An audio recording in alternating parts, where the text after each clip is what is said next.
walk y'all through this. I'm gonna do this.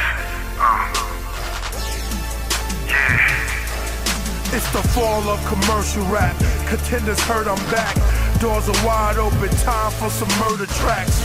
Brooklyn, North Philly, all hoodlums walk with me. This is documentary rap, not Walt Disney. New York City, it's the illest team you ever seen since J&B's. We are the Nazarenes, from the path of kings. We're like spacecrafts and fitted hats and baggy jeans. Douse the booth up with gasoline. Grab the steam, the bars hit your castle and you have to lean. Gun talk, rhymes slide up in my mind like a magazine. They spray all over my page like an M16. Yo, who's hip-hop's purer? Our aura's like an AK Bible and some Soras.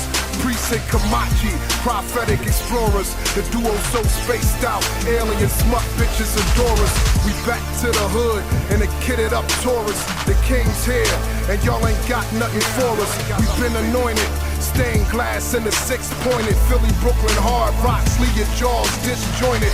If you ever speak blasphemy, I ain't home if the Grim Reaper knocking ass for me. Intelligent hoodlums overcome tragedy. Pre-skated 10 commandments laid out the path for me. Always study Ed Hardy garments, cover our bodies. Yankee turban, Don Julio cups of virgin. From the Nazareth lands of the urban, Brooklyn bullpen, the wolves are in, full of sin, the saviors, the messiahs, for rap music crucifiers, acting like y'all banging hammers, we got the game in the tooth of the pliers, try to break loose and feel the fire, the realest two, hear the truth from the writers. I'm from the Philly Masonic halls with cryptic and demonic flaws, ego so big we stroll with atomic balls. You don't know the rules, breaking all kind of laws. The last testament we gave you the final cause. Heed the warning, hear the trumpets blow. It's the prophets of the ghetto where they pump the blow. The Bible or the pistol, mud or the crystal. We mastered the cycles, and this is all fiscal. Yeah, yeah, yeah. Real hip hop. You know what I'm saying? We back. Yeah. Ha-ha. Juju Mall. G-Sight, yeah, Killah Priest, yeah, beautiful minds,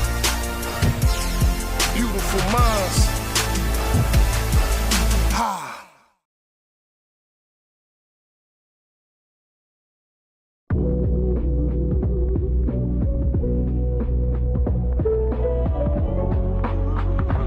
Ladies and gentlemen, build on topics, whether conscious or cosmic. It's never nonsense, mega levels are microscopic. It's a Killah Priest project, AD control the rocket. Before we land the plane, many things we engage and explain. The unexplained, without mask. Welcome to the Killah Priest podcast. Killah Priest podcast. Yeah. Microphone check, microphone check. You know what's next? What's cracking, Jackson? What's going on? We live right now. I'm in the bottom corner if you didn't notice. Yeah. What's happening? Let's go. You already know. Killah Priest Podcraft. In effect, Priest is in Vermont doing his thing. We're going to get the Zoom open. Y'all already know how we go in these situations here. You know what I'm saying? I'm getting all these things together. You're seeing the process happen as it goes. See, usually I'm supposed to be backstage. Like if you watch a regular podcast, they got that dude backstage. Except if you watch Fresh and Fit, you can see the dude in the background. They have him in the background on purpose there. That's cool. But I'm happy to be involved the way we do it. This is dope.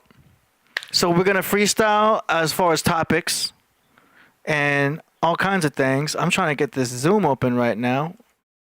Hold on a second. Let me try this again. And then we're going to go with the flow as we do.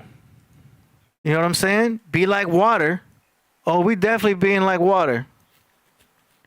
Because There's several faucets happening at the same time. You know what I'm saying? Several faucets, several flows happening all the time. It's energy. It's moving energy. If you're familiar with the Chinese feng shui, y'all know about feng shui. It means wind and water in Chinese. That is the flow. And there are many flows happening simultaneously. Our awareness of that gives us power, gives us an advantage because we know that flow exists. Our awareness that something exists gives you power. Okay, I have to do a verification with this Zoom thing, so bear with me. It's a security check that they do. It's a security thing. You know how they're like, please verify your phone number. We're going to send you a code. And it's like, I was just on yesterday. Y'all need verification now?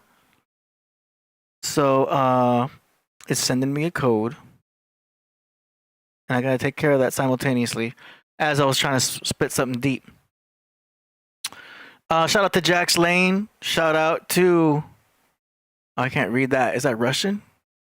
Well, shout out to the Russian person here. We've got... how you been, Frank? In the house. We've got Chosen Lore in the house, who's also speaking Russian, I think. Is that Russian? D-Man in the house. Aurora Borealis. Oh, boy. What else we got? Hold on. Where's my Zoom verification?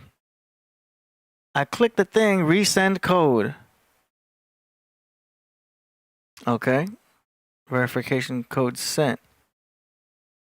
It's finna get here. Hold on a quick second. I gotta make sure email's working. Check. Okay, let's see if this happens. So, yeah, man, we just rocking like that. World peace to times in the house. D-Man says NYC is here. That's what's up. That's what's up. Oh, man, I gotta go into GoDaddy. It's gonna be one of those days. It's just one of them things. Russian the shorts. You're doing a great job, AD Sound. Thank you very much. Shout out to you. I'm impressed to see the Russian members joining all of a sudden. I mean, that's cool. Yeah. What's happening? I mean, we are worldwide. I see the analytics. You know, the analytics will pop up. It'll tell you the demographics, who's tuning into the show. And it's amazing to see how worldwide Priest is. You know what I mean? Like people from UK, Australia, Dubai, like a lot of people are listening. So I love to see other countries involved. You know what I mean? Worldwide expansion. It's a beautiful thing. You know, it's so easy to be localized. So easy to just be about your quick social group, and then your city, and then being about your state, and then being all about your country. But it's when we be all about our world that we're seeing the bigger picture. You know what I'm saying? Boy, my multitasking skills are on point today because I just got 2 things done while I'm talking this interesting stuff. So it's all about the bigger picture. When we do stock market stuff or crypto, Bitcoin, we're looking at charts. And it's so easy to be like, damn, it's down right now. But if you zoom out, you're like, oh, this ain't that bad. And then you zoom out again, and you're like, oh, this is actually doing pretty good. You know, like when you're looking at charts. So one of the things that one of the crypto gurus I follow, he says, when in doubt, zoom out. And I was like, yo, that's cool. When in doubt, zoom out. see when you look at stock market charts or crypto charts, that that helps to see the bigger picture. And I think that's also something we got to be doing in our daily lives. When in doubt, zoom out. You know what I'm saying? Look at the bigger picture. That's all I'm gonna say it like that. Y'all know what I mean? Truth Talker says Priest is universal. Yo, that's why I had to play that first track, man. I love that song that he did with Kamachi. It's so good. Yo, I'm missing an email. Okay. So GoDaddy did this thing. It's gonna be some nerd talk, yo. Isn't it always? GoDaddy just did this thing where it shut down all of these mail accounts that weren't using their official office. They had two different types of like mail account administrations. And one of them was a lot easier to use. It was web-based, but it wasn't the fancy Microsoft Outlook type of emails services. You know what I mean? So they warned us. They said, we're shutting down this whole service of emailing. We want everyone to just get on board on Outlook. You know how these companies are. So they just recently shut it all down, and that's where I had my WebCore email set up. So it's all good. And it's not letting me do that. Okay. That's going to be interesting. I got to get this going. Because that's the Zoom. Let me try one more again. So, yeah, man. Now it's got to send me that code. Damn. Okay. We're going to figure this out. Definitely going to be a GoDaddy thing. Okay. So, yeah. When in doubt, do without. Let's see. Zoom, Truth Talker, J1, A1, C1, Zoomers. Freddie Cali says, Woo World Order. That's dope. Yage Beat says, all love from the Philippines. That's what's up. That's what's up. Oh, yeah, bro. Beautiful Mind. Yeah, Beautiful Minds, right? That track got me pumped. Because it was kind of like one of those tracks you'd hear in the 2000s. You know what I mean? Almost like a Young Jeezy track where it was like dun dun dun. It was just it was epic. And every time I blaze, like that's one of my favorite Priest tracks, man. It just gets me pumped up. You know, you gotta pick your favorite ones. This is crazy.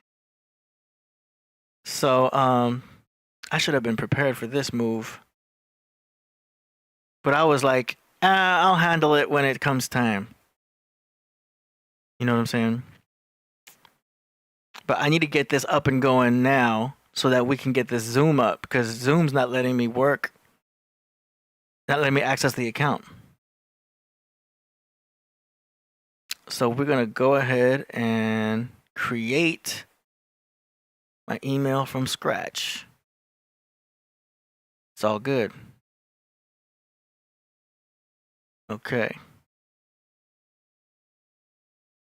So we're going to do March 1st. 1 second. Okay. Boom.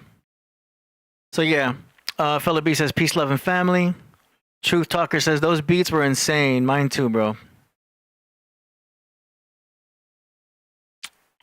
Yeah.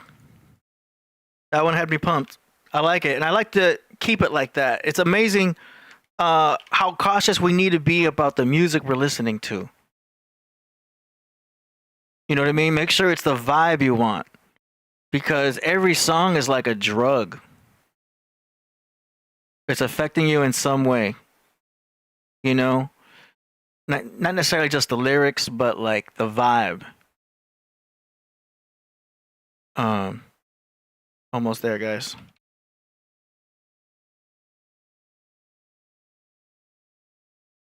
Okay.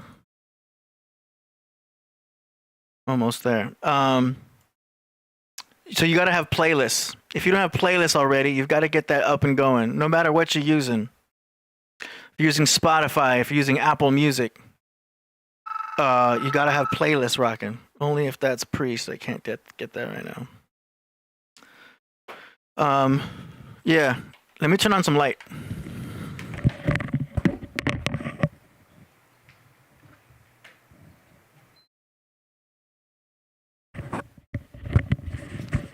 Yeah. Oh, you can barely see the light. I gotta turn up my what's it called? Exposure. Okay, let's see if this worked.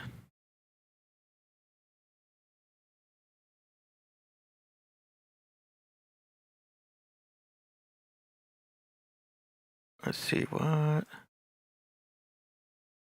Okay. Link domains.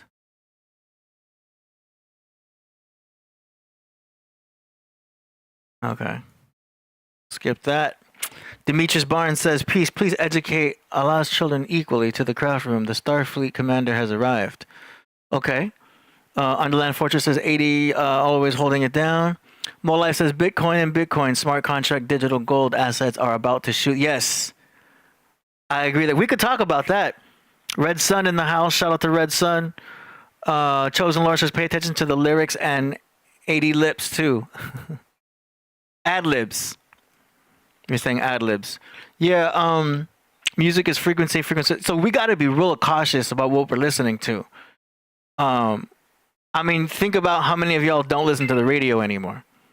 I know a lot of y'all ain't listening to the radio anymore because it's just like, nah, like, you know, that frequency, there's a time and place for it. There's a time and place for it, and it may not be when you're on your way to the store. Do you know what I'm saying? Like, bump what you need to be bumping when you're on your way to the store. Bump what you need to be bumping when you're trying to get things done. When you're trying to, you know, be productive. Sometimes if you're doing some kind of workout, you put on a freaking podcast like this, you know? You might be at the gym right now. But yeah, you got to pay attention to that. There's also things you can do if you don't know about, which are like just background sounds. Like I have one here for like workflow where it's just like it's just a sound. Let's see. This one, quantum focus.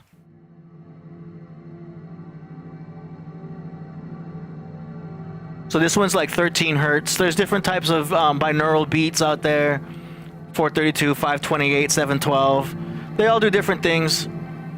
But try it out. If you haven't played with that yet, try out doing some background like frequency stuff.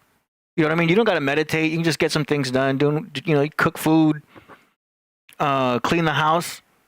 But yo, check out what it does to you, man. You'll notice you'll be a little sharper. A little sharper, you know what I mean? Especially compared to if you were bumping, you know, something else that's probably not as, you know, like a party track or something like that. You know, I don't got to give you examples. You'll already know what I'm saying. Juke Fast says, it's been a minute, bro. You still a flat earther? I'm still an oxygen breather. I'm still a water drinker. So yeah, all that. Words are spells. That's right. It's best to make a Gmail account because you never need to sign up to anywhere. Yeah, I agree with the Gmail account thing. It's just, I used my company email to sign up to Zoom. And then GoDaddy switched out that whole server, so I had to rebuy my email address. I should have just used my Gmail when I signed up to Zoom. So in that case, you're absolutely right. It just, Gmail makes it so much easier. I like when I have to sign up for something, and it's like, just sign up with Gmail. Boom, click button, boom, I'm in. Do you know what I'm saying? I like that. It's the convenience. Okay. So let's see. It looks like I set it up. Now I'm waiting for it to initialize. Once that happens, I can log in, check the Zoom thing, get that number in there, and then we've got the Zoom up and running. So that's my first priority, is to get that up and running right now. And it looks like Yeah. It looks like I'm up. Here we go. Sign in. Okay, let's do it. Oh, yeah, that was fast. Bear with me, y'all. It's not a technical difficulty, it's just a technical process. Know what I'm saying? It's just normally I would do something like this in the background while Priest is here. But it's necessary for right now. Okay, here we go. Signing in. Boom. Going in right now. Where we at? 80 doesn't do any research on spherical Earth. Yes, because I can't find evidence. Rasul says, can you master those last few songs for my vinyl release? Of course. Of course, but let's talk about that on either email, WhatsApp, or Telegram. Do not hit me up on Instagram for work stuff. Work stuff. Instagram is just for, it's mostly for advertising to the public and for the ladies. You know what I'm saying? It's like that's, once it comes to business, WhatsApp, Telegram, email. Always. Do you know what I'm saying? I try not to talk any, but Instagram is just, it bugs me sometimes, man. And the wars that I see going on in Instagram, people be fighting in those comment sections, bro. Somebody will post a thing that says apples are good for you. And then someone else will post in the comments, nah, they're bad because of this and that. And then you just see like a war going on of people, apples versus no apples. It's like, what? And they're getting personal with it and talking trash on each other. It's like, yo, this world's crazy, man. At least in battle rap, it rhymes and it sounds cool. If you know what I mean? If you're a rapper and you really want to destroy somebody, just kill them with the poetry. Do you know what I mean? Because if they don't rap, they really can't do anything.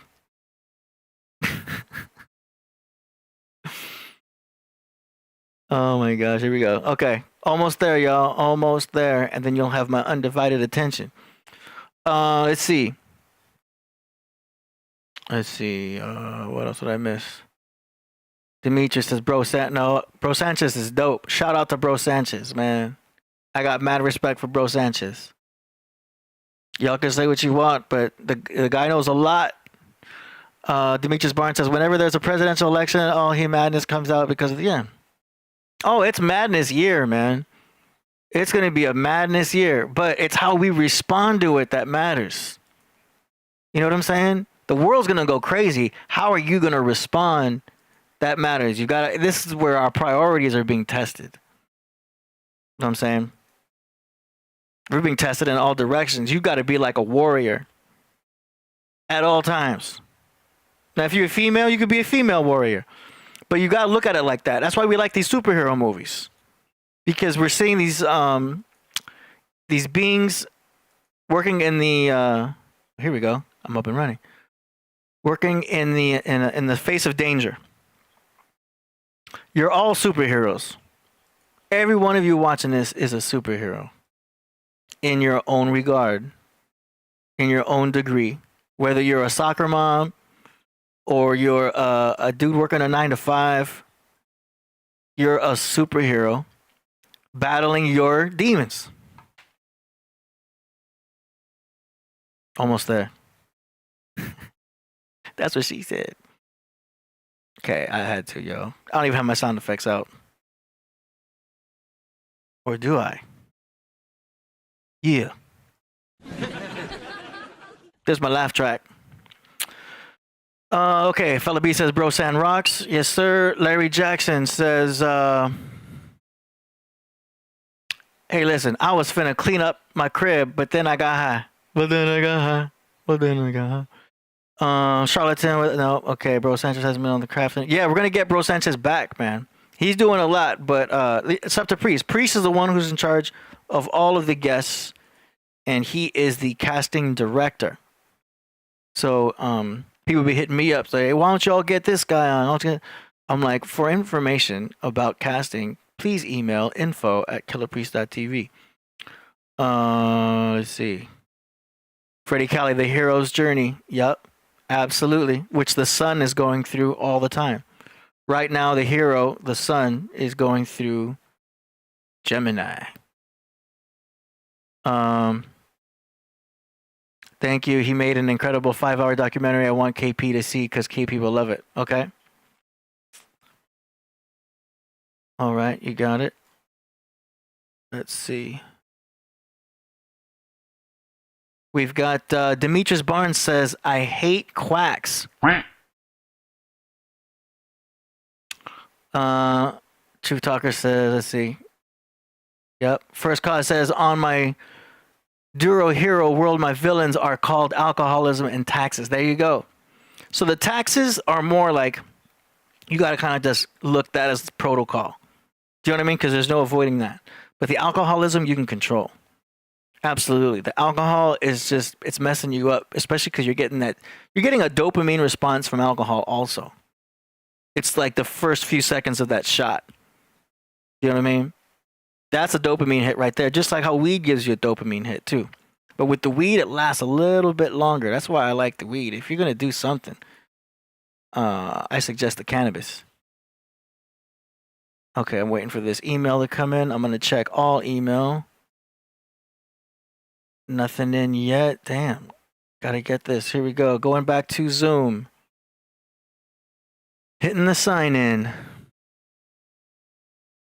Resend code. Verification code sent. So now we're just waiting for that code. Should be here any minute. Okay, Monster says, what the duck? Russia wants some of the forest art, bruh. That stuff is nice. Yeah. Absolutely. So, as you know, if you saw the show on Monday, we revamped Killah Priest's site. And it's looking cool.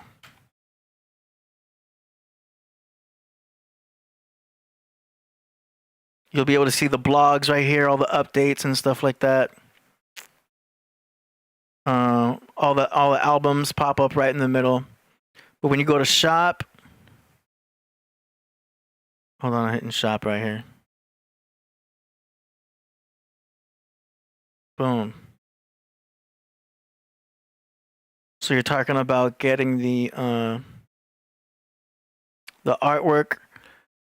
He'll post right here whatever other new merchandise comes up. It'll pop up right here on the store, but you can get at least the vinyl because this is the limited time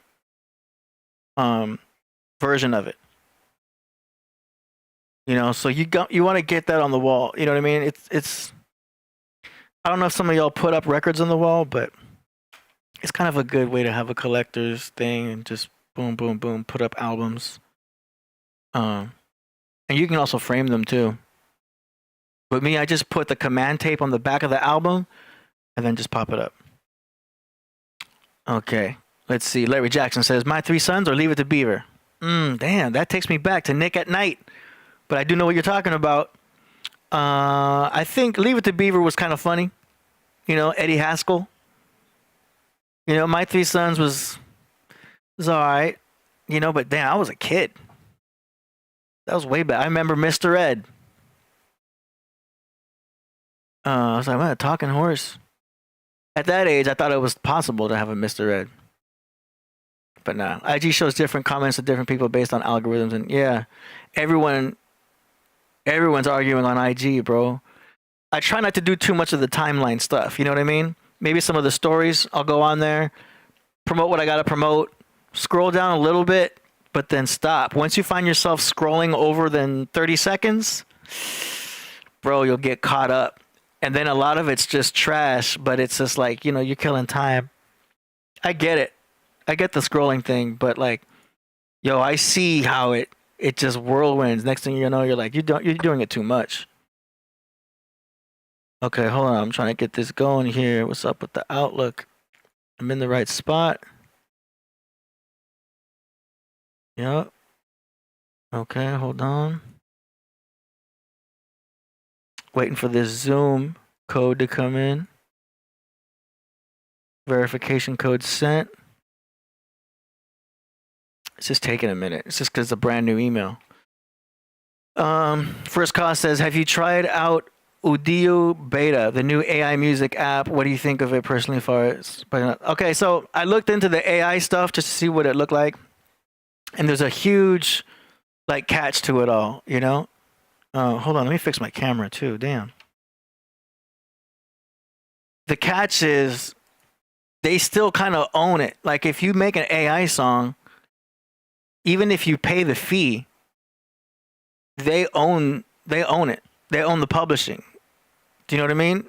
There might be something new I don't know about, so don't get at me if like, no, this one will like maybe there's something new. But from what I've seen, if you download an AI song, which they're really generic. Like they work, they're cool, they're not like amazing. It's just generic like video game music. It works. But if you're trying to like make music with AI and then just put it directly on Spotify and try to get rich, you know what's funny? That's what Spotify is doing too already. They're doing it for themselves. That's kind of a new thing if you haven't looked into it. It's kind of controversial. It's controversial, but the rumor has it is like some streaming services, maybe like Spotify or Apple Music, they're uploading AI music into their playlists. They know how to get their own music out. They put it in playlists. They register that stuff, and they're getting paid for playing their own music. Do you know what I mean? It's like they're generating cash because they're just using AI music, throwing it in Spotify, adding it to playlists to get heard. They have those songs registered for royalties. They push it and then they siphon in money. This is what I heard. That's what I heard they're doing. And it's not fair because they're able to push their own music and get it played. Whereas like someone who's putting out like a legitimate song, they have to go through their own steps to get their songs heard. Do you know what I mean? There's a lot of controversy happening about that right now. Let's see. First Cause says, no, if you have a subscription, you own the rights to the song. Plus, it's cool for music writers. And it might be good if you're just getting started. I wouldn't make a whole career off of it because you might get mechanical royalties, but you won't get publishing royalties. And streaming royalties is like, bro, you can get 1 million listens a month, and it's barely going to be anything, bro. It's not going to be enough to pay all the bills, that's for sure. So it's not just with streaming you're going to make money. You've got to make, if you're an artist, you need to be making money through their merchandise, through the other things you do, your touring and all that stuff. You know what I mean?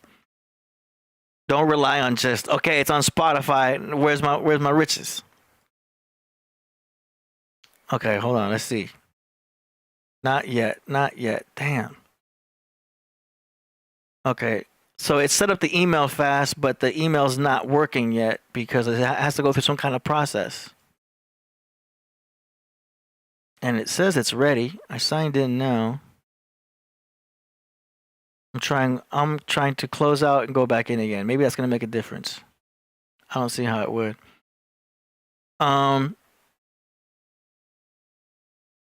First Cause says, why would an ad pay me to make a song when AI can do it far quicker and cheaper? If you like it, if AI makes a song and you think it's dope, you're good. It's just when someone makes it, they're like, I guess that's good. You know what I mean? And then a bunch of trash content goes out. John Mai says, I've heard of that, the AI streaming loophole. Several artists have been accused. Yeah. Kristen Ramirez says, new Snoop Dogg remixes. Eminem fans die hard. Portions on the... I like Eminem's first album, man. I mean, it may not be his first, but Infinite. I like the Infinite album, man. I'm still on Infinite. I still bump Infinite to this day because that's the original boom bap. It's that head bopping version, and Eminem was going hard with compound syllable rhymes. When he got with Dre, it was cool, but it wasn't boom bap anymore. It was da da da da da. It was like dum dum dum dum dum that. It was the hip hop changed, and he's just really good at it. But it's a whole other vibe. The vibe of Infinite. That's what I liked, and I think there was a lot more room for lyrical dynamics happening. Let's see. First cause, you are missing the point. You are coming from the artist perspective. The consumer doesn't care just as long as it sounds nice. Yeah, of course, I agree with that. That's why you've got a bunch of AI YouTube channels that are getting millions of views, and it's like SoFi Girl. You heard of SoFi Girl? It's just like, I don't even know if they have them registered. No, Lo-Fi. Yeah, hold on. So majority of like this is AI, and this is live.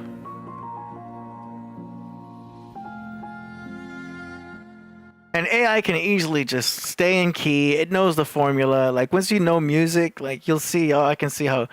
I think music for AI is probably easier than doing even artwork.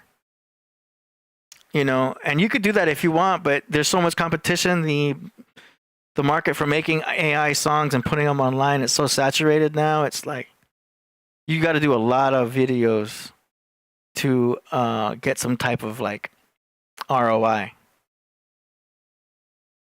Okay, Ben Frank says, my good friend DJ Head produced the Infinite. Oh yeah? It was fire. Have you heard the new track by M? Yeah. It's cool. And if you look back, it shows how the video they did was doing the exact same scenes from I think the Without Me song. Oh, let's see. Shady was lyrical. His style was strange as fuck. Not a pimp bone in his body. Yeah, I mean, he's a Libra. So Libras are really lyrical. You know, they're good with metaphors too, but like he just happened to be really high tech with the way he was dropping it. It was technical. It's like the jazz. You know how jazz is very technical? A lot of stuff going on. He was able to make stuff so lyrically technical. It was cool. But air signs, Geminis, Libras, they're wordsmiths. They're very lyrical with their stuff. To the point where you might have some verses that don't make sense, but because you can be abstract nowadays, it's cool. You know, and everyone's going to have their different opinion. Everyone's listening with different ears. Some are listening more for the beat. Some are listening more for the lyrics. Some are listening for an actual message. Some are listening for I want to hear the poetry wordplay. So it's however you want to listen. Okay. But yeah, I'm a fan of the battle rap world. Okay, let's check out this email. I got to get this email going so that I can get back on Zoom. I don't know if KP's even ready yet, but I can't open the Zoom until I have this fixed. So I'm going into the email, and still nothing's there. Damn. I'm going to go back to Zoom. I'm going to have them resend the code. I'm trying to see that code in the email.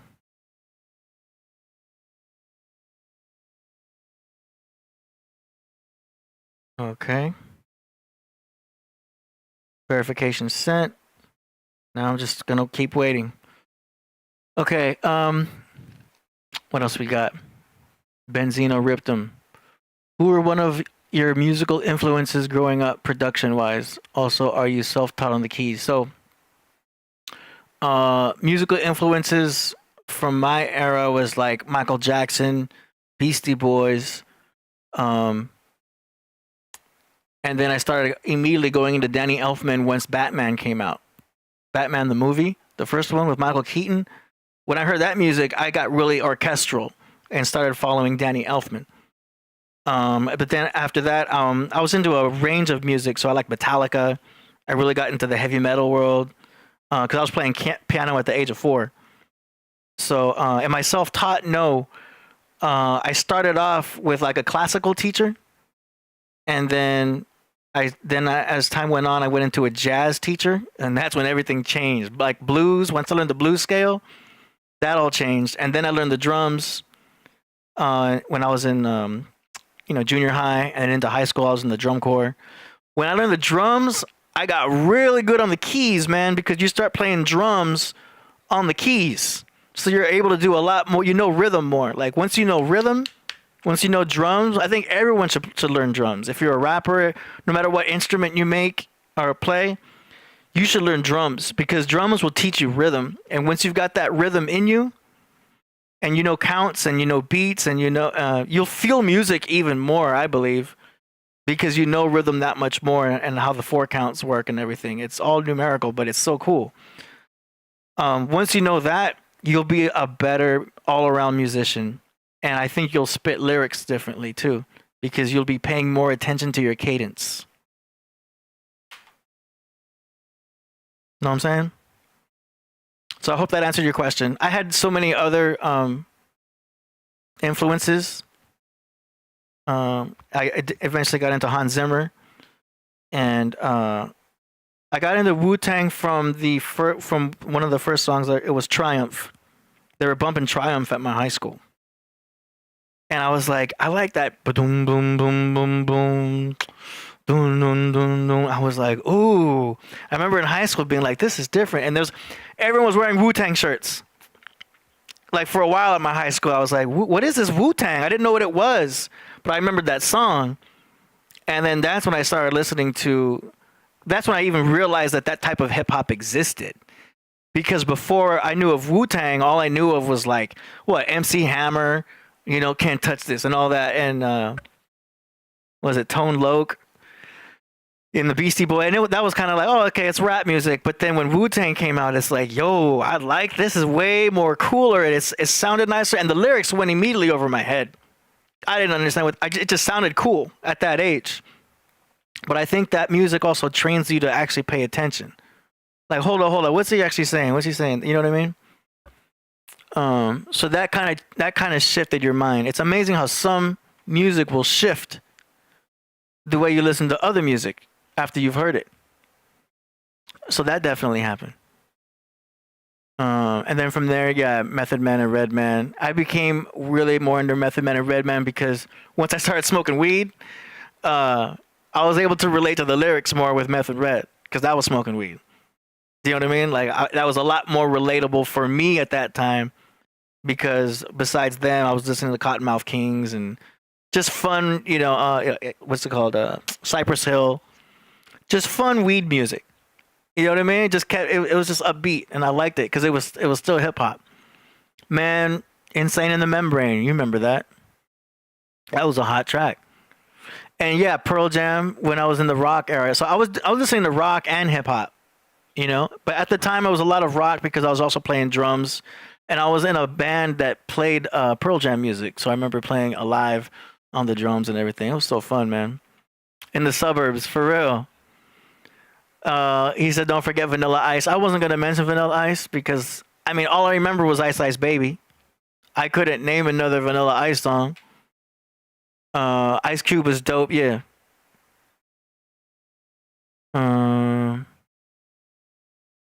Let's see. How high? So high that I can kiss the sky, up in the sky. Let's see. So yeah, okay, we're trying to get the Zoom up and running. I'm just trying to keep things going for now because of this technical situation I'm in right now. It's the only way I can get back in the Zoom.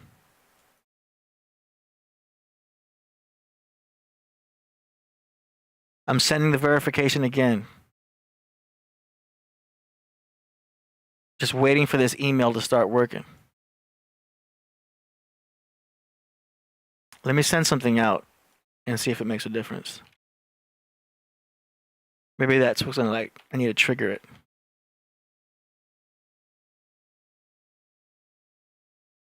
Okay, I sent something.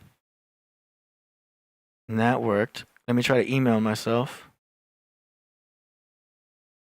Okay, I can send.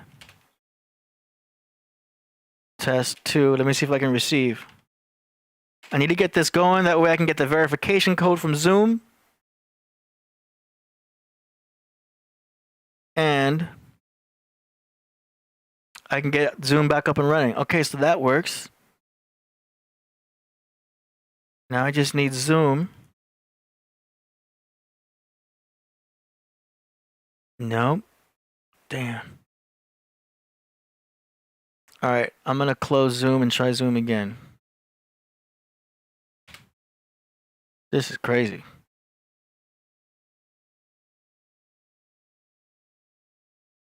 Resend code. Checking email. It should be popping up right here.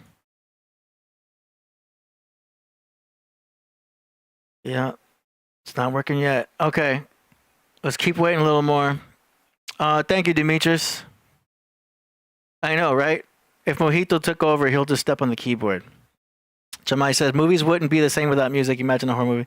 Yeah. No, it makes a big difference. That's why I said I was so impressed with the new Beetlejuice trailer.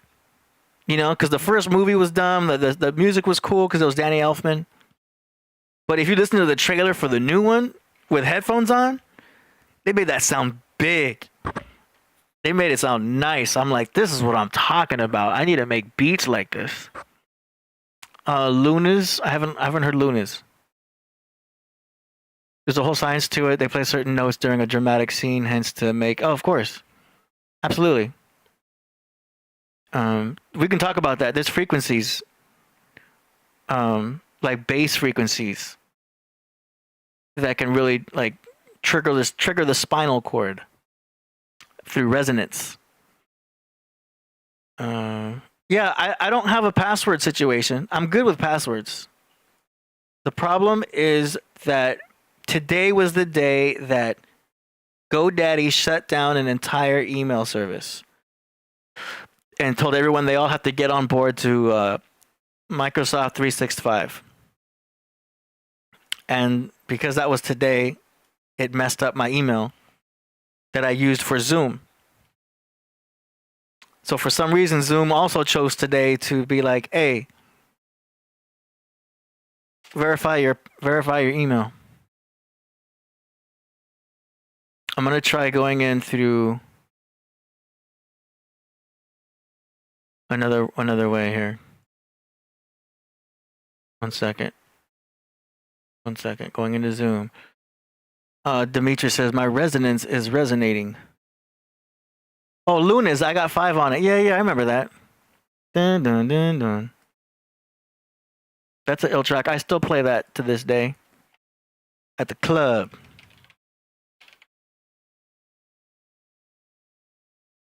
Hold on, I gotta do a verification real quick. Gonna go over here. Okay, capital. Here we go. Let's see if this works. I'm signing in from a different browser, thinking I'm sneaky. When in doubt, use Firefox. Damn, same thing again. Send a passcode. I thought if I use a different browser, it would have made a difference. All right. Hold on, going back to Outlook. Nothing. No email. This is crazy. I should have got it by now. This is the only way to get back into Zoom. Actually, let me try this. Let me see if Priest is available.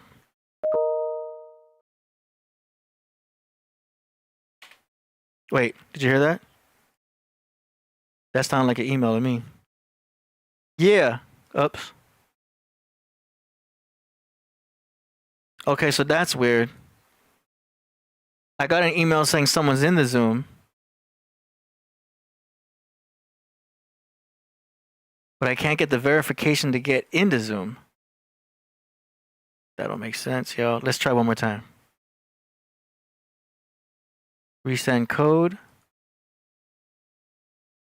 Okay, if we hear that blur again, then we got the code. Now I feel like Zoom's messing up.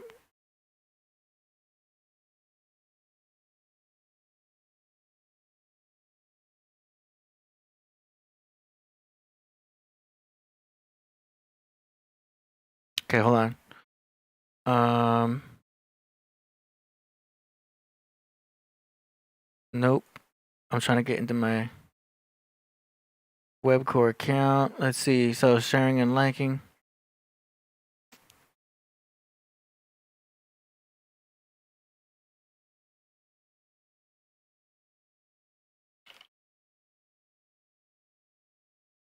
Okay, so that is weird. So I think this problem is actually with Zoom now. So I'm gonna try something else. Okay.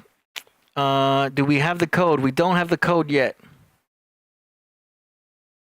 And it's not the fault of my email because I just got an email and so the email's working. Check your email, and I did, and input the verification code. Okay. Did not get code? No. Resending code. Verification sent. Nothing. I may have to use another client's.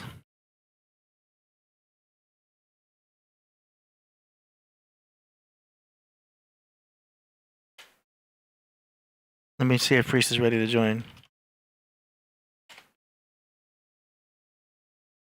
That's crazy. So Eric, give us a minute. We're trying to get things fixed here with the Zoom account. Otherwise, you're gonna have to join on a different link that I'll have sent to you. Because I think Zoom is tripping. Because they're not sending me the code. And my email works. Okay. We're going to come back to that in 5 minutes. Otherwise, I'm going to have to open up one of my clients' Zoom accounts and use theirs. Yes, I'm not blaming any Mercury retrograde FG because it's not retrograde. But there's other stuff happening in the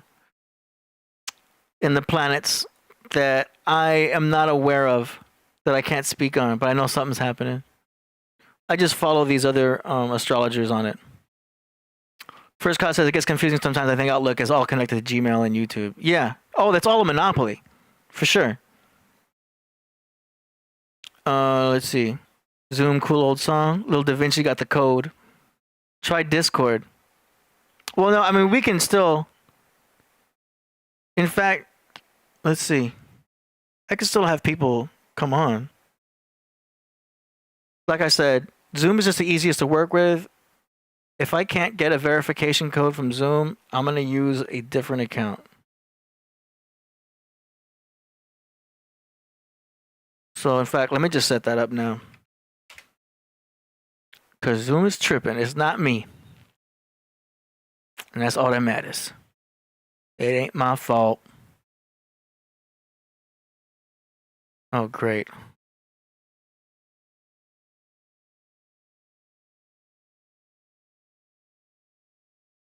All of a sudden, Zoom is being high security.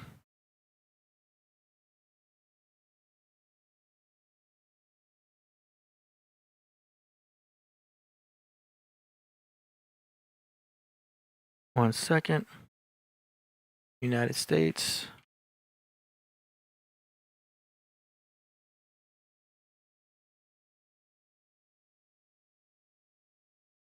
Yeah, I wish it sent it through my phone.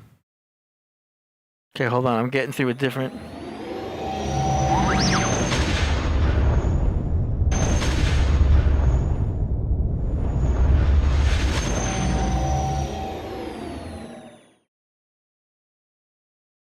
Okay.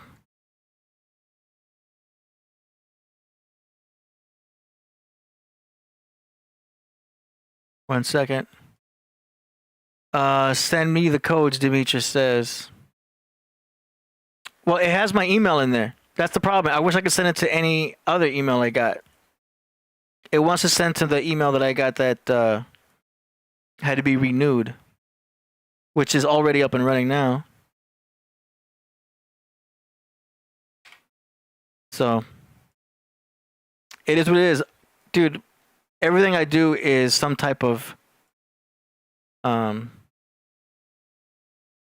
problem solve. Everything is problem solving. Okay, done. Let's see. All right, I'm in a different account. I'm going to check my Outlook one more time to see if anything came in. Nothing came in. We're going to go ahead and use a different Zoom account. And I don't think my client's even going to notice or care because he's not in a meeting today. So let's see. Let's try this. Okay, trying a different Zoom, yo. I sent it to Priest. Yeah, it's not a device thing. First call says I've been getting a lot of verification notifications from Google. They forced me to change my password the other day. Said I was being... I mean, you got to be careful if you're trying to open from different spots. Sometimes you're using the same computer, but you do some kind of update, and then it clears your cache of your browser. So all of a sudden, to all of your accounts, you look like a brand new computer when it's still the same computer. It's just the browser's refreshed. So they think that you're in somebody new, so they have to re-ask you everything, and you have to re-verify everything. But it's all good. It's all part of life. Okay, I sent Priest the alternate Zoom code or account. So this Eric person, you're going to have to get the code from Priest. Know what I'm saying? So I know this is working. So Eric Von Banks, I don't have your email. Get the new code from Priest, the new link. All right, we back. Thanks for bearing with me, y'all. That's what's up. I don't know if you should trust Truth Stalkers. He is a Sanchezian. Eye to Eye says apparently Google wants my birthday. I don't see any reason why they should have it. We always want more math in the craft. Oh, so Truth Talker, I talk to KP directly here on WhatsApp. So we're always in communication through that. WhatsApp is cool. I like WhatsApp and Telegram, especially for business. It's easier to send files. But don't worry, KP knows what's up. And KP is probably going to send the link I have here to Eric. Until then, we are flowing with the topics of the chat. Fella B says, just having fun. Great show. Thanks, man. I haven't had my coffee yet. Jeremiah says, much love, Podcraft. Peace and blessings.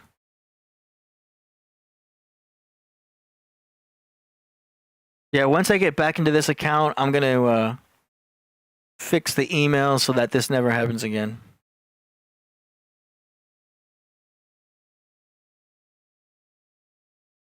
Oh, man. It's having me do the CAPTCHA where it's like, please select all the crosswalks. Okay, while that's going, we'll keep rocking here. We're waiting for Priest to hop into the... Oh. Shit, if he's in that Zoom, I should be in too.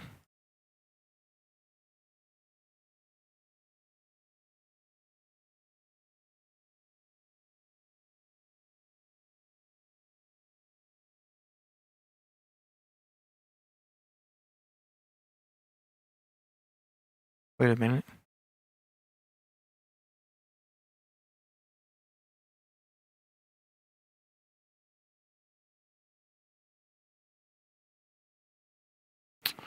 All right, we're getting things done. Barely realized I was on the backup account.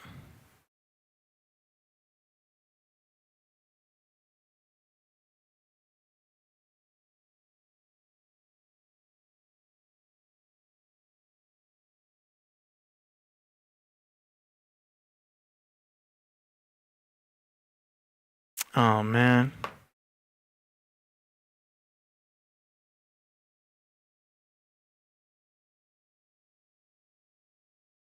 One second. Uh-oh, wait a minute. Nope.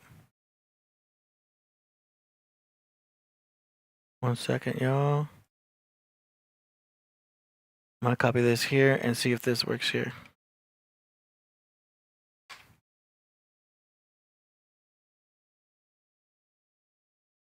Okay.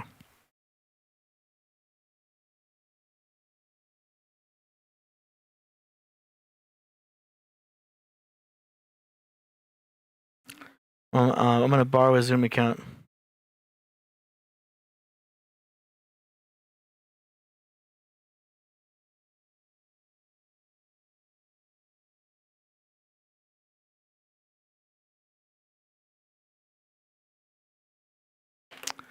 Okay.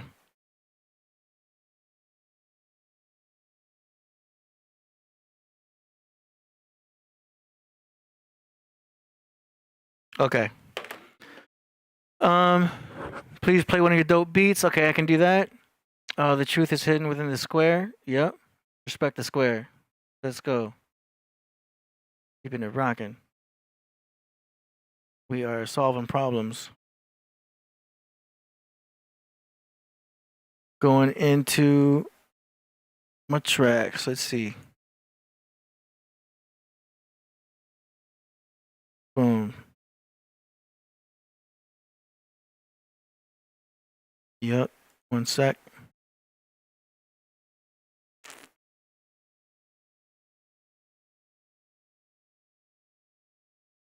Here we go. Beats. Let's see if I played this one before. I did that one yesterday. I showed you that one yesterday. Here's one. I think I played that for you yesterday. Here's a different one.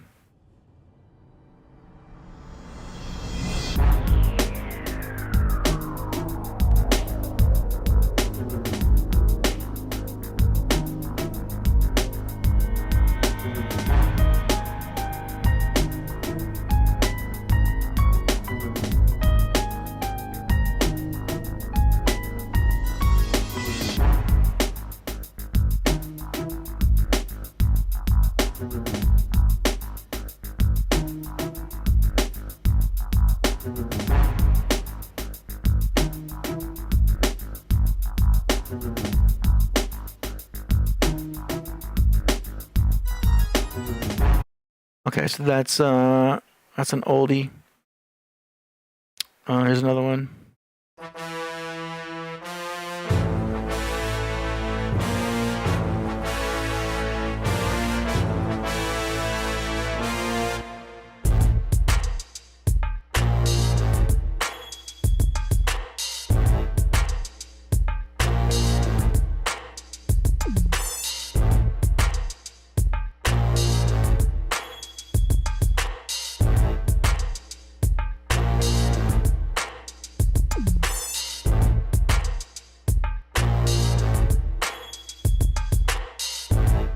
Damn. All right, so there's that one. I got this one.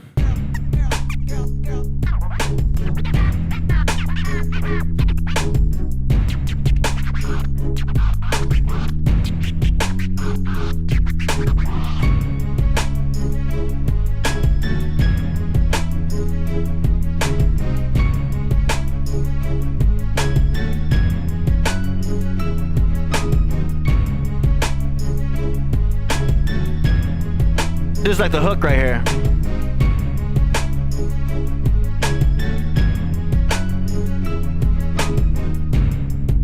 And the verse will go right here.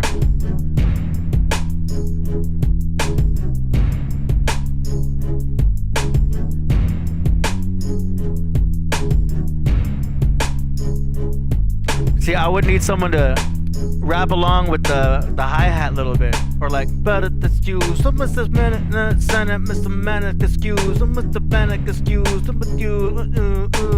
I would like want something that fits the dynamic of the, you know what I mean? And then the next rapper would do something similar in their own way with that type of like cadence. You know what I mean? So I kind of like creating a space to where the artist can be rhythmically creative. Play the Tahuti lecture on Travis Scott. What? So those are old joints right there. Those are actually my beat rejects, because I make these beats sometimes and I'll show them the artist and they'll either bite it or not. So those are the ones that well, they liked them at first and then they ended up going with another direction. This one's called Still Drinking.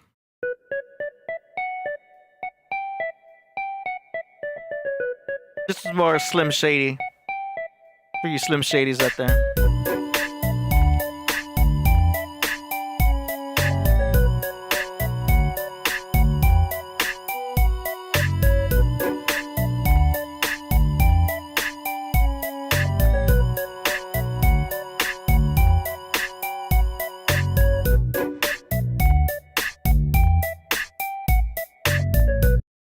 Get the idea.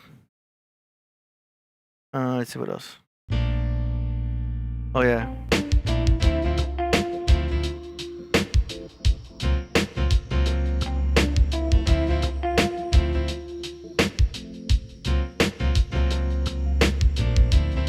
This is elevator music.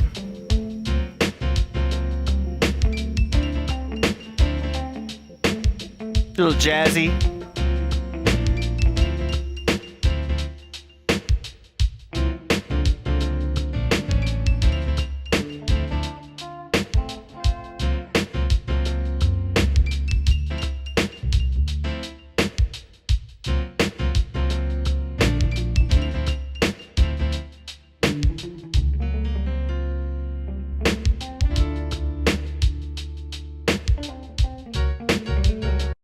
Okay. There's that.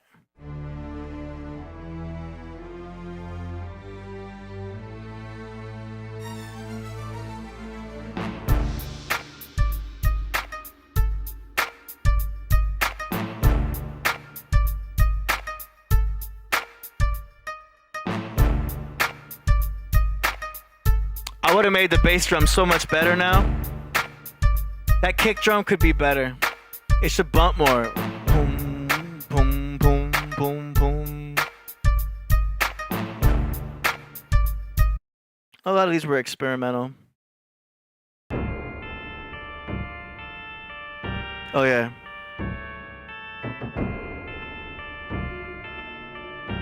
I sampled Ninja Turtles on this one.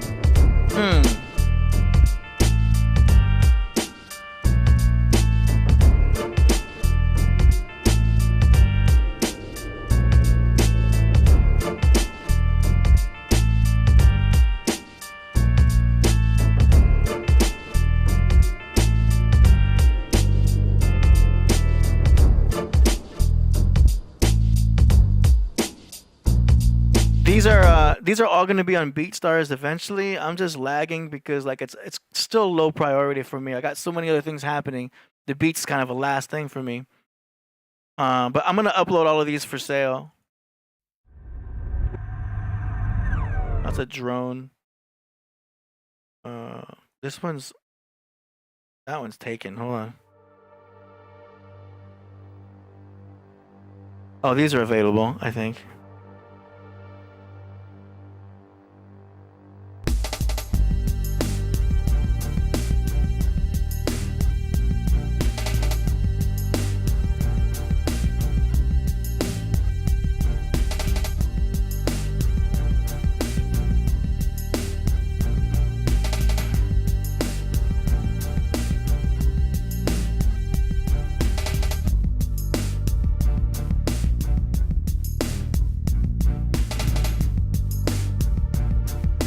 It's all right. This one's a little more.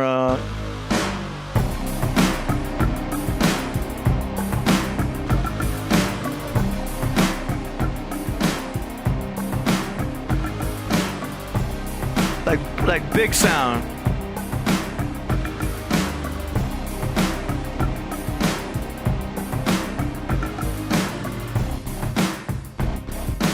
That's for like live big show stuff. Kind of Beastie Boyish. This one's more like I sampled Aladdin.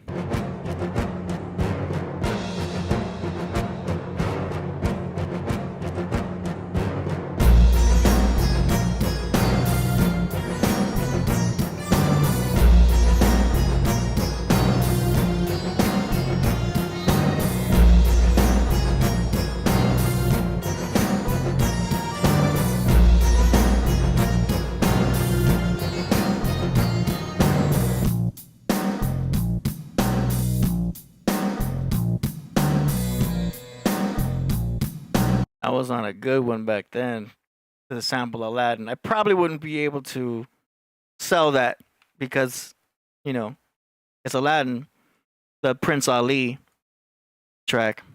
I'm giving up on this Zoom thing, yo. It's gonna have to wait until next week or something. But I got the other link waiting for Priest in the WhatsApp, so I just gotta wait for Priest to hit it up.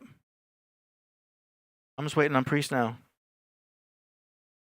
Let's see. What else can I show y'all? Let's see. You heard that? Did I play this one yet?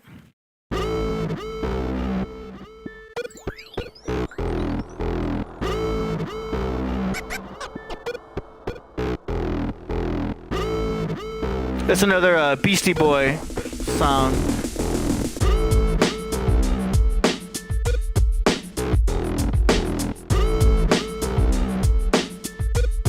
Something rugged, you know? Like a punk rock type of, like, just grungy.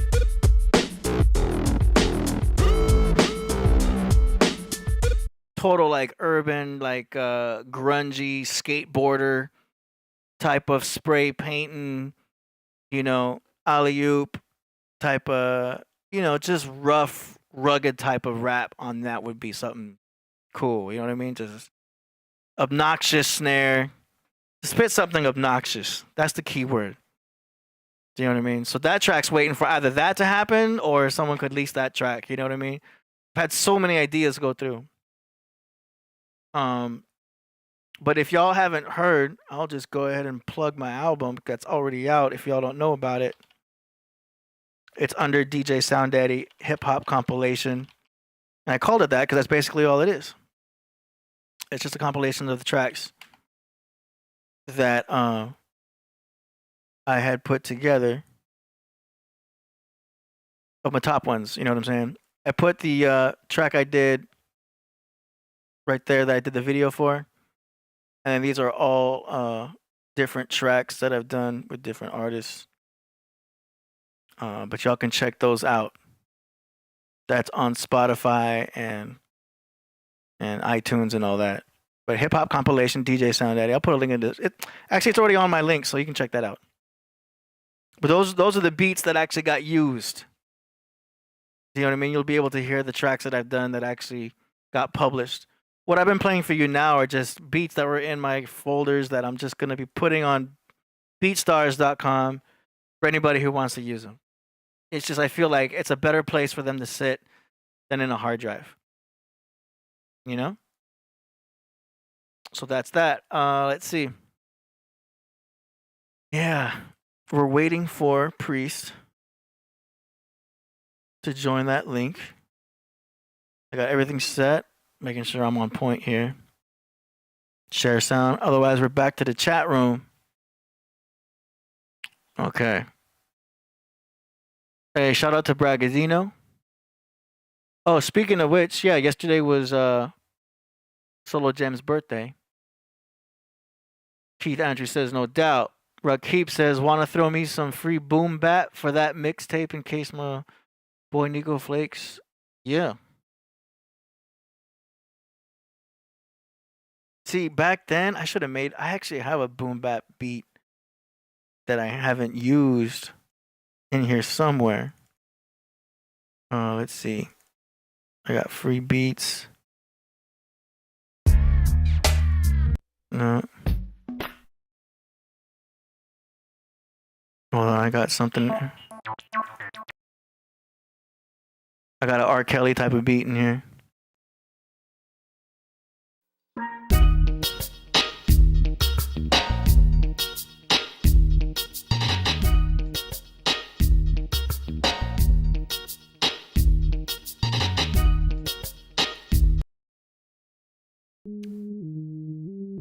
I think Aurora Borealis would like this one.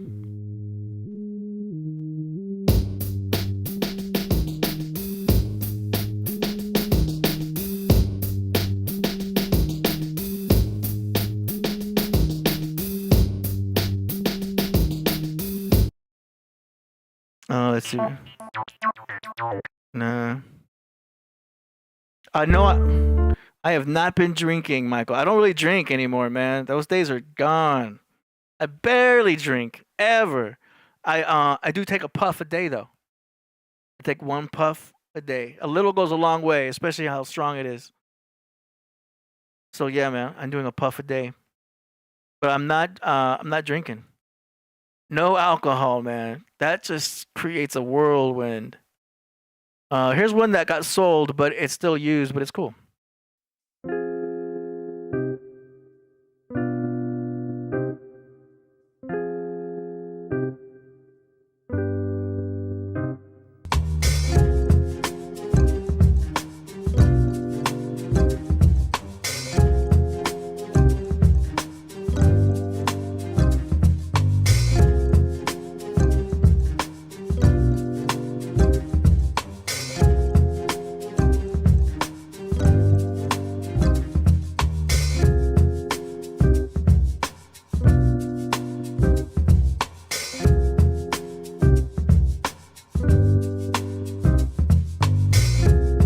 So that one I sold to Maintain.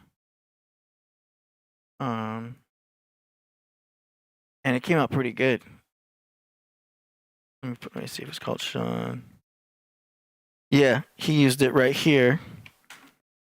So check out Maintain from Chicago.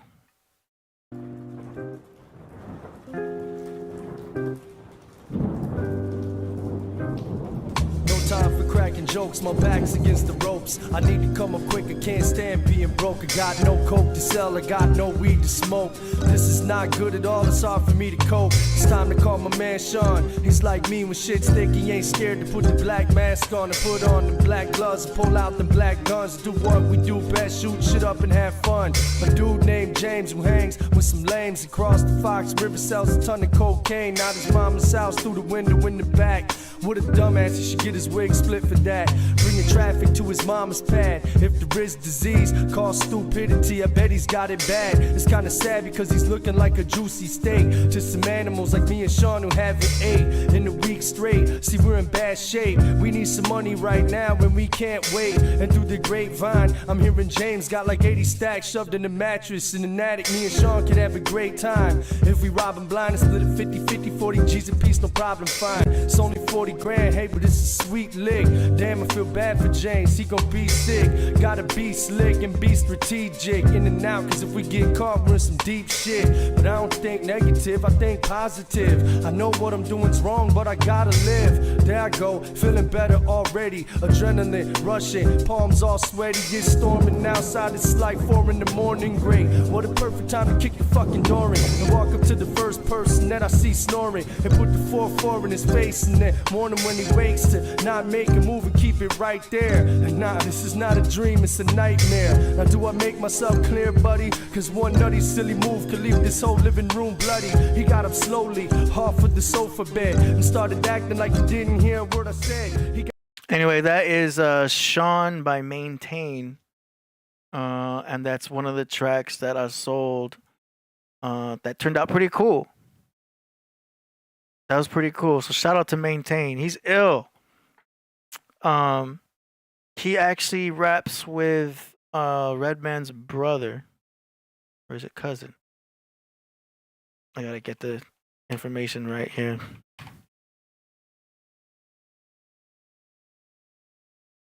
Yeah.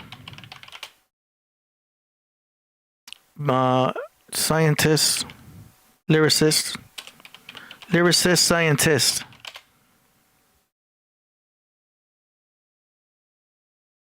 Yes. Yeah. K Solo. Y'all know K Solo. Hey, yo. Hey, listen. With this, you need a journalist, scientist. Hey, yo. Hey, yo. Hey, listen. With this, check this out. Journalist, scientist. Hey, yo. Hey, listen. With this, This is not my beat. Off the deep and off the wall, off the hook, off the chain. In the future, I'ma build me an off all of fame. Who is an orphanage? Just sit down and write 20 songs a day. Ready to take what comes with this rap shit all the way. To me, it's all a game.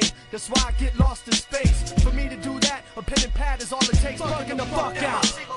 That's when I duck down. Fucking with that cat in the mirror, I might get cussed out. My unorganized rhymes is organized crimes. Before my lifetime is up, I wanna find my right mind. I wanna touch the stars and swim in oceans and parachute. Embarrass you in public and front like I'm scared of you. I'm sick of battling, sick of rambling off at the mouth, sick of cussing bitches out. What the fuck is this shit about? Fuck it now. I don't even want my album coming out. Maintain, get your ass in the booth and run your mouth. Journalists, scientists, experimenting with all types of shit. Just witness how my mind will flip and do a 360. I quickly write a raw 16 ball verse with more flavor than a pack of Starburst. My arms hurt for mic holding and writing rhymes blindfolded. Fuck it, it keeps my mind open and my third eye scoping. Okay, so y'all can check that out. Maintain featuring K Solo. Journalist, journalist, scientist. Damn. Okay, so I got an email, but it's not from Zoom. I got an email from myself because I did a test. My email's working, yo. So Zoom is tripping, not me. But like I said, I already created the backup system, which is up right now. So we're just waiting for Priest to join the Zoom. So we're set for that. And this Eric person, I don't have Eric's info, yo. Telling Priest, send link to Eric if you want him to join. Okay. So I worked around the situation. So my job's done as of for now. And say what's up to MoreMito. Hear that? Say it again. Say what's up. Say what's what? That's right. Say what's happening. Okay. So that's what's up. So that's a little bit on the beats. So I hope that answered y'all question. We got Bragadino in the house. The LT station says, I could understand why people would think K Solo and Redman are brothers, right? They're not, though. I heard both of them say they are not. Oh, okay. They're related, though, in some way, though. I just don't know what it is. Or maybe they were just messing with me. Play a dark beat, AD, summon Priest. Ooh, I can show you some stuff that I did for Priest that never really got released. Oh, I can't show you that. Hold on. I got something else. I got something that I did for Priest. Let's see. 1 2 1 2. Oh, here we go. 1 2 1 2. Yo. Back in the days, I loved the boom bap. Babylon's falling, Priest pursues rap. Catalog enormous grace with cool cats. Amplify his music, turn them money black. He came out chopping rappers, switchblade tongues. Filled his mouth with disasters, which they come. He gave it to the brave Senators and BK. Took the freeway, him and his DJ. Sliced rappers in half, they felt his rap. None dared to laugh, but get out his path. He left his autograph on stained glass. So sacrifice the young calf, the saints mad. A bloodbath under this wing mask, you dingbats. Priest, be where your dreams at. God's gunslinger with his tongue is meaner. Disciple, turn to a G-cycle. That's all I can show you for now. But that is a little bit of KP on AD's beat from back in the day. It's unreleased, but yo, Priest was going in, man.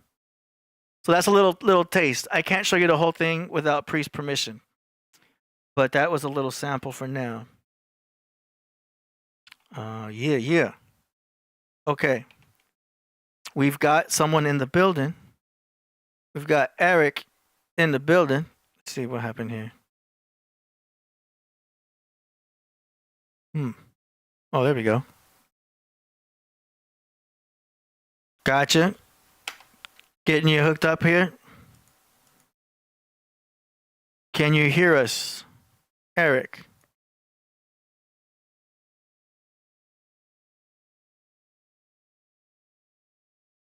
I'm going to put my box back together. Yo.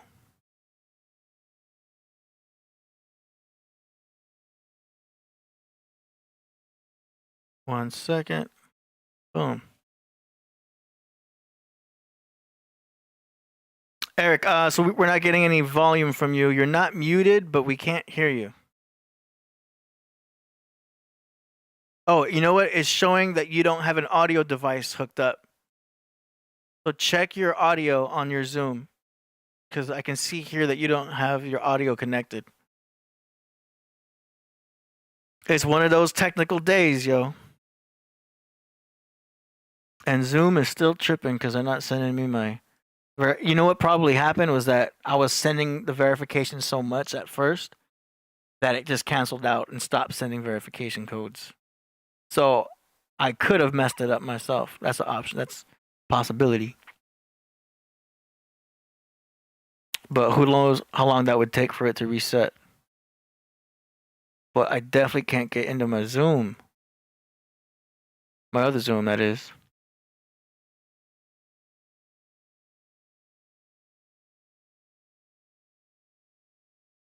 Okay, Eric, you still don't have an audio device hooked up yet.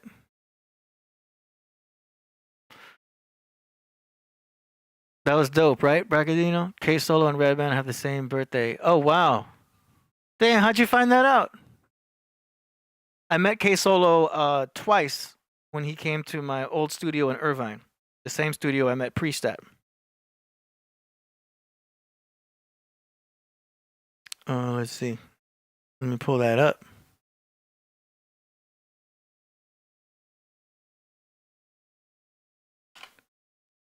Going to my spot.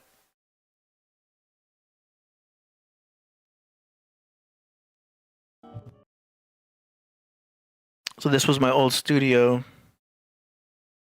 Wait, let's make Priest a beat like this. I flipped. And then have him and I flipped that Brown Sugar beat. Remember Brown Sugar? At the same time. I just seen who sang up in the bay too. You know what I'm saying? It's kind of a shuffle beat.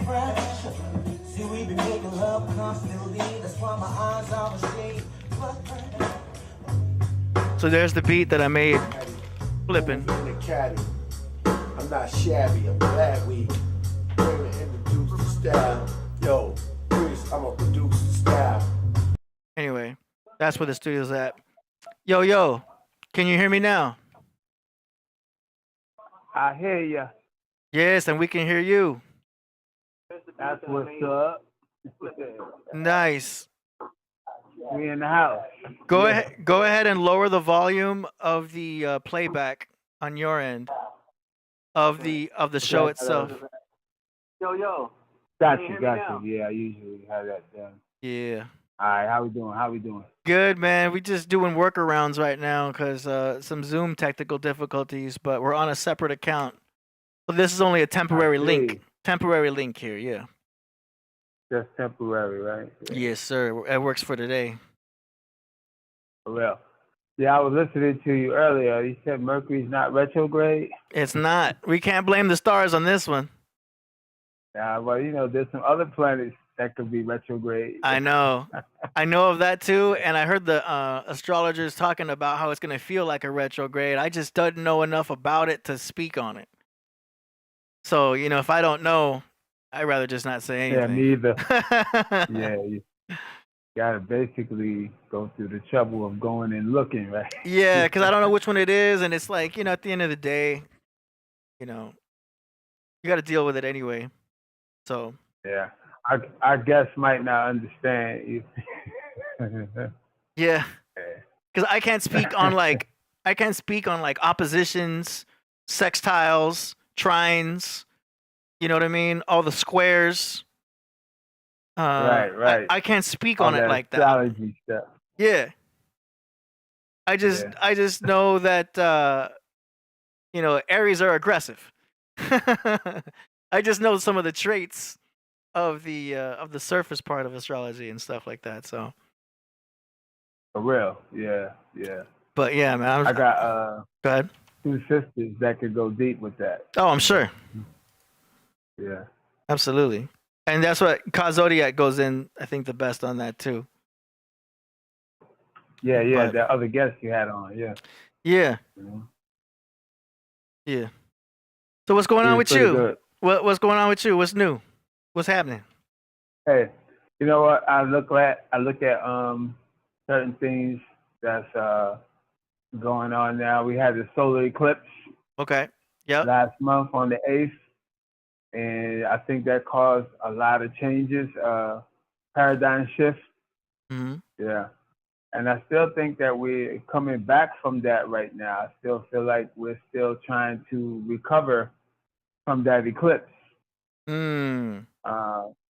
So it's a lot of, because, you know, once an eclipse hits us, it takes us into a whole nother direction. And at that point, we have to be able to develop again and try to, it's like a reset, you know what I'm saying?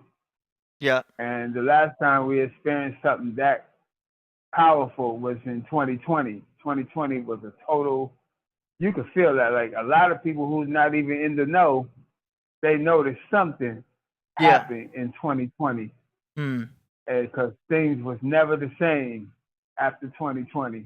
Yeah. And for the most part, we're still trying to come back, trying to find ourselves and resettle and come into a whole new adaptation. You know what I'm saying? Mm-hmm.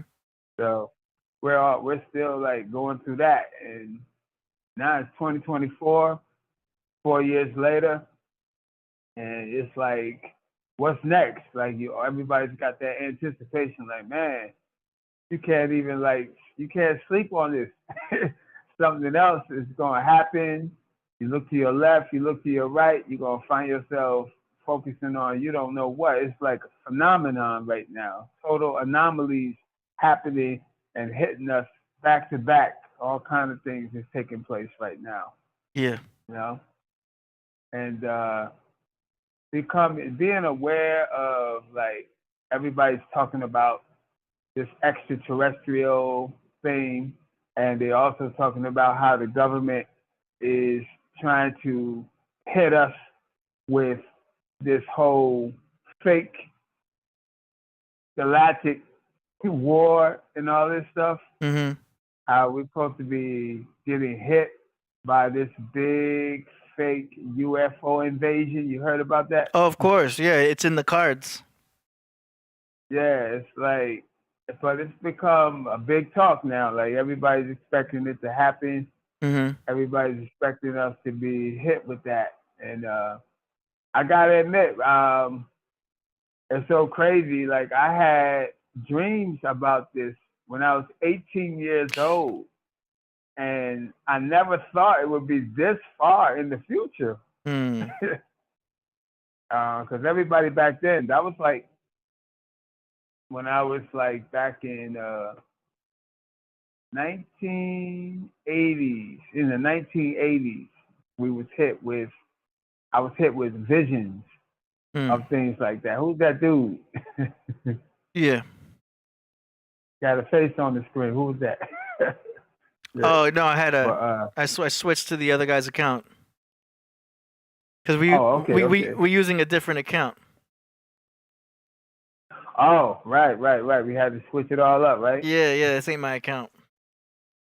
Yeah, that's a shift right there. Yeah. But yeah, so this thing happened in the 80s. I saw an alien invasion. When I was 18 years old, I had a dream about an alien invasion, and it was so impactful, and it hit me so hard because I had there was nothing on my mind like that. I was like I was conscious, but a lot less than I am right now. I was very conscious of a lot of things, but not as much as I am now. As you know, as you get older, not everybody, but you should grow. You should continue to expand your understanding of things. You should become more aware. Your awareness should increase over time. But that depends. You can have a lot of distractions. A lot of things could distract you. A lot of things could take you off balance, and you could be so impacted by so many things happening in your personal life that you might not even begin to notice all these things that's going on. But and then sometimes things can be so overwhelming that you can't help but notice. So what I was dealing with back then when I was 18 years old, it was like something that just slid into place, something that just hit me out of nowhere. And I had this very powerful dream of these starships coming across the sky. I'm not going to say flying saucers because they did not look like flying saucers. The typical flying saucer is a round ship, and the term flying saucer was put out in the 40s. I think it was the 50s. Yeah, I think it was the 50s, not the 40s.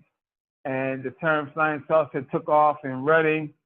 Everybody quickly accepted that as what those UFOs are called, flying saucers, because of their round shape. And then they began to make all the movies, and they continue to use this shape in all the movies back then in black and white. I mean, there's a slew of UFO movies in the 50s that you can check out. And a lot of them is known as B movies, so they don't really get no ratings no more, so they're all on YouTube. So, but the thing is that in my dream, these ships were not flying saucers, and they were red metallic ships.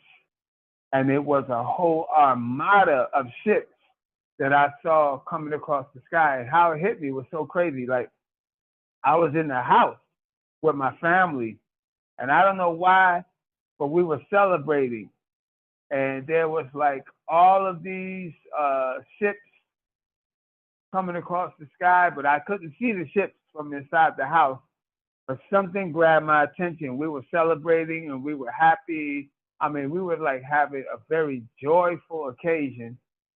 When I looked to my right and I saw out the window, there was a door and there was a window, and I saw a lightning bolt, and what it looked like a lightning bolt, go past the window and come towards the street.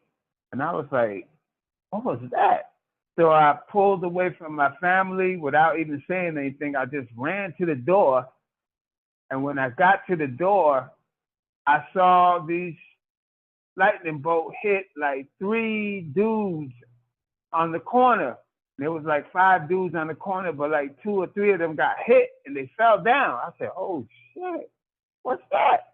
So I opened the door and I looked out, and I noticed that it was snowing. Yeah, that was the first thing that hit me, was the snow. And that's what got me. That's what made me originally run to the door. I'm trying to think back a lot of years. This is over 30 years ago. And I ran to the door and I saw the lightning bolts hitting some dudes on the corner. And I was like, it ain't supposed to be snowing. Why is it snowing? So in my dream, it must have been like summer or something, because I realized it wasn't supposed to be snowing, you know. And I ran outside to look out to see what it was. And when I opened the door, that's when I saw the dudes getting hit with something that looked like lightning bolts.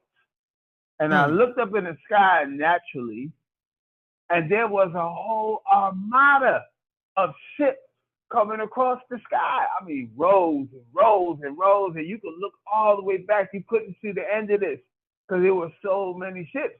And then I was like, wow.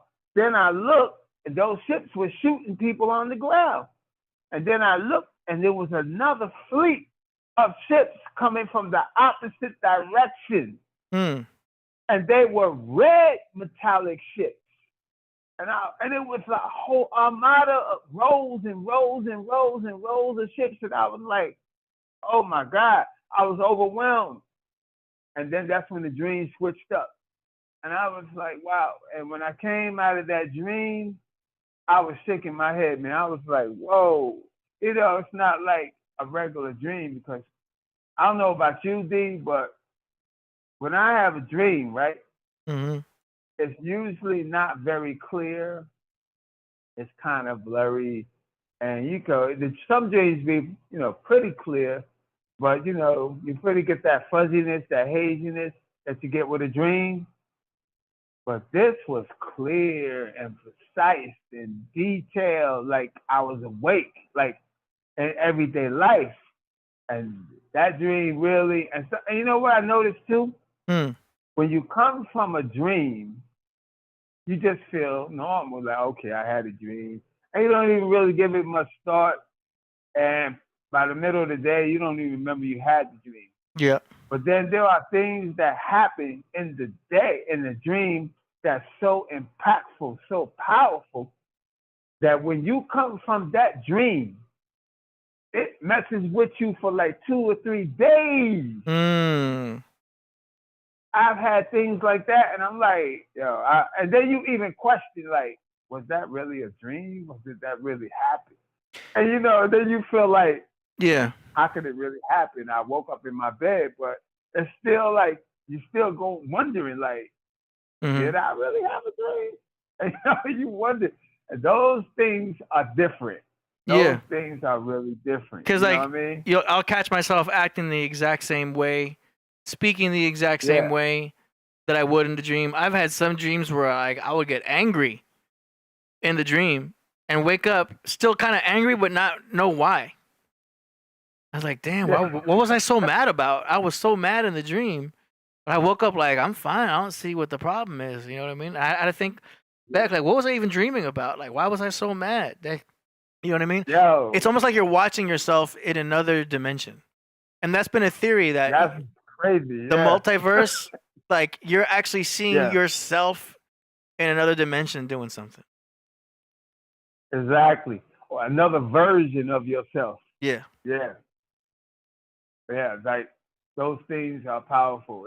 But you know what's so crazy was I had never heard at that time when I was 18, when I had that dream, I never heard anything about UFO invasion. Like the furthest thing from my mind, you know?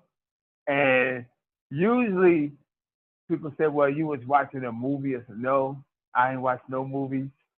There was nothing like that on the television. And, you know, back when I was 18, we didn't have no internet.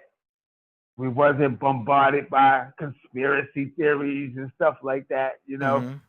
Like, there was conspiracies back then, but not so, like, it could hit everybody at once.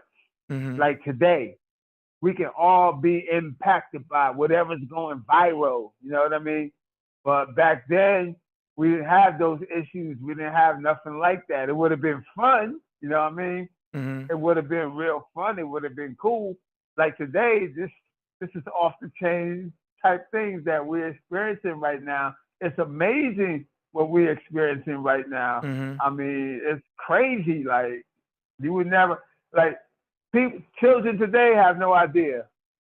They have no idea what we was actually dealing with, you know what I mean? Like, if a UFO type of documentary came on, it was rare, you know what I mean? It was very rare. You never seen anything like that. And then when you do see that, we be getting on the phone, calling each other up. That was the internet, the phones, you know what I mean? We didn't even have cell phones. And there was no text messaging, nothing like that. And definitely no FaceTiming. That was like sci-fi, like Star Trek type stuff. You know what I'm saying? Yeah. But and then to actually today experience, like, I could get on. It's so mundane now to talk about UFOs. It's not even like as exciting. Though that could never get tired. That could never get tired. But still, it's not on the level like it was then. You know what I mean? Yeah, I remember thinking to myself, yo, I totally believe in aliens. You know, the news is trying to hide it. And then now that it's becoming mainstream, I don't believe in aliens anymore. It's like if they're talking about it and they're trying to make it mainstream, now I think it's all bullshit. I don't even think aliens are real because it's on the news. And I don't trust the news. Nah, you don't trust it. I was just talking to I was just listening to Billy Carson the other day, felt like I was talking to him. But I was just listening to Billy Carson the other day, and he was like, a lot of times you be seeing those UFOs. That's the United States government. Yes, 100%. Like that's the United States government. They got their own things going on. They back engineering UFO technology. They're trying to duplicate the ships and stuff that they found throughout the 40s and 50s. Plus that there's word that they also found ships inside of caves and stuff. And the theory is that these ships belonged to people on Earth. Like, I don't know if you heard about that, A Dizzle. Sounds so sci-fi today to people. This hasn't become normal, what I'm about to say. They're talking about that our past, going back maybe 2,000 or 3,000 years, 5,000 years, we own spaceships, starships. And that the United States government is actually lying when they say things like they're the first to do it. They're making that up. What you think about that? Well, say it one more time. All right, today there's word going out today, and it's becoming more impactful every day, that we did space travel. The people on Earth, a couple of thousand years ago, like 3 or 4 or 5,000 years ago, we actually was involved with Star Trekking, like on Star Trek. We were going into outer space and we were interacting with people on other planets and stuff. And people on other planets was landing here. And, like there's a TV show that best describe it, Buck Rogers in the 25th Century. Okay. Or Star Wars. Like the Native American Indians actually have a document that they wrote, and they're saying that these people from outer space landed here near where the Native Americans were located and shared the galactic history with them. And that book is out there right now called the Terra Papers. Have you heard of the Terra Papers? I have not. Yes, you can Google that. It's called the Terra Papers. And the book is real thick, like a phone book. And check this out. George Lucas took the Terra Papers, which is based on truth, and turned it into a movie called Star Wars. I believe it. Yeah, they're saying that George Lucas hasn't denied this. He hasn't denied this at all. And they're saying that he actually made this movie based on the Terra Papers. The Native Americans are saying that everything in Star Wars is true. They're saying the whole movie is true. All right, that's the part where you got the love story and all that stuff. That's not what it's talking about. But this alien called Darth Vader, the Death Star, the Stormtroopers, all the other nationalities and characters, that stuff is real. They're saying that it's real. The whole thing is real. And they just I always tell, they rename stuff, like they came up with Jedi, which I think correlates with something else too, right? Like the Skywalker actually means like one who. Well, Skywalker, I'm glad you said that. Yeah. That's the Mayans. The Mayans. You heard of the Mayan Indians? Yeah. They came up with Skywalker. That's theirs. That comes out of their religion. They call people Skywalker. Like, for instance, if you go to the internet, right? And you say, what's my Mayan zodiac sign, right?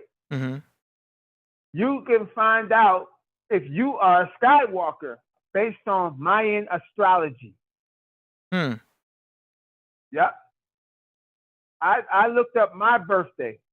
I'm actually known by the Mayan astrological chart, I am Red Crystal Skywalker. That's me, bro.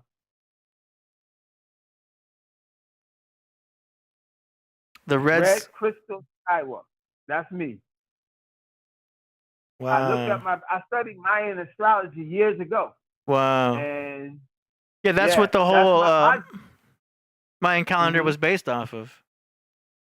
Yes.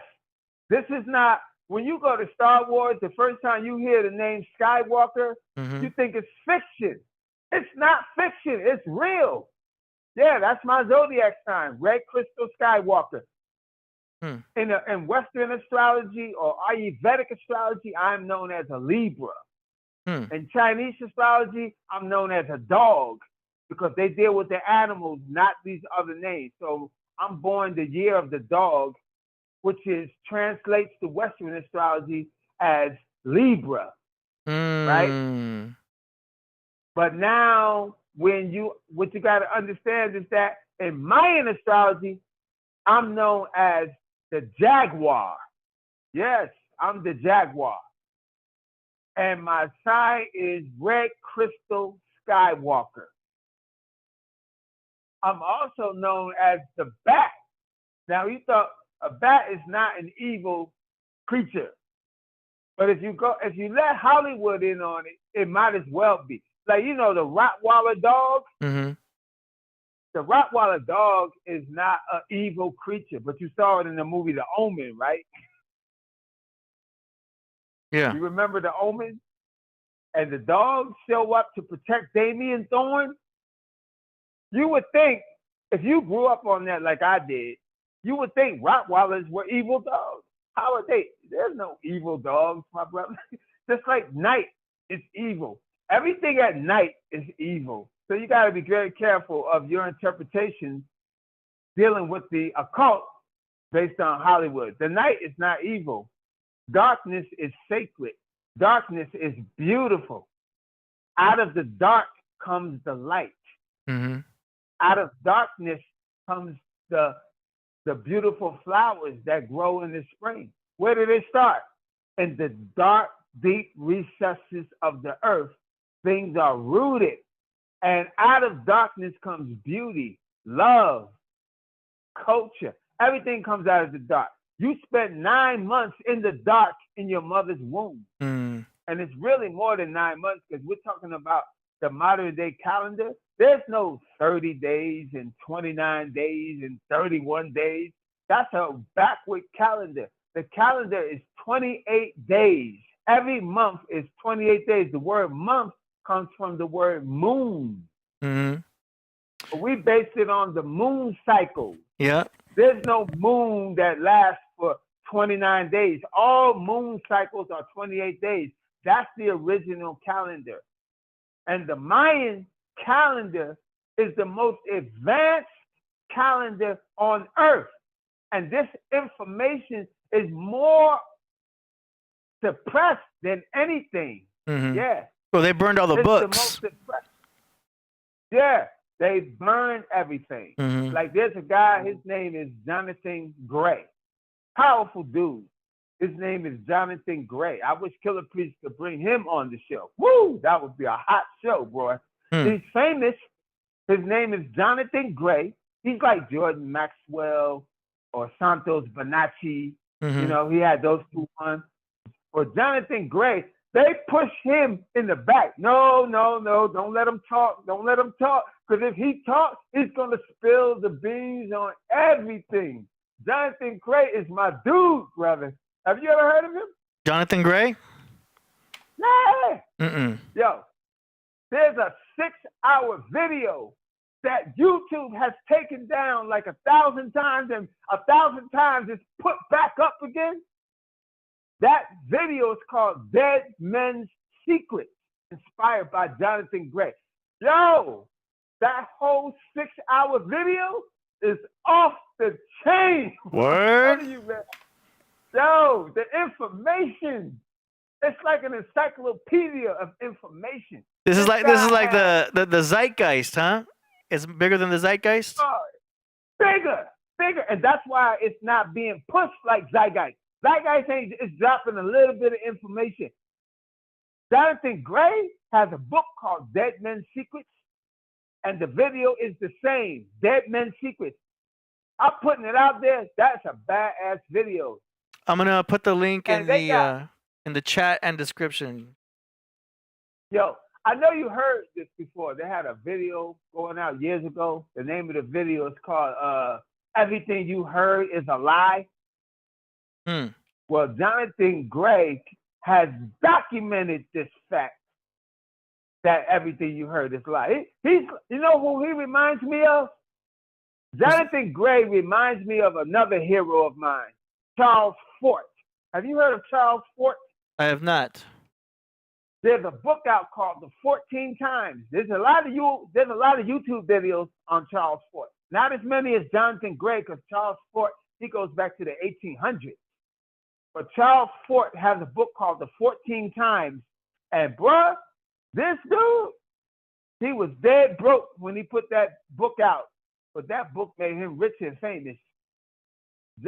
Charles Fort, he took everything that you know how the United States government has, they take powerful things they find and they just catalog it and put it away. Mm-hmm.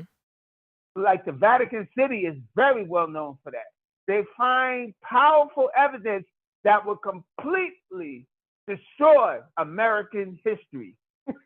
They find, and they say, put that away, hide it. But they keep it though.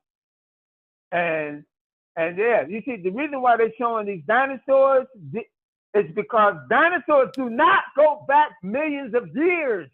That is a big lie they tell children in school. They got dinosaurs going back 100 years. They got pictures, and they found dinosaurs with the meat on the bone, not these ancient bones they talking about is millions of years old. They lie. That's an actual Stargate. That is an actual Stargate. Stargates are not made up. They're not fiction. Stargates are real. Yeah. And Jonathan Gray, let me give you a story, a background story that really shed light on how they're suppressing this dude. Jonathan Gray was invited by college students. They were so impressed with his work, right? They said, we're inviting him to do a lecture at this college, right? Mm-hmm. Well, the word got out. All the students were excited. They were like, ooh, we're going to get Jonathan Gray. We're going to get Jonathan Gray. All of a sudden, word got out. The dean found out and the staff. And they made an announcement. We're sorry to say Jonathan Gray will not be coming here. And they gave some lame excuse that he's not going to be able to come. Guess what the students did? Right. The students rented a place across the street from the school and re-invited him. The school got so mad, they couldn't stop it. The students were smart. They said, oh, there's something going on here. Yeah, they try to block this dude. And they bring Jonathan Gray over here across the street. They rented this big place. Jonathan Gray was able to show up, and the students still was able to hear his lecture. And he is overturning all the lies you done heard. It's so many lies, man. Billy Carson is doing that, and so is Terrence Howard, but not on the level of this dude, Jonathan Gray, bruh. He is really going in. He is really going in. He has 196 things. 196 things that he's documented that is going to completely disgrace the lies that the United States government has been talking about for all these years. One of the things they're always saying is they're the first. We're the first to do this. We're the first to do that. No, they got evidence all over the earth that show they're not the first. They're not the first to do anything. There's nothing first. Like, for instance, they tell you that if you go back to the Bible, right? The Bible in the book of Chronicles is telling you a lot of things. If the people in Christianity and church knew what the Bible was really talking about, the clues are there. First of all, the Bible tells you that the people in Chronicles was dealing with, what's the word? It was in my head a minute ago. Anyway, they were dealing with metal, okay? And what they said in the Bible about them dealing with metal means that they would have to be advanced just like us right now. For instance, do you know that in order for you to have what we take for granted right now, aluminum, you can't have aluminum unless you're advanced. Aluminum is not in the earth where you can go dig it like gold, copper, silver, nickel. You have to make aluminum. And in order to make aluminum, you have to have electricity. Then you have to have advanced knowledge of mixing metals.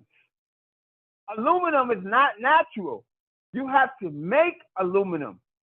And the United States explorers, people who have explored, people who are archaeologists, people who travel and explore and find ancient relics and stuff in the earth, they have found aluminum cups that go back thousands of years.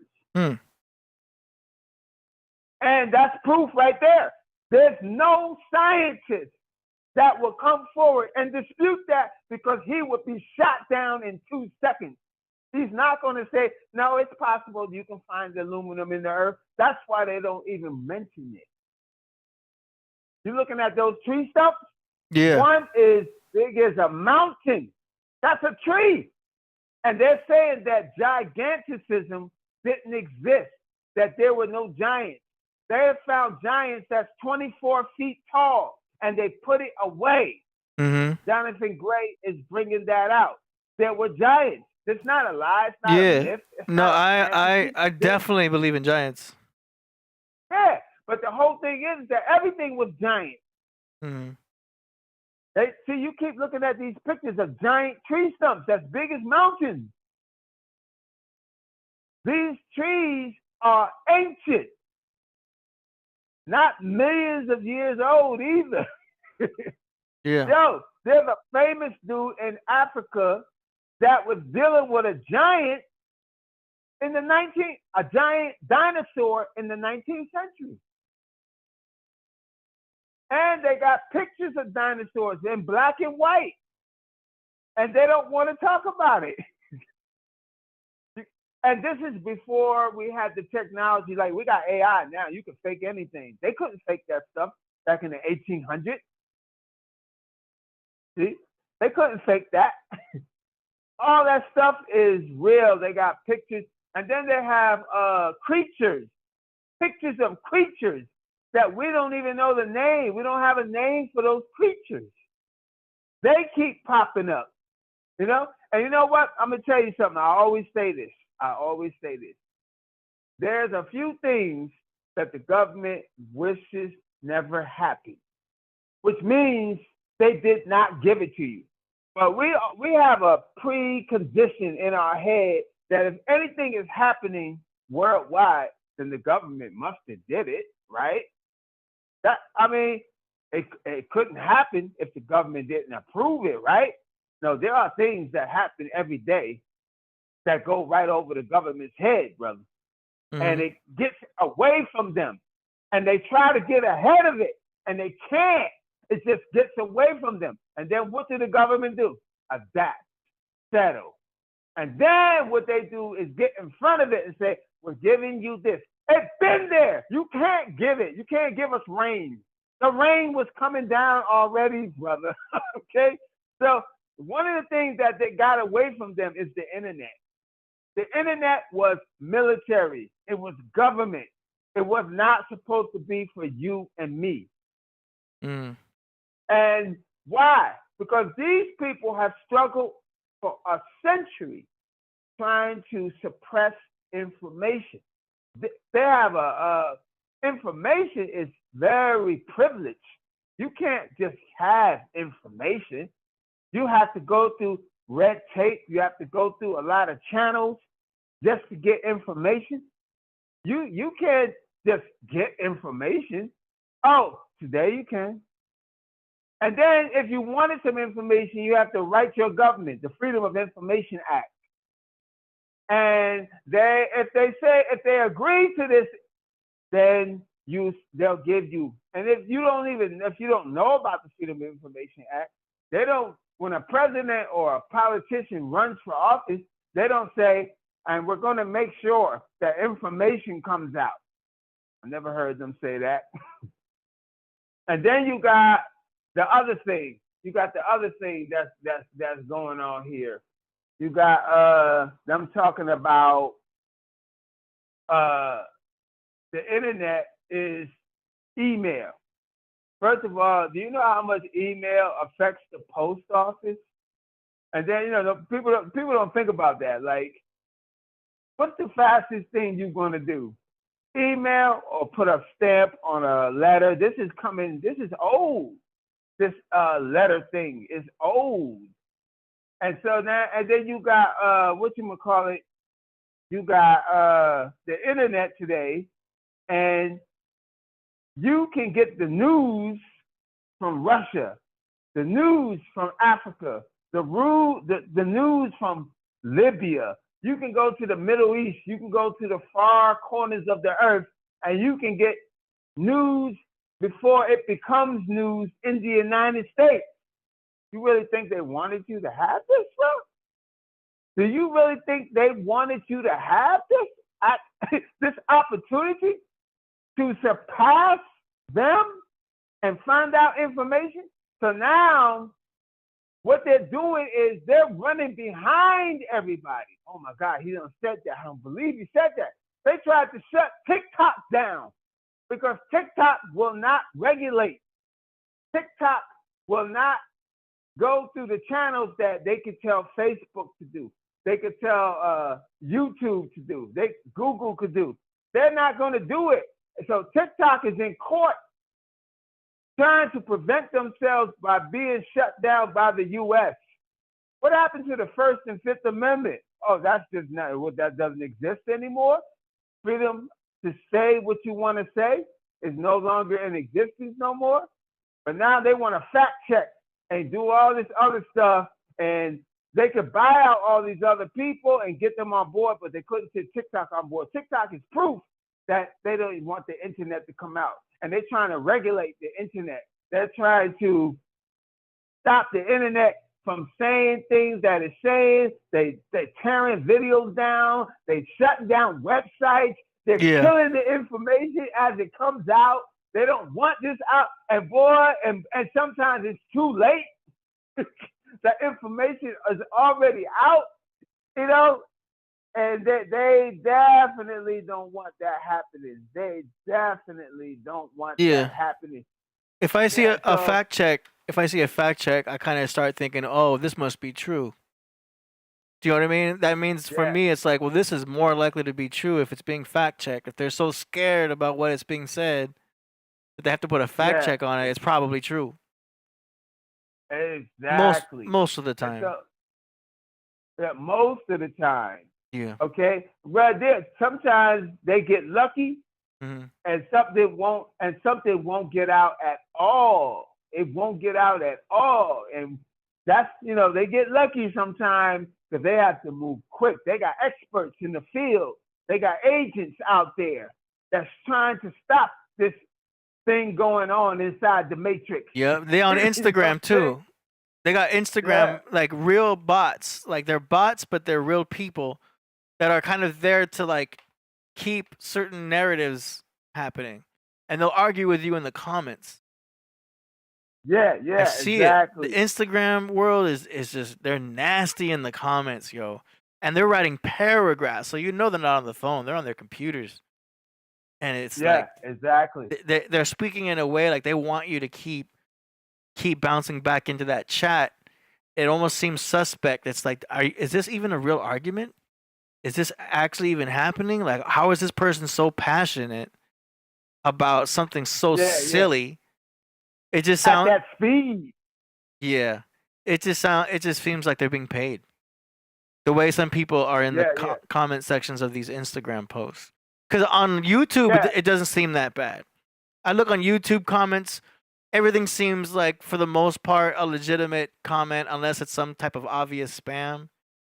Most of the comments, it's like, okay, those are all legit. Even if someone's trolling, it's obvious it's a human just trolling. But on Instagram, they're arguing to such passion and degree that it just seems like it's not.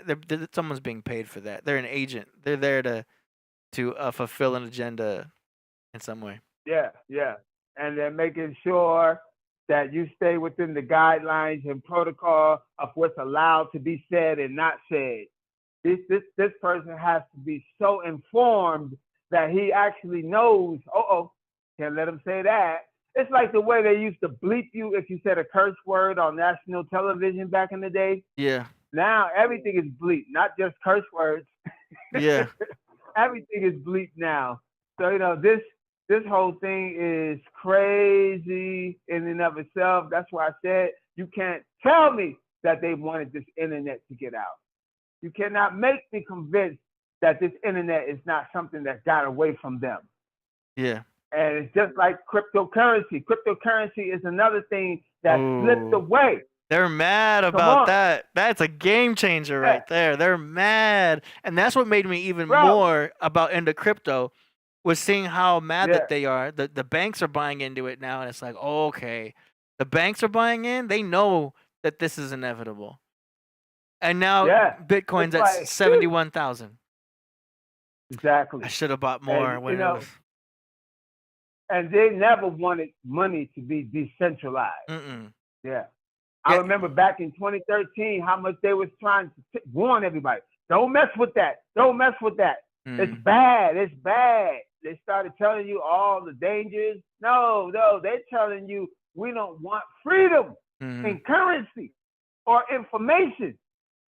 You ain't supposed to be having all that money. You ain't supposed. That's just like owning oil. A regular person can't own oil. Oh, there's millionaires being made so fast, and it's making a lot of the higher ups just upset because there's so much being made, and they can't control it. Yeah. Woo! It's amazing, bro. You position yourself in the right area with $1,000. A couple months later, you're at $1 million. It's happening as we speak. Yeah. Who cares about Lotto? Oh, exactly. You have a way better chance with crypto than you do the Lotto. That's it. And it's amazing to me how many people are sleeping on that, though. Yeah. No, I talk about it as often as possible. Oh, you do? Okay. Yeah, I'll drop a few coins, see if anyone knows anything about, you know what I mean? I'll say like Solana or something like that, see if people know about that, or I'll name Bitcoins. I'll name coins out. Exactly. And then you got this entire country is run by crypto. They don't even have fiat currency anymore. It's total crypto. One of them is what's that country called? El Salvador. El Salvador is totally cryptocurrency. There's no money. You could buy gas at the gas station with crypto.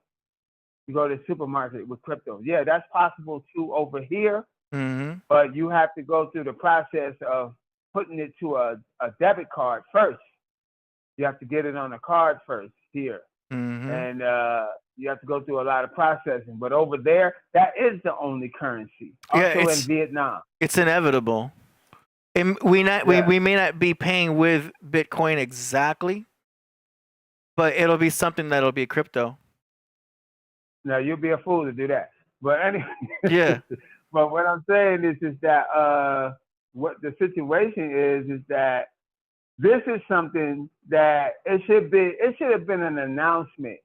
Okay, people of the United States, we will no longer be using this type of money. It shouldn't be something where you gotta push. If you didn't hear about it, then you don't know about it.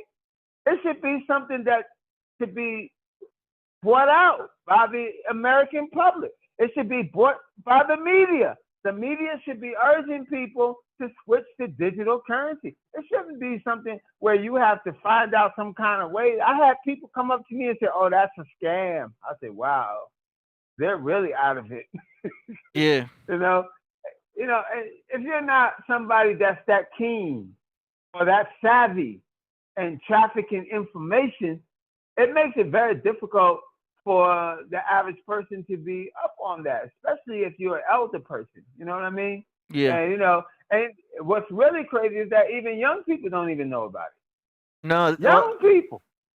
a lot of people think it's too late too. Like, oh, I already missed the boat. It's at 71,000. I should have bought in when it was like, $15. But not realizing in a couple years from now, Bitcoin could be well over $1 million. Yes. And that's not my And that's prediction. crazy. That's not me making that prediction. That's what others are predicting. Like people who are way more knowledgeable about crypto than I am. For real. And it's really information about that, about so many things. It's so suppressed. It's so suppressed.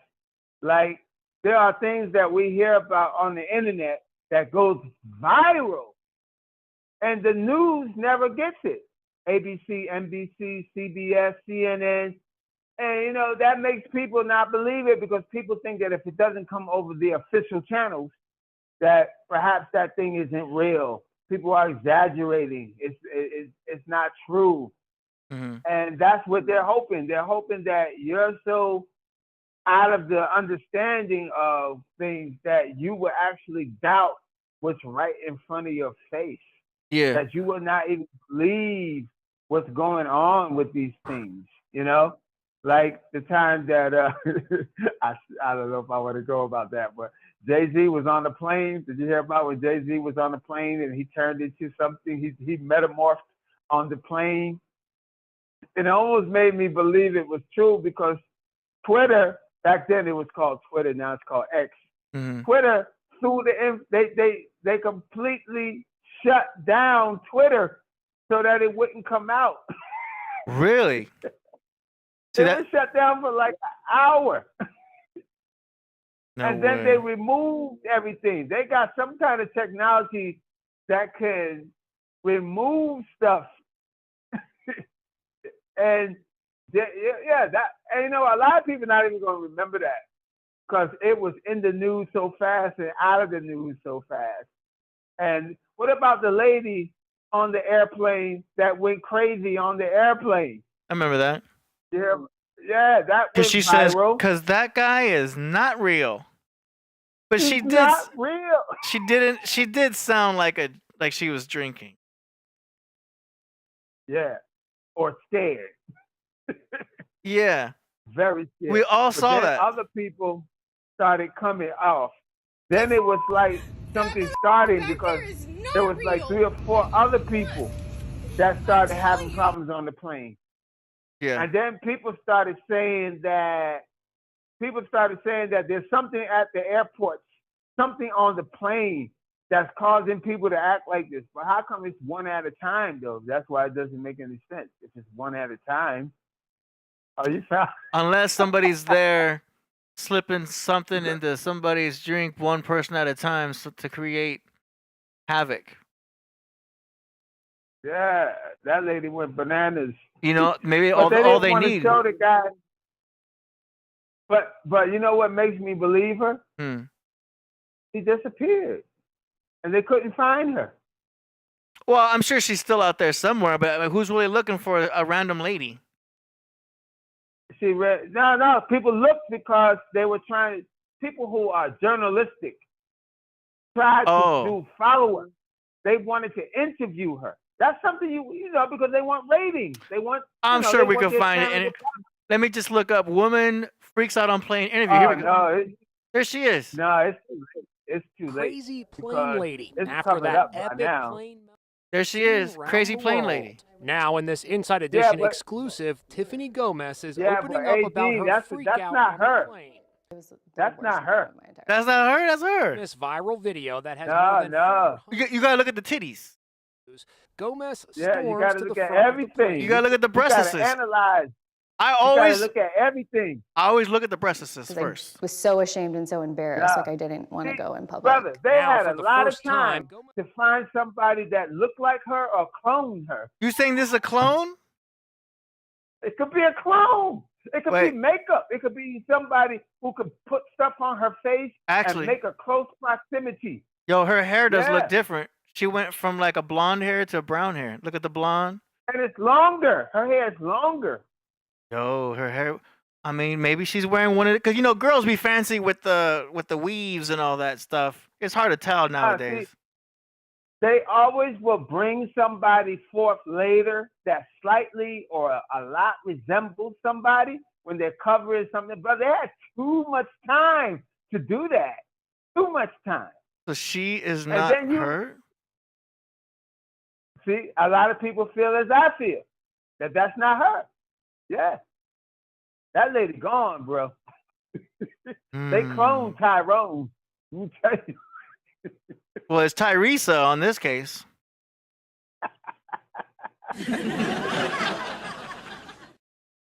What do you think about cloning? I believe You it's know? possible with sheep. I believe it's far fetched when they talk about certain artists in the music industry, and I think it's far fetched to say that humans are being cloned to the point where they're in public. Yeah. I'm having a hard time believing that, but I believe they're able to clone animals and sheep and stuff like that. Okay, here's my thing. Go ahead. I believe that they are afraid of cloning. Now, a lot of people are saying on the internet and social media that cloning is going on behind the scenes. Yeah, well, that's possible because they can control it. But they don't want everybody having access to a clone. And how I know that? Because since the inception of cloning came out on the news, and this is before the internet, they have been saying that first of all, they have been saying that they don't want cloning done in the United States. And this is going back to the 80s in the Bill Clinton administration. They don't want cloning here. They don't want nothing to do with cloning. Why is that so? What's the problem? What's the problem? These are people who do bad things, but they don't want cloning. They don't want people to clone people. Why? So it got so bad that a dude had to take his cloning facility out of the United States. And now, if you want a clone done, you got to go to Canada. You heard about that? It's called CloneAid. That's a real place. Yep, CloneAid is a real place in Canada. You can get the address off the internet, but you're not allowed to clone in the United States. So I think it's something positive about cloning. When I tell my friends I want to get cloned, they get scared. They be like, what's wrong with you? Nah, don't get cloned. Why are you worried about getting cloned? You know, if I clone myself, I could throw people off. I could get rid of people. I could have a double of me, and he can do things for me, and I could be somewhere else doing what I want to do, take the focus off of me, and the clone can take over. Think about that. And think about the money that you can make with cloning. Let's say you said you want your own Beyonce experience. Well, we can have a Beyonce clone sent to you right away. And then they can make a law. We'll know it's not the real Beyonce because we're going to put a birthmark on the side of her neck. And if you see that birthmark, you know, we're getting close to that now because think about this, right? If you wanted to live forever, you could clone yourself. If you wanted to be younger, you could clone yourself. The United States has a death rate that is phenomenal. People are dropping dead all the time, and especially in the hospital. I don't think they want you to clone yourself and keep living. And then here's the thing that is more suppressed than ever. Not so much that cloning is being suppressed, but even more so the ability to transfer your consciousness into that clone. That's crazy. So that you can continue. See, that's the whole thing about cloning. I wouldn't even want to be cloned so much if I couldn't join my new self. It just seems so far-fetched, but at the same time, when we look at Egyptian ancient artifacts, they have these things that were able to allow them to pass their souls from one body to another in order to extend their life. Remember the ankh and the brush, how those were kind of tools to like I don't know how it all works, but supposedly that is used to transfer soul. I guess there's movies, or I don't know if it's Stargate or something, where they're able to do that. They almost did it in the beginning of one of the Transformers movie. They were transferring the soul from one body to the other. They have two bodies side by side. And so I guess you're talking about that same type of thing, but more scientifically. There was a whole thing about Jamie Foxx. You heard about that? I guess Monique revealed how supposedly Jamie Foxx was cloned because remember he got sick for a minute? Yeah, and the other dude, Ice Cube. They got a clip of him saying that's not Jamie. But that'd be impossible because if it was a clone, he wouldn't have all the same talent, the skills. He wouldn't be able to play the piano like he does. This guy's multi-talented. That's true. But if they can send your consciousness, you, who you are, your identity self, into that clone, then he'll just be able to continue. He probably need a few days to get used to the body, and then he'll be right back at it again. I don't know. That seems so far-fetched. I can't even imagine. Okay, that. There's a TV series. I don't know if you ever saw this. It's called Dark Matter. I haven't seen it. You ever see Dark Matter? Mm-mm. The Dark Matter, I really love Dark Matter, man. That was one of my favorite shows, and they cut that thing off, man. It wouldn't even go till more seasons. I was like, damn, man. Every time something good, they cut it off. Dark Matter was the bomb, man. I love that show, man.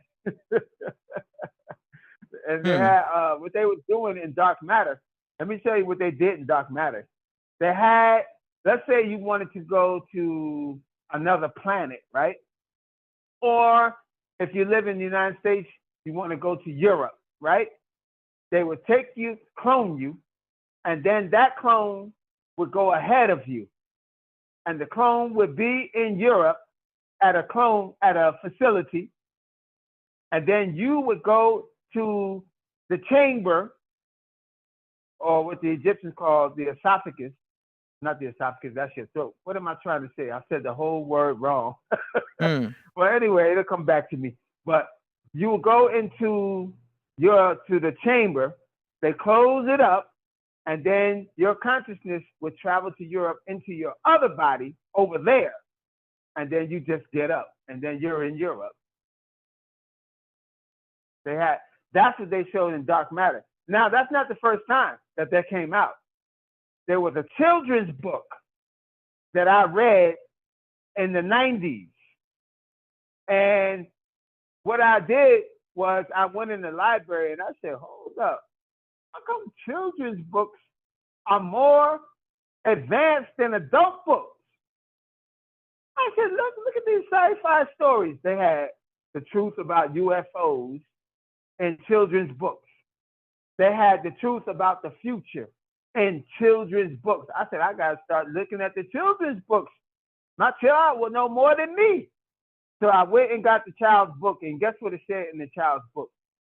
It says, in the future, you will be able to go into a clinic that will clone you, and then send your clone to the next country, and then you will be transferred from your body to your other body in the future. And then I saw this repeated on the TV series Dark Matter. See that? Wow. Incredible right there, yeah. So a clone would be amazing. I tell you what though, like this FaceTime thing, people think that FaceTime is new, right? Back in the 90s, they had FaceTime technology. Did you know that? Oh, I believe it. It's just a video camera with a phone. It's not a big deal, right? Yeah. But the public wasn't, they said in the newspaper, the Daily News. I was in New York at the time. And they said in the Daily News that they have a new technology that they're about to release to the public where people can talk to each other. They were going to use landlines to do this, where you can see your friend and you can talk to him on the phone. Then they had another technology in 1998. I remember the year because a lot of things happened that year for me. And in 1998, they had stores where you go in the store and you can FaceTime somebody in another country and you pay some money to sit there and talk to them for a certain amount of time.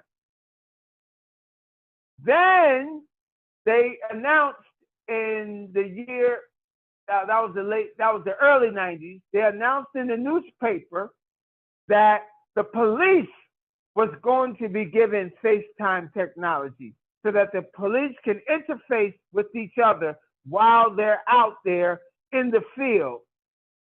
That also came out, and it never happened. They announced things, and then they drop them. Somebody said, no, we're not going to do that. And somebody override that contract, and it never happened. All of a sudden, how long did it take us to get FaceTime technology? I think it was like 2013 or 14 when they released that. Took that long, but they've been sitting on it. All right, like these flying vehicles. People think these flying vehicles are new. They're not new. The military has everything before you get it. If you go on YouTube, there's a vehicle that the guy is flying around in. The name of the vehicle is suppressed technology. They wouldn't let these things out. A guy's flying around all over the place with a vehicle that's just now coming out. And it's hardly even on the market. That's why I believe what Billy Carson said, we're like 200 years late. They had all this stuff in the 1800s that they are releasing now. And he's got proof of that. They purposely held us back from advancing.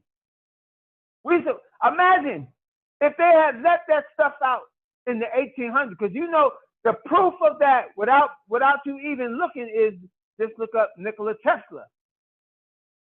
Think about the things that Nikola Tesla had out that surpasses everything we're doing today. We still haven't caught up to Nikola Tesla. Yeah. He had way more advanced stuff out. And they got proof that over 200,000 years ago, they had proof of wireless technology over 200,000 years ago.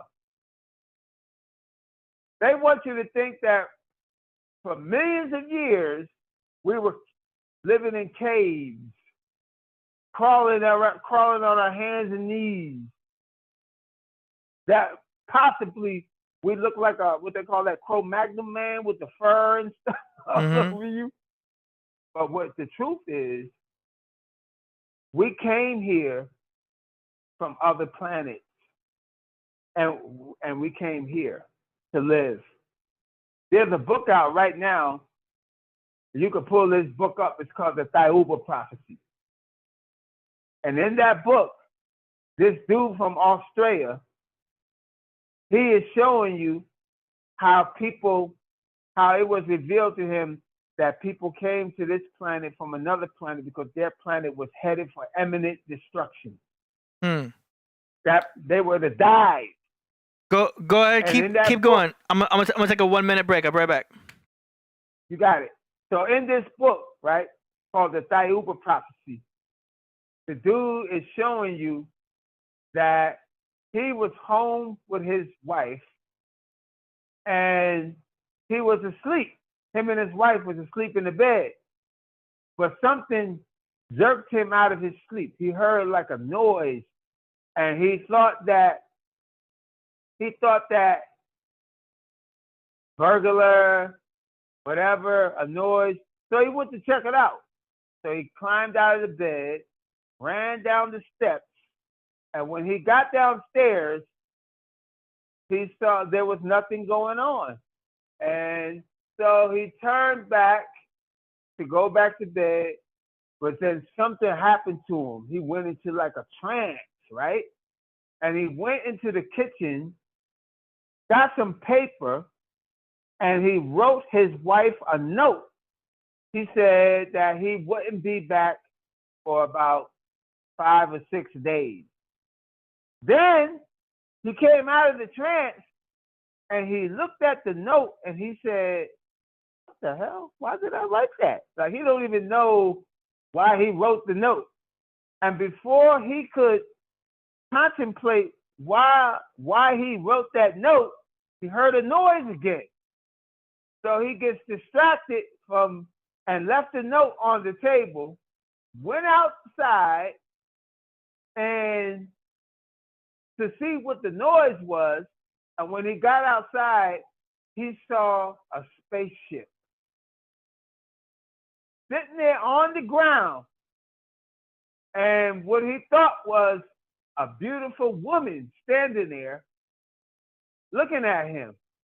And he was like devastated. He was like, who are you? And she said, come with me. So he goes with her. And the next thing you know, she opens up a portal. And she goes with him through the portal. And he sees all these weird looking people. First, he saw people that looked like they were from the 1600s because the way they were dressed. And then he saw people that looked like troglodytes, like these people that looked like they were cave people or something. And then he looked and he saw more modern looking people, like maybe from the 1800s. And it was like people from different time periods. And he said, where the hell am I? And she said, this is a pocket, what we call like a pocket in the earth. And she said, have you ever heard of people who were missing, who they couldn't find? And he said, yeah, I've heard about strange stuff like that before. She said, well, this is where they end up at. They end up right here. He said, well, where is here? She said, this is a place in between worlds. She said, this is the place where they wind up at. And he said, yeah, but they're all still alive. She said, well, here you can't die. So you can have people living there for like 1,000 years, 10,000 years, 100 years, 50 years. And she said that we haven't figured out how to free them. And he said, really? She said, yeah. And he said, well, if you could free them, would you? She said, yeah, but that would be hard too, because you will be putting them in a very bad situation. If you just remove these people who are out of touch with reality of your time for all this time, that could be a shock to them. They might not be able to handle it. He said, wow, I never thought of that. And she said, come with me. So while they were walking away, these ancient looking people that were like primitive started attacking them. They started picking up rocks and stuff to throw at them. She pulled out her laser and she blasted them, and then they all fell out. Then she took the dude with her and she took him into her spaceship. Well, they got into the spaceship and she said, listen, I want to tell you why we brought you here. She said, we brought you here because we need you to act as a messenger. We need to fill you with what's going on with your planet and what they need to do to plan for the future. And we need to give you the history of your planet so you can understand the past so that you can understand the future. And he said, wow, you can do all that? She said, yeah, we're going to do that with you. He said, why me? She said, well, you was the best example of what we needed. And she took him in the spaceship back to their planet. And while he was on their planet, she filled him in on so many things. But one of the things that I wanted to mention here was, this is a long book, is the fact that she told this dude that he would have to explain to the people that they're not from Earth. So according to her, nobody on Earth is from this planet. Everybody on Earth came from a different planet. So we the aliens. Then she said, we are the aliens. exactly. And but we got here first, so we got squatters' rights. But he said, well, who came first? Was it the Chinese? Was it white people? She said, no. The first people that came to Earth was not your people. He was Caucasian descent. She said it was blacks and Chinese. He said, what? I thought that white people was the first people on Earth. And she said, no, it was black people, what you call black people and Chinese, blacks and Chinese back then, but that's what they're called today. So as a reference, we're talking to you about blacks and Chinese people were the first people on your planet. She said, but this is not the first planet they chose. She said, before they came to Earth, they went to Mars. And they were living on Mars. And she said that the scouts who found Mars had kept looking and they found Earth to be way better. So a lot of them left Mars and went to Earth. And she said that's how you got the kangaroos, because the kangaroos came with them. There was no kangaroos on this planet. And she said also that's how you got citrus fruit, like oranges and lemons, because that was not on this planet. And she said that's how you got, she mentioned a certain plant I can't remember the name of, but that also was not from this planet. And, you know, it's interesting too, because not only does different people come to this planet from their home planet, different nationalities, but they bring their stuff with them, like their plants and their animals. Think about it. And their technology. All that comes with them. So when you look at somebody like Jonathan Gray, all the stuff that he puts in that book, Dead Men's Secrets, you see different time periods where different things came to this planet. And you can never be sure. You could never be sure if an animal was from this planet or not, or an insect. Scientists already believe that mushrooms came from outer space. You ever heard about that, AD? No. They believe, scientists have been going over this for years. They believe that mushrooms are from outer space. And you know what's funny about that? There's a book in the Bible, in the book of Exodus, that talks about a man named Moses that took these children, the children of Israel, on an Exodus, which is why the book is called Exodus. And they discovered something that they call manna in the Bible, right? And the manna came out of the sky, according to the scripture. And if they describe what the manna looks like, it sounds like they're describing mushrooms. Yeah.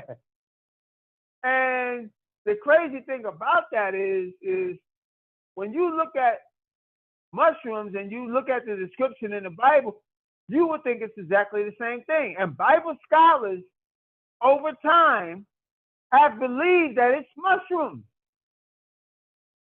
Now, the things that they went through when they ate the stuff, and the way that it's spoiled, and the color of it, and the description of it looking like hoarfrost, all that is mushrooms.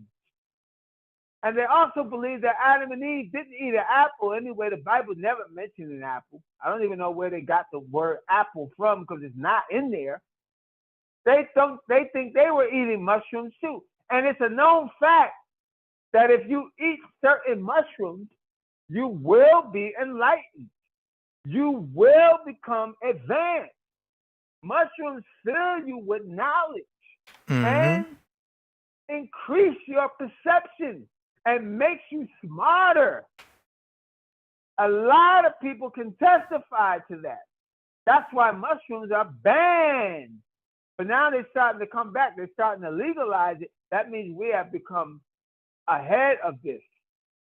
And not all states accept it. But if you go to Colorado, you can eat them. Yep. Yeah. And they call it hallucination. People think that hallucination is a bad word. If you look up the word hallucinate, it means your mind is clear. How could that be bad? So, hallucination is, plus that, if you want to understand hallucination further, and you're scared to hallucinate, then don't go to sleep, because that's when you do the most hallucinating. It's called dreaming. Yeah, and I see you showed a picture of the Pope. The Pope looking like a damn mushroom. No, that he worships the mushroom. Hey, Dizzle, the Pope worships the mushroom. Yo, you say we from Star. You say life is like Star Wars. I say life is like Super Mario. Because we got Mario all these mushrooms and Goombas everywhere. What happens when Mario eats the mushroom? He gets big. And smarter. Mm. See? He gets superpowers. All right, he becomes a god. Mm. Now, the Pope knows about mushrooms, that's why he dresses like them. And that culture that he's dressing like is before the Vatican City. You can look this up. There's a culture that dresses like the mushroom. In December, every year, they put on the mushroom clothes, which is red and white, and they go, and it's that mushroom, by the way, is called the Amanita muscaria. Mm-hmm. And the Amanita muscaria, now check this out. You want to know where we got Christmas from? Mm-hmm. This is where the Pope is coming from. In Christmas, right? Let's name some stuff about Christmas. First of all, you got the fire escape, right? Mm-hmm. And what's hanging in front of the fire escape? The stockings, right? Mm-hmm. And what do you get on Christmas? You get a tree, right? And what goes on the tree? You get all these balls and tinsel and silver and gold, right? You decorate the tree, right? Then under the tree you get what? Presents. Well, right? you're supposed to. I don't always get presents on my Christmases.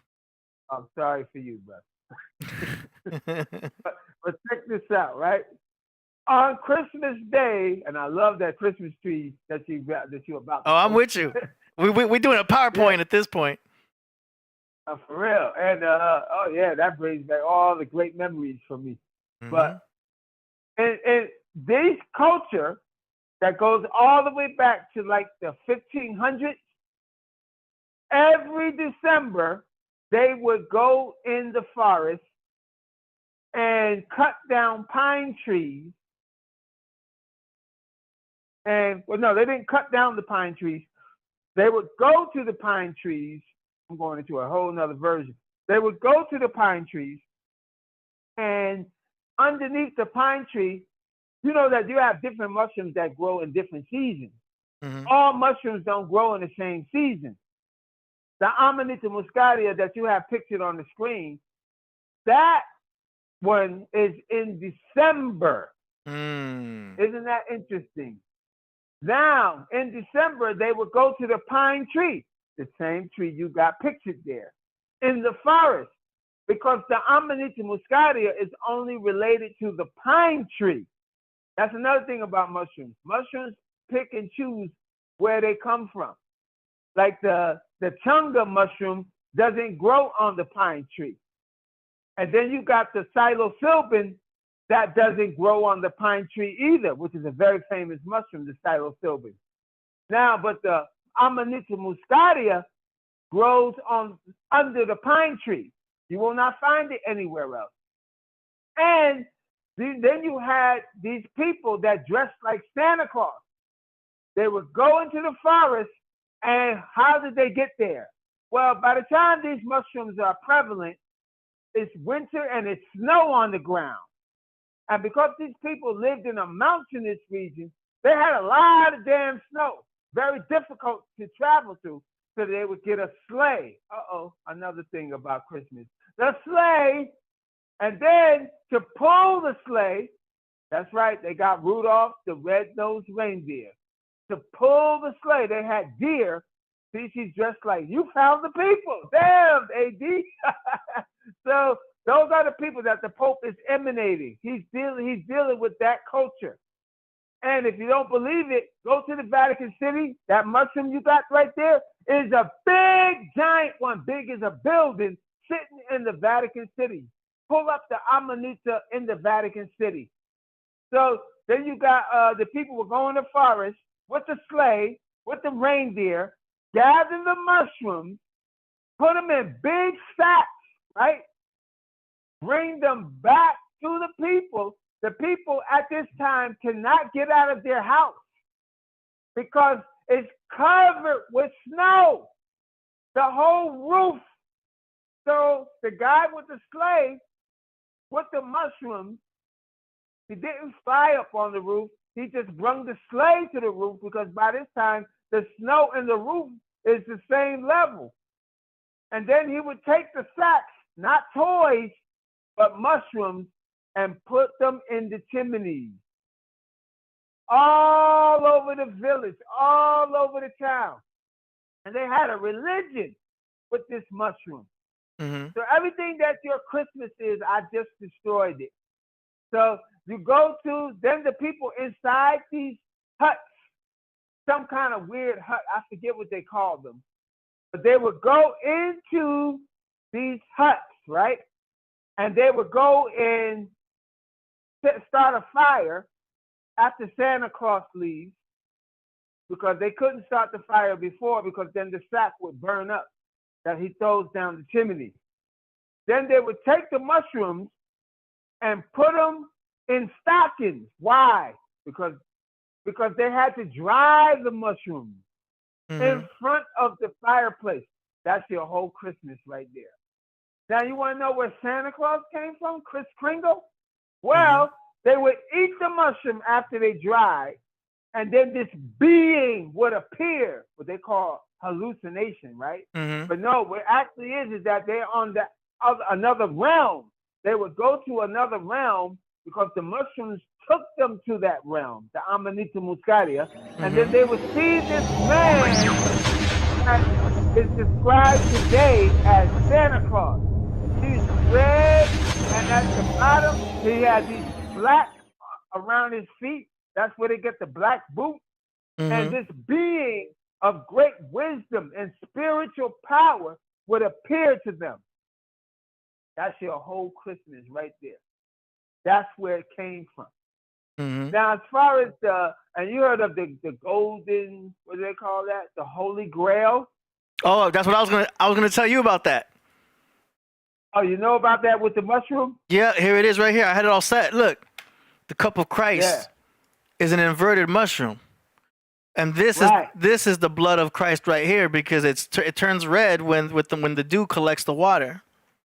Yeah, but you left out one part. Go ahead. Audience. The Amanita Muscaria is shaped like an umbrella. But when it's time, now you remember, right? When it's time, the umbrella turns up. And that's how you get the red liquid, which is the blood of Christ. Yeah. Did you know back in the 40s, people didn't believe that Jesus was a man. They believed that Jesus was a mushroom. Did you ever hear about that? Not a mushroom. I heard of a metaphor, but not a mushroom. No. They believed that Jesus is a mushroom, not a man. And if you look at ancient art, have you ever seen the ancient art where you have pictures of Jesus that goes back to like the 18, 17, 1600s? He's got his hands like this. Before they used Caesar, what's his name? Talking about Caesar. You talking about going back to the guy that they have the portrait based on. Okay, you're talking about Leonardo da Vinci, or are you talking about the person they actually took it from? I forgot his name. I thought it was Caesar something. What's Caesar Borgia. Oh, Caesar Borgias, the second son of the sixth Pope of Rome, Alexander the Great. That's Caesar Borgias. And that man was depicted as Christ, which was painted by Leonardo da Vinci. I know what you're talking about. Yeah. So, but here's the thing: that was during the Renaissance. But after the Renaissance, yeah. No, during the Renaissance. So, anyway, before that, right? Mm-hmm. You have the mushroom. There comes a stage of development when the mushroom turns up like an umbrella. And then the red dye in the mushroom turns into blood. But anyway, people said Jesus was a mushroom. And there's these pictures. Like, you ever seen these pictures? It's got like a picture of Jesus and a flying saucer in the picture. Flying saucer? There's a whole bunch of, yeah, they got this old art that's hundreds of years old, and it has pictures of Jesus. A lot of these pictures of Jesus, angels, oh Mary, Lord, and flying saucers in the picture. But I'm getting off the point. The thing is that in the picture, I mentioned not Leonardo da Vinci. Oh yeah, the Da Vinci Code. You know about the book, the Da Vinci Code, right? Yeah. Well, in this book, it's important that you understand this art, because art back then was a code, okay? All art was a code back then. Yeah, there's the picture. Oh, yo, this gives a whole new perspective.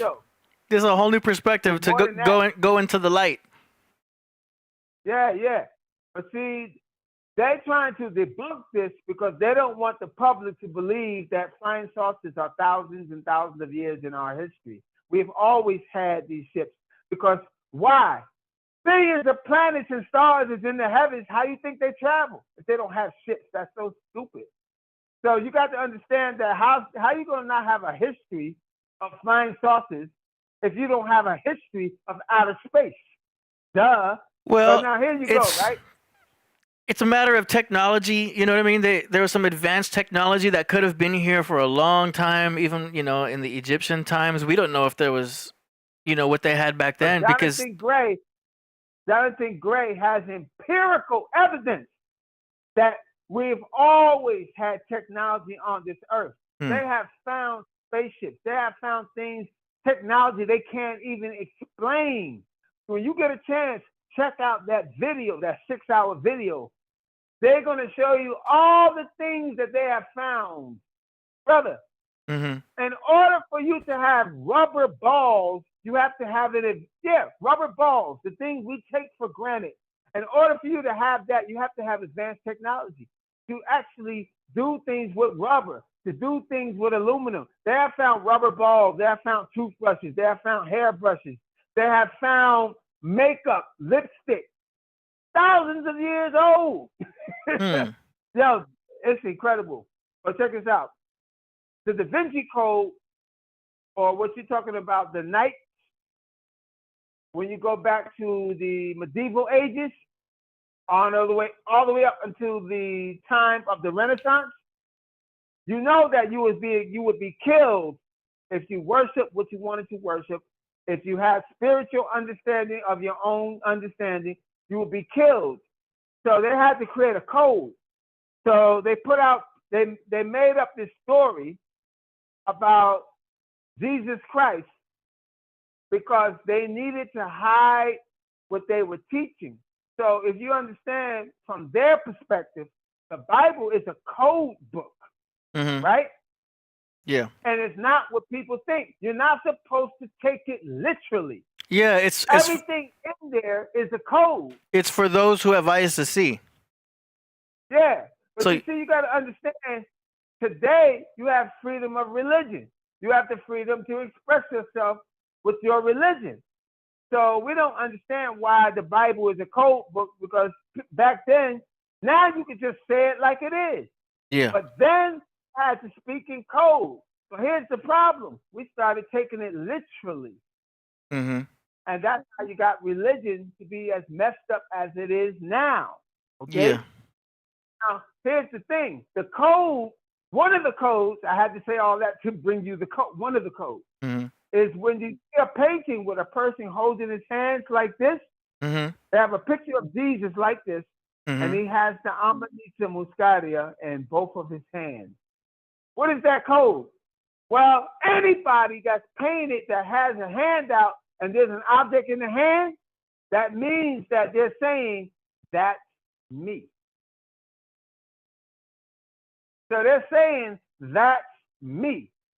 Meaning that Jesus said, I am a mushroom. That's why he said in code, eat this, drink this. He was talking about eating and drinking mushrooms. Oh my gosh.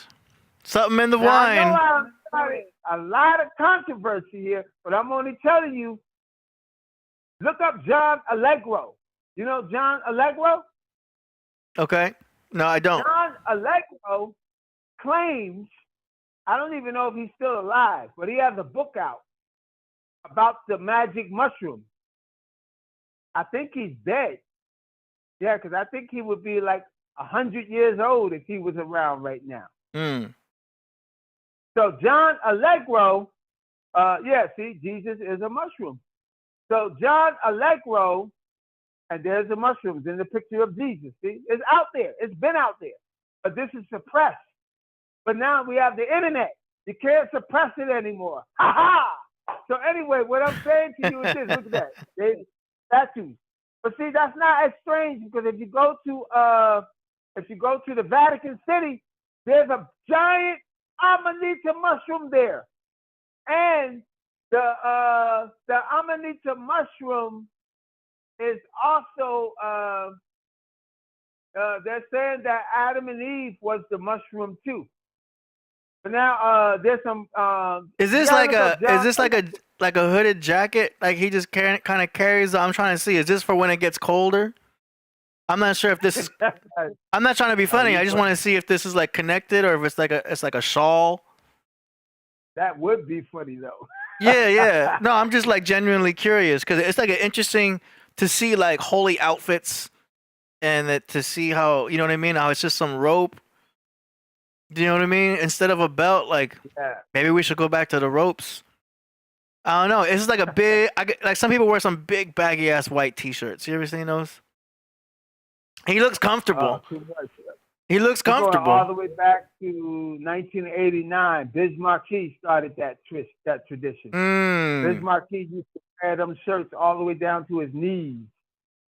Yeah, he had it in the video. Yeah, Biz Marquis was definitely not trying to be normal. He was trying to live outside the normal. But the thing is that you got it's a code in art. So when you look at the art, they left the mushrooms out of his hands right there, though. When you look at the artwork, there's a code, and the artwork, like the Bible, was code. And so you have to understand that everything was coded because you could be killed. You know about the what they call the during the Renaissance, how Christians, everybody was forced to be Christian. Before that, Christian was just known as the Christic oil that's in the brain. Yeah, it's a part of the brain. You know, in the corpus callosum. Yeah, in the Santa Claustrum. Yeah, exactly. You see that? See you on it. The Santa Claustrum, which is that part of the brain. Yeah. And medulla oblongata. You see, you're dealing with the pineal gland. If you look at the pineal gland, that's what the Pope is wearing on his head, because he knows that the mushroom activates the pineal gland. And there's also a fruit that you can buy from the store called harataki. Harataki will open up pineal gland. Eat that every day and you will have superconscious. They got superconscious fruit out there. That's why it's never talked about on the news. It's never talked about on your regular television. They don't want to talk about harataki because that activates your brain. That activates your midbrain, your left brain, your right brain. And so the mushrooms give you whole brain activity. Yeah. Combined with minerals. Look in the Bible. Combined with Yes, minerals? there's minerals. Definitely got minerals in it. And if you look at the word vita, vita means life, life-giving, right? Vitamin, they made up that word from vita minerals. Minerals is what gives you vitality, not those dead vitamins in a capsule. If you really want some vitamins, forget that dead stuff. You'll be waiting forever. Go and get yourself the real minerals, bladderwrack, sea moss. And they want you to be afraid of salt. Yeah, if you buy that processed salt from the supermarket, that's garbage. But get yourself some black salt, some sea salt, because it's full of minerals. Salt is good for you. It's not bad for you. Why do people have high blood pressure? Definitely not from salt. You got high blood pressure because you eat fried food. Well, because they're also You're not missing. supposed to eat fried food. They're missing a mineral too, and that's calcium. Because calcium lowers blood pressure, and if you have high blood pressure, you can get it anywhere you want to get it, as long as you have it. It's just that I heard that high blood pressure can be fixed with calcium. Yes, it can be fixed with calcium, but it can be fixed faster if you eat pink grapefruit. It will happen the same day. I met a chemist from Jamaica, West Indies, and I was getting that pain in my left arm. And I was young. I was like 20-something years old. And he said, oh, you're going to have a heart attack. I said, oh, no. He said, listen, I'll tell you how to stop it. He said, go to the supermarket, get yourself 4 pink grapefruits. Take them home, cut them in 4 pieces each. Put them on a plate. Sit down and start eating each piece. Just bite into it. He said, when you belch, your blood pressure is cured. I said, really? So he said, you're going to have a real loud belch. What you say now? That was one of your doctors? No. I said I met a chemist from Jamaica, West Indies. And he turned me on to this. So I went home, got the 4 pink grapefruits and cut them open, and I started eating them. And he said, you're going to have a loud belch. And that's what happened. I went, I mean, a belch, you belch. This thing was like long. And it was like all this pressure left my chest, and I was breathing well. I was breathing good. I was like, oh, man, thanks, man. This is good. Blood pressure was healed the same day. No way. And I'm happy to say. Yeah, pink grapefruit. It removes all that, grapefruit removes all that toxin in your chest. All the toxins that's created the blood pressure. All those toxins are removed. Yeah. But yeah, so you got to understand that this code that's in the Bible is very powerful. Go to the book of Genesis, right? And it tells you in code that Jacob opened his third eye. You know, that's in the book of Genesis. In the book of Genesis, it tells you that Jacob slept on a rock, right? Yep. First of all, that's strange right there, to sleep on a rock. Though I do sleep on rocks now because I cracked that open too. You know them geodes, them big crystals? They look like a globe. They call it a geode. Yep. You could buy them in the store. They're cheap as hell. They're like $10, $15.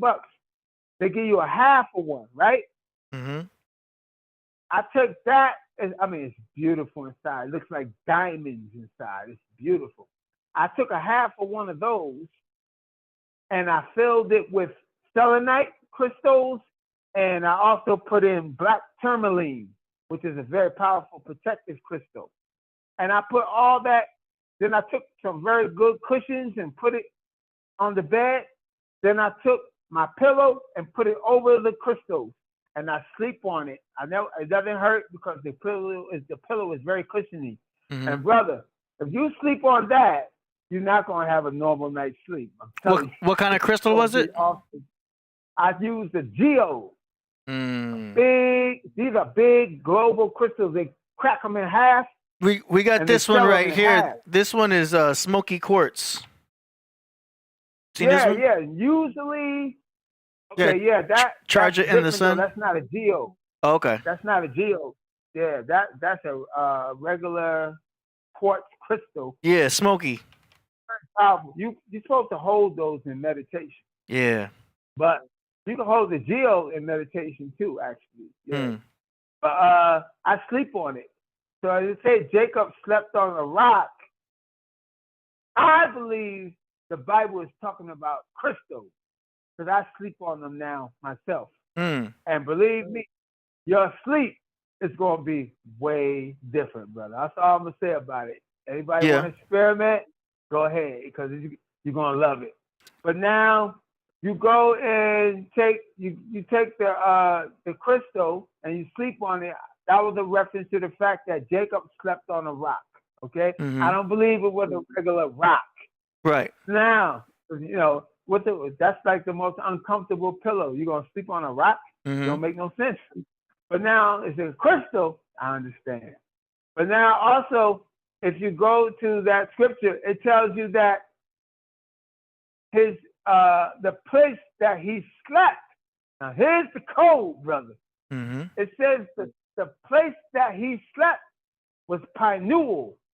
What's that? What is that? What is the pineal? It's talking about that gland in your head that's shaped like a pine cone. And pi is the first word of pine cone because pine cones have a secret ingredient in it that opens up your pineal gland too. That's why it's called the pine cone. Then they tell you that then there's a fruit called the pine apple because it's shaped like the pine cone. You see? Then the Pope is wearing a hat shaped like, they say he's shaped like a fish. Well, if you take the fish and you hold it up too, it kind of looks like it too. So I can see why they thought that was the fish. But there is something spiritual about fish because people who are Christians have a fish on their logo. When they're Christians, they have a fish logo. Dogon, by the way, there's a people that's ancient history. They call them the Dogon, a tribe in Africa, but also you got these people called the Dogon that's also part of a fish religion. You ever heard of that? Yep. Fish god. Yeah, fish god. And they said that they used to worship it. So that's very interesting that that got mixed up with Christianity. I find that very interesting. Well, you're showing the picture of the pituitary gland. Yeah. Also the age of Pisces. Yes, the age of Pisces. That's when you start going into astrology. We came out of the age of the fish, and now we're going into the age of Aquarius, which in China is the age of the tiger, by the way, or what the guy in the song said, the year of the cat. Yeah. So you got this fish god, you got all that, but did you find the Amanita muscaria in the front court where the Pope lives at the Vatican City? Did you find the gigantic Amanita muscaria mushroom? A sculpture? It's sitting there. Yep. You mean just like it? You mean the pine? There's a pine cone. I know about there's a pine cone, but if you go back to the Vatican City, they have a giant mushroom there also. Yeah. I seen the pine cone. Yeah, I haven't seen the mushroom. But I mean, the pine cone itself also is just directly talking about the pineal gland. Yes, that's exactly right. And so you got to understand that the Pope is aware of the fact, not necessarily the Pope that's in there now, because this is going back more than a century, but the Pope that's there right now might not know it, but the other popes knew that your religion is based on your pineal gland. Because that's where you're going to have the most powerful spiritual revelation, clarification, your most powerful conscious moment is when you are dealing with opening up your pineal gland. That leads to astral projection. Yeah. Which a lot of people are very scared of. You know, I tell people all the time, the most scariest thing in this universe is you. And if you look at the word universe, universe. Now, where's that at, AD? That big giant mushroom you got That's with the in water. the it's hard to read this part, but I'm assuming that's the Vatican. Yeah, that also looks like that temple. Fontaine di Piazza. Yeah. What's the name of that city? Man. It's a big giant city. St. Peter's Square. Yeah, that, and there's another one. That church is a famous church. It's not coming to me. It's associated with Michelangelo and Leonardo. The Sistine Chapel is also there. You heard of the Sistine Chapel? That's where he painted that amazing picture on the ceiling. Yep. Yeah. The Sistine Chapel. I'm trying to remember another one too. Oh my God. I can't think of it. I knew about it since I was a child because my mother had a big one sitting in the living room in our house. Can't think of it. But yeah, so you understand the Bible is written in code. And this is what people don't understand. You got Jacob who slept in pineal. That's the pineal gland. He literally slept within himself, meaning that he opened up to himself. And what happened after that? He saw a vision. You see? It all goes together.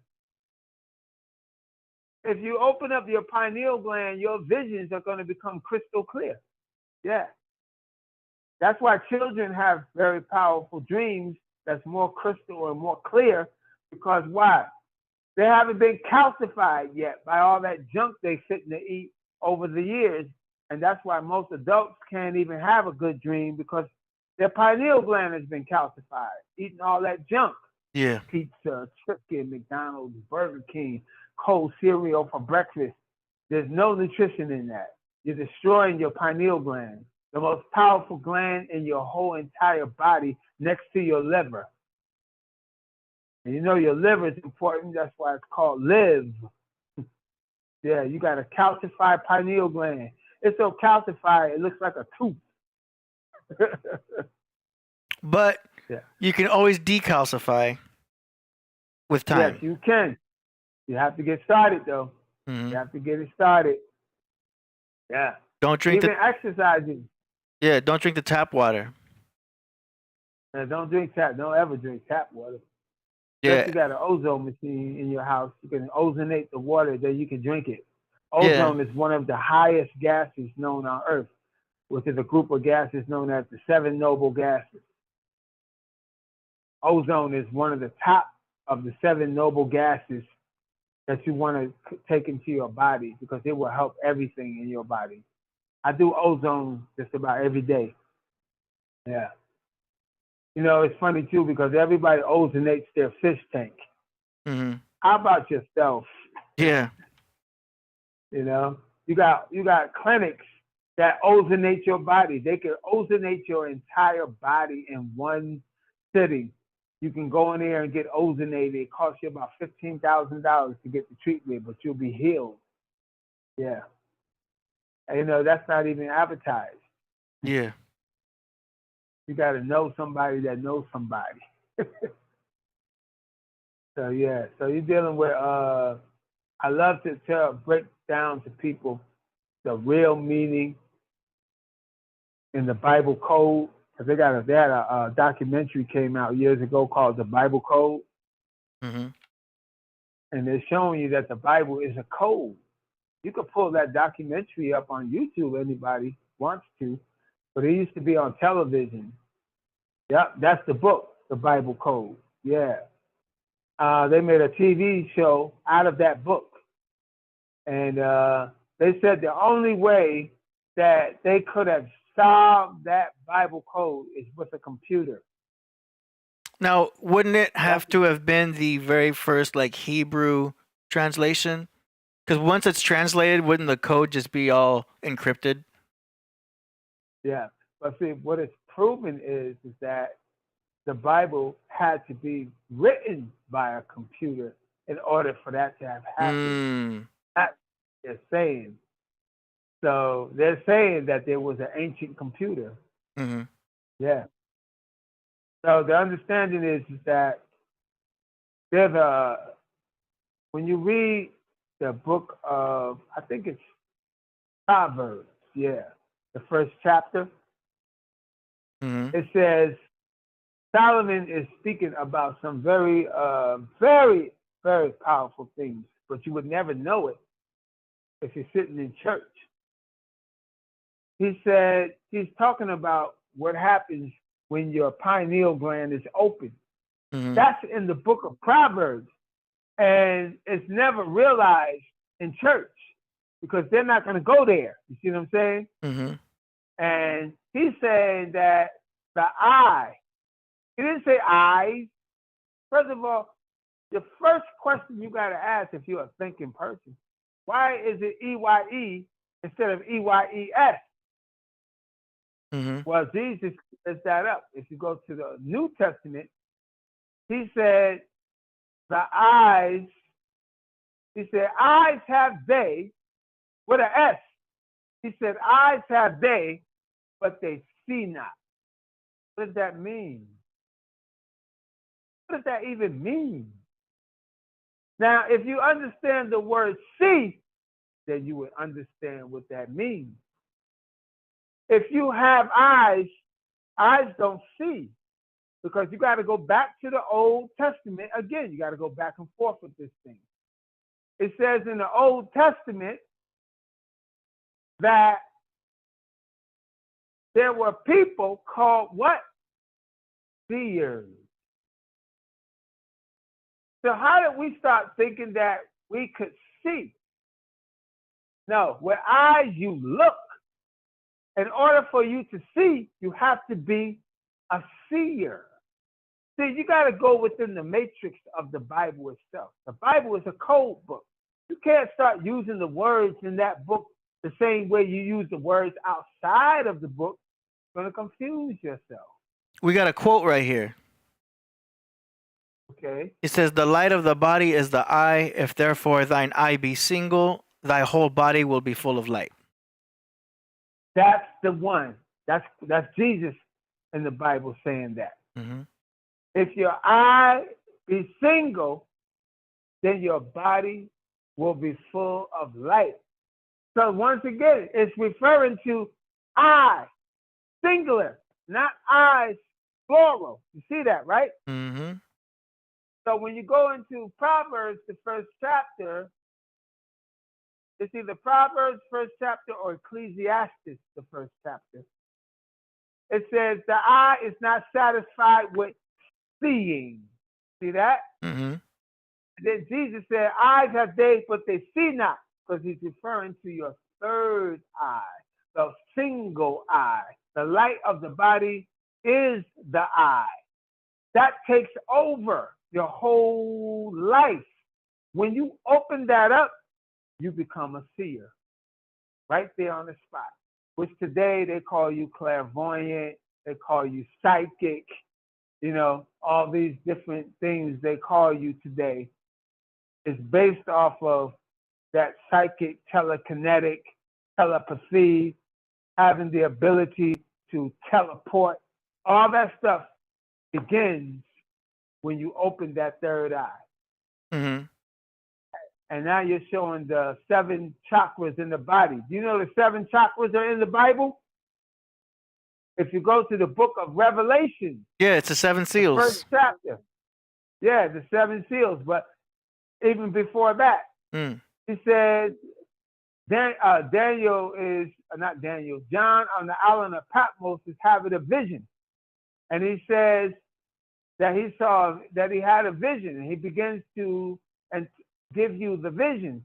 And he says, in the midst of the 7 candlesticks, the 7 candlesticks? What do you think that is? The 7 chakras. That's in Revelation, the first chapter, 1 through 13. it says that in the midst of the 7 candlesticks, one like unto the Son of Man. First of all, look at the chakra in the chest. Notice that that's the one that's called the solar plexus. Mm-hmm. Why do we call the Son of Man? Why do women and fathers call their child, their boy, son? Because they're telling you that we are the son. You see that? Mm-hmm. And when you open up your third eye or your pineal gland, one and the same, Mm-hmm. or you activate your medulla oblongata, or what the Egyptians called the eye of Horus, then you become that son. I mean, imagine how enlightened people used to be when they used to call their child the son. Mm-hmm. And then somebody tried to take us off by putting an O instead of a U. You see that, right? Mm-hmm. And we just decided that it's something different. No. If you go into Spanish, the soul means son. We spell it S-O-U-L. In Espanol, it's S-O-L. It's still soul. I don't care how you spell it. That's the son. It's all related. And the Bible is telling you this. It's written in code. Just like Jesus and the 12 disciples. Jesus is the sun. The 12 disciples are the 12 planets of the solar system. You see that? Mm-hmm. Plus that, you got 12 chakras in your body. You got 12 chakras, not just 7. 7 is in the body. The rest of the other 5 is outside of the body. You see that? Mm-hmm. Those, you have more than 7 chakras. It's just they focus on the ones that's in the body. You have to free those up before you can free up the other 5. You see? Mm-hmm. So they call it that. The Mayan calendar, the Mayan astrology recognized 13 zodiac signs. You know that? Mm-hmm. And Jesus and the 12 disciples is 13. Whoever said 13 is a bad luck number is a nut. That's a good number. Well, There is no. they always reverse everything on us on purpose. Yeah. Even the peace Exactly. sign, even the peace sign is upside down. Yes. We do everything backwards. Mm-hmm. So you got all these backward things going on. And when you go deep into yourself, everything will come out. Meditation should be the first act of going to school. Jesus told us to meditate, but we didn't understand it because it's all written in code. And if they understood that he was telling us to meditate, church would not be the same today. You have a bunch of people meditating. It would look like a Buddhist temple. You know what I'm saying? So, because Jesus said, how do you know he was telling you to meditate? He said, be still and know that I am God. First of all, what kind of thing are you doing when you're being still? To meditate, you have to learn to be still. Most people are jittery. They're moving around. You tell them to be still. Oh, no, I can't be still. But see, you're going to lose everything if you don't learn to be still. Because being still, that's why Jesus also said that patience is a virtue. And your patience possess ye your soul. That's right in the New Testament. And your patience possess ye your soul. How do you possess something? You own it. But you can't own it unless you be still and know that you are God. That's what that I am is. The I am is referring to you. Look up the I am. That means that it's talking about you. You are God. That's why they misinterpreted that scripture. When Jesus said, I am God, he didn't just mean he is God and nobody else. That's why he said after that verse, they begin to stone him. He said, is it not written? Well, let's go back. What's written? The New Testament is of Jesus, so it wasn't written during the time of Jesus. Jesus was referring to the Old Testament. That's why he said, is it not written? If you look in the Old Testament, it says in the book of Psalms, know ye not that ye are gods, and ye shall die as men. You would lose your godhood, you see? So Jesus came back to tell you that you are God. You know, it makes sense to me. I don't understand why the Christian church doesn't accept that they are God when they said that they're supposed to follow Jesus. If you are following Jesus, then you're supposed to do everything that he says and does. He says, I am God. You should say, I am God. The word Christian, the INS at the end of the word Christ, Christian means to be like Christ, to follow Christ. So why hasn't the Christian church woke up to the fact of saying, I am God? He said, is it not written? What is written? The Old Testament. He's making a reference. He's going back to the book. It's written, know ye not that ye are God. It says it. Then you got other men in the Old Testament saying that they are God. For instance, it says, I, God, am a man of war. Okay, that brother said he's a man of war. How many warriors was back then? Too much. Okay? Killing was going down back then. Everybody was killing and slaying. Wars was going on. That's why the man said, I, God, God, am a man of war. Well, I am. There you go. Yeah, he knows what's up.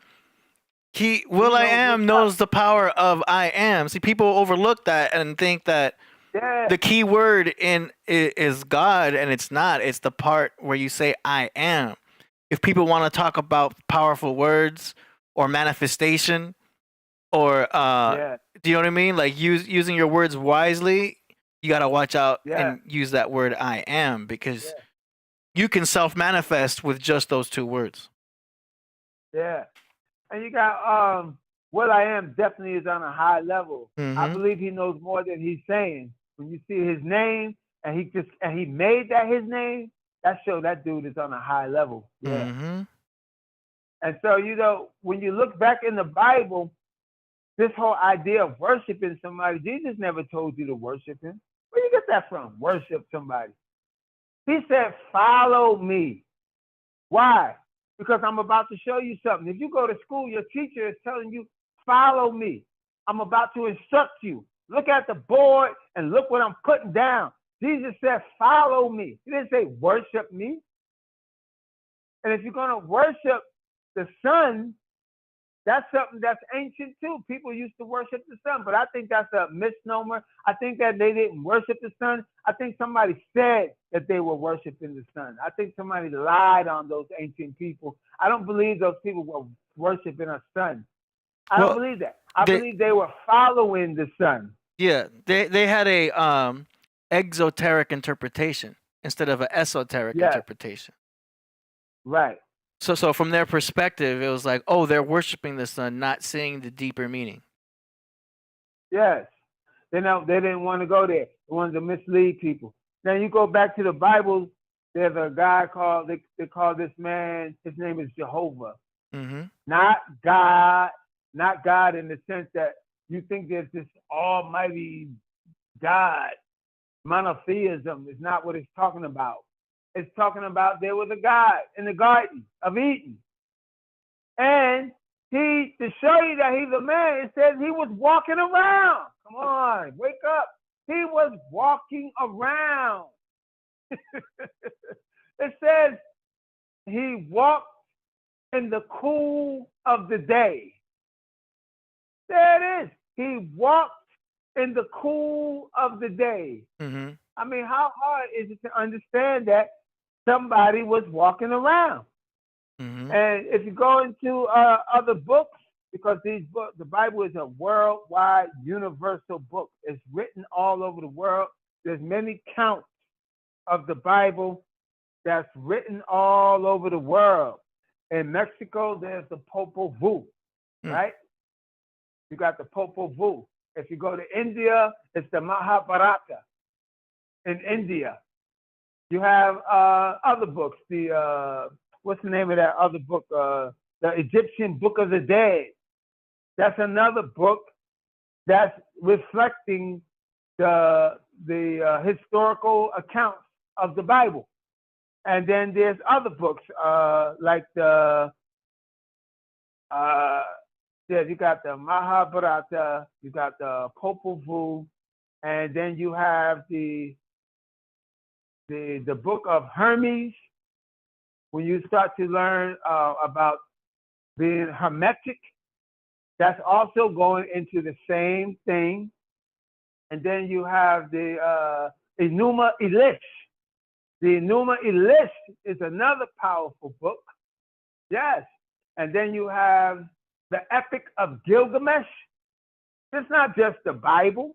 You have many accounts of these things all over the world. And you know, like America is so secluded, like they don't allow these other books to come. But you have to start becoming a scholar. You have to start doing your own research. You have to go out there and start looking at these other books that's out there, like the Book of Thoth, the Atlantean Priest King, that's going into the 7 tablets of creation. These things are very important because they represent biblical accounts of things that we have done. Yeah, that's the Epic of Gilgamesh in cuneiform right there that you just placed on the screen. And, you know, and Gilgamesh and all these things are going around. And this is ancient knowledge. The people were called gods going over 200,000 years ago. People were called gods. This is not something new. And the fact that we think that we're supposed to get on our knees at night and pray, no, you're supposed to put yourself in the lotus position and meditate. Yeah. And then you will realize that you are the creator. Yes. And it tells you in the Bible that you are the creator. I'll give you a quote from the Bible. This is from the book of, what's the name of that book? Ecclesiastes, the first chapter. It says, as a man thinketh in his heart, so is he. Think about it. As a man thinketh in his heart, so is he. Brothers and sisters, wake up. You think. That's your world. You are creating what you are focused on. What you focus on the longest becomes the strongest. Focus on the problem increases. Focus on the solution becomes the destroyer of the problem. That's right. So you have to understand that the Spirit is telling you it's up to you.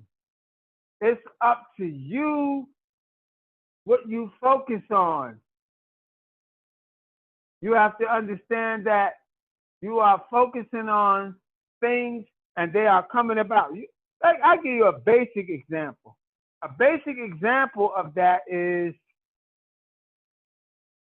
the most basic example of that is you're going to live a long life. We was just talking about you. Yeah, you talked him up. Jesus said, what did Jesus say? He said, when 2 or more come together, I am in the midst. So you got 2 people talking, the creation is even stronger. As a man thinketh, so is he. What you think about is coming. If people just believe that one scripture in the Bible, you will have control of your whole life, because you will start to understand that everything you are thinking of is becoming physical. Everything that you are focused on is going to manifest. If you think you're poor, you will stay poor.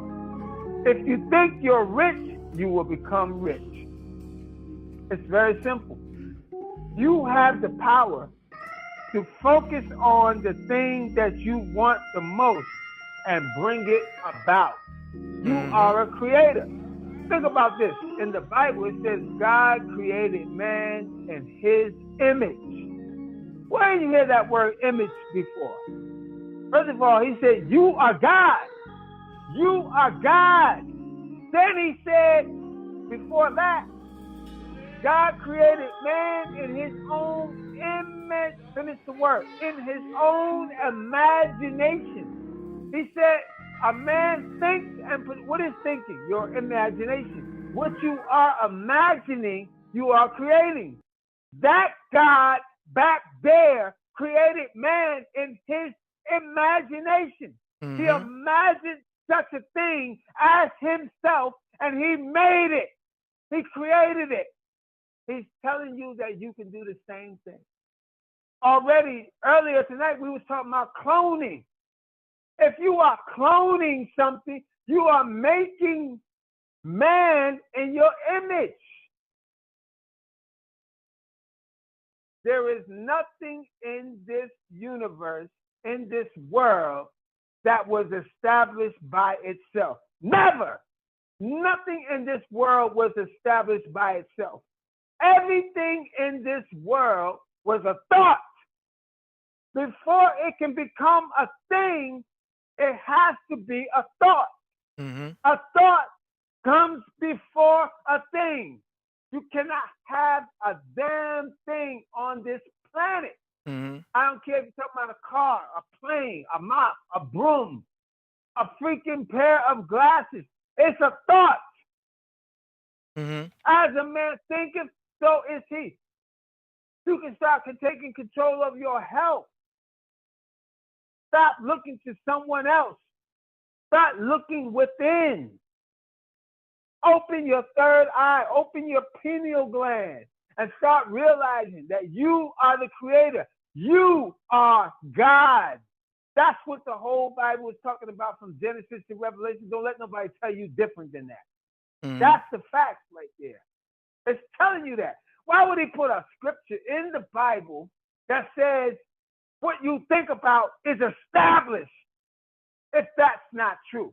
It says what you think about is established. Especially, and you can't do nothing about it unless you stop thinking. It's going to keep happening. As a man thinketh in his heart, so is he. Think about it now. Think about it. Your thoughts become things. Your thoughts create situations. Your thoughts create your whole world. And then people try to invade your thoughts. They try to persuade you. That's where the problem starts. They try to persuade you and tell you what you know ain't so. What you doing ain't the truth. I'm here to tell you what's true. Brother, there's only one truth in this world. There's only one truth in this world. Your truth. There ain't no other. Everything that somebody tells you, they have to convince you. There ain't nothing you ever learned from an infant to a grown man that somebody didn't tell you. Everything else, you got it on your own. Nobody could tell you how good sex feels. Nobody could tell you how good sex feels. So how can they tell you everything else? You are interpreting everything that you see, feel, taste, touch, hear. It's all coming from you. It's one-sided. Believe me, it's one-sided. And let me tell you something. The only thing we could do is agree. That's all we got left between you and me is an agreement. Because your truth is the only truth that exists. You can't explain sex. Try and explain it. Try and explain an orgasm. Let me see you do it. Oh, it feels good. You just said that about the music. You just said that about the psilocybin mushroom you just ate. You can say that about anything. Mm-hmm. There's no word. There's no description. It's only an action that can tell you how sex is. I can't tell you how sex is. You have to experience it. No. You have to experience. Experience is the only teacher. Experience is you teaching you. Mm-hmm. You see what I'm saying? You have to go through something. You have to go through a situation. You have to go through some things to know that. Anger is coming from you. Sad is coming from you. Drama is coming from you. Yes. You cannot get knowledge from somebody. You can only get it from you. You, God. You can only get it from you. There's nothing outside of you. One truth in this universe exists, and that's your truth. You sit in church and they say, know the truth, and the truth shall make you free, right? Mm-hmm. Well, that was because the Bible was instructing you to go and get that truth from yourself. It ain't no Bible that holds the truth. First of all, you can go to 10 different preachers and get 10 different interpretations, and you'll be stuck with that interpretation for the rest of your life. Mm-hmm. You would agree to something that you don't even know if it's true or not, because the Bible is telling you to seek the truth within. So if you got 10 different truths, then how can it be one truth? Mm-hmm. So the only truth is your truth.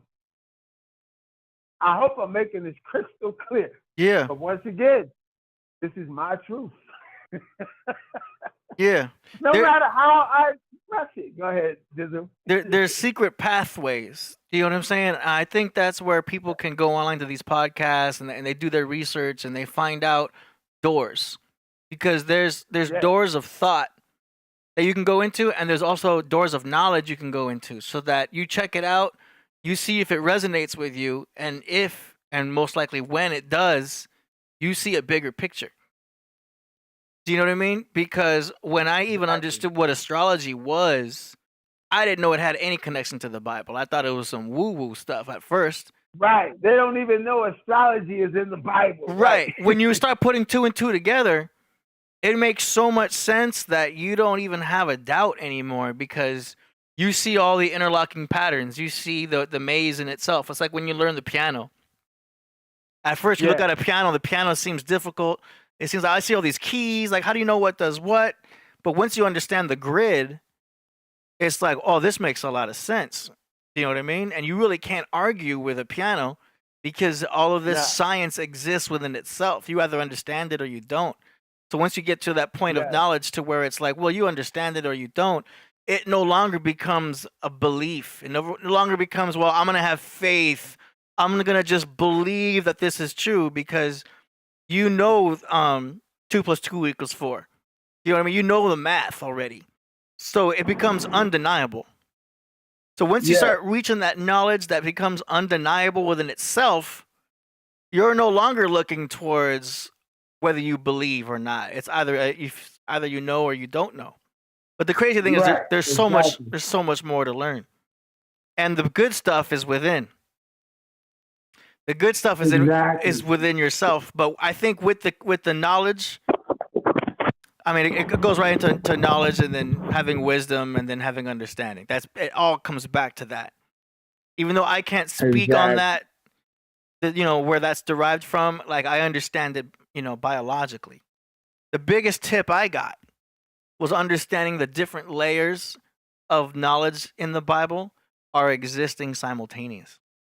It's not just one story with one truth within, because the metaphors are working astrologically, they're working psychologically, and they're working biologically. And there's other interpretations among that. So once I Yes. understood there's layers of understanding, it's like it's like language that has different languages. It's like speaking to someone in Chinese versus, English versus Spanish. You could all be saying the same thing, but in different languages. There's languages within that. It's amazing. And to further that along, brother, how can you say there's a God, like just one God somewhere, and the Bible says the Lord is one, which means that you and me is one. We're all one together. Yeah, universe. The illusion that we are separate, that's too deep for church because they're not even going into that subject. Yeah, but you can't explain we that. We are not separate. Yeah. It sounds crazy when you say that. It sounds crazy when you say we are one, because the logical left brain mind, which is mostly in control, Cain, is like, doesn't make sense. How are we all one? It doesn't make freaking sense. Very good. Very good. You have to be enabled into the right brain and probably even beyond to understand that I didn't get that until I did mushrooms. I was at Knott's Berry Farm. I sat down near like some plants, and I got so into my own head. I understood how we were all one because when I was on those shrooms, when I was on those mushrooms, you realized it. I understood everybody, everything. I understood every situation I was in. I felt compassion for every like mild little detail that was happening bad. Like I had such a sense of understanding that I had this sense of invincibility, and that sense of being invincible. It's powerful to have an invincible mindset, to know that, I can't be touched spiritually now. That was happening during the mushroom trip. It is incredible. And that's where you get these superhero powers. Do you know what I mean? We see superhero powers in these shows where they're invincible. That can also be a mental mind state. I get it through little bits of weed too. Okay, weed is actually going to increase that feeling of awareness and everything. But you also got to understand that we're dealing with this sense of oneness. It happens better when you're under the influence of mushrooms and stuff, and that's why they also believe that Moses and them was taking mushrooms, which they call manna. It came from the heavens. But my experience with that happened when I went and took a pyramid. I constructed a pyramid, and I put that pyramid on my head. This is back in 2001. I put a pyramid on my head, and I stayed under that pyramid for hours, and all kind of things was revealed to me. It was incredible. Yeah. And the pyramid could actually clear up the toxins in your body. You can even clear toxins out of your body by going under that pyramid energy. Yeah. If you could get yourself a pyramid and hang out in that pyramid, you'll be doing yourself real good, boy. Really good. Yeah, you got this guy with a pyramid hat.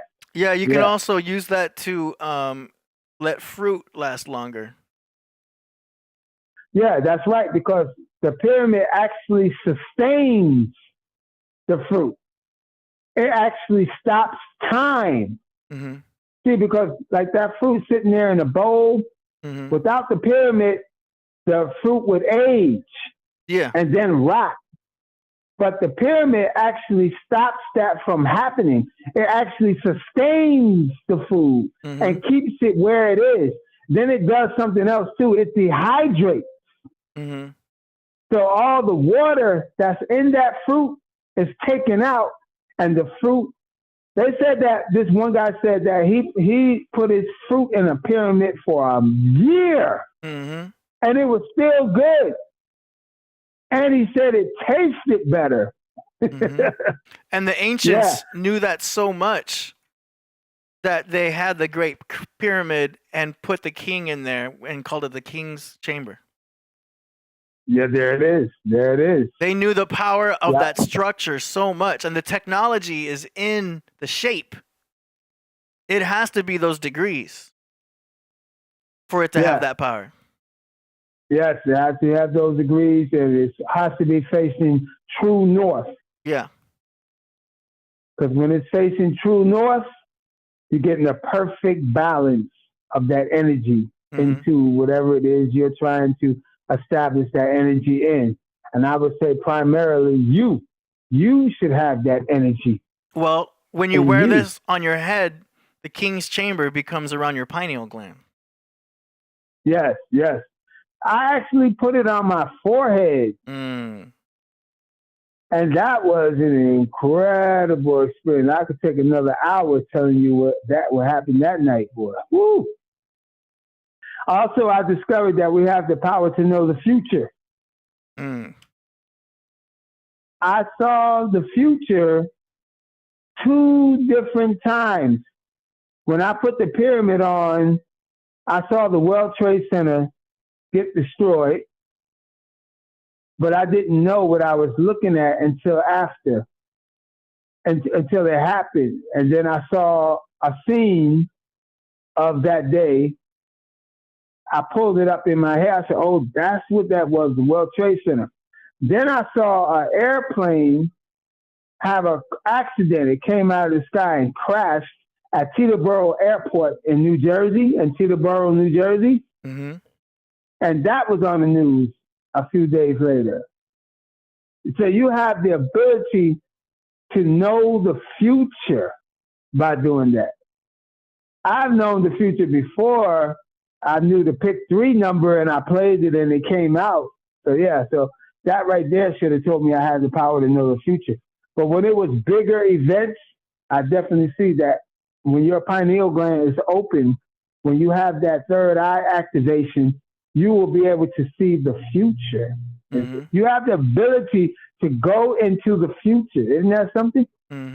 Now, I'm saying this, but it's still my truth. Until you go do it, you probably thinking, oh, he's lying. He's making that up. Well, if it resonates with someone, then it resonates. If it doesn't, it doesn't. That's how I look at it. You know what I mean? You throw it out there. True. And if they bite, they bite. If you guys are interested in getting a pyramid, this is the finest quality 24 karat gold plated copper meditation pyramid for healing. It's $90, and I put the link in the description. Yeah, I bought mine from India. Oh, nice. The Indonesians sold me a copper pyramid. It's about, I would say, 4 feet in height. Oh, wow. You got the big one. Yeah. Oh, you can get bigger ones. You got the bread. You can get one for that's actually 6 feet in height. I've seen the ones over the bed. Yeah, it's cool to sleep like that. That's the best sleep, boy. Woo. Your life will change so much to have your bed covered by a pyramid. Man, yeah, I have to get me a bigger one for the bed. Right. That's beautiful. I love that right there. What was that for, like 3,000, 4,000? I'm not sure about this one. It's not showing they prices. They usually get a price. Yeah. Yeah, I'm it's just beautiful clicking. Though. Yeah. This one's a wooden shape, though. Would it have the same effect if it was wood? No longer exists. Yeah, it doesn't matter. See, my first pyramid was made out of cardboard. Think about that. Corrugated cardboard.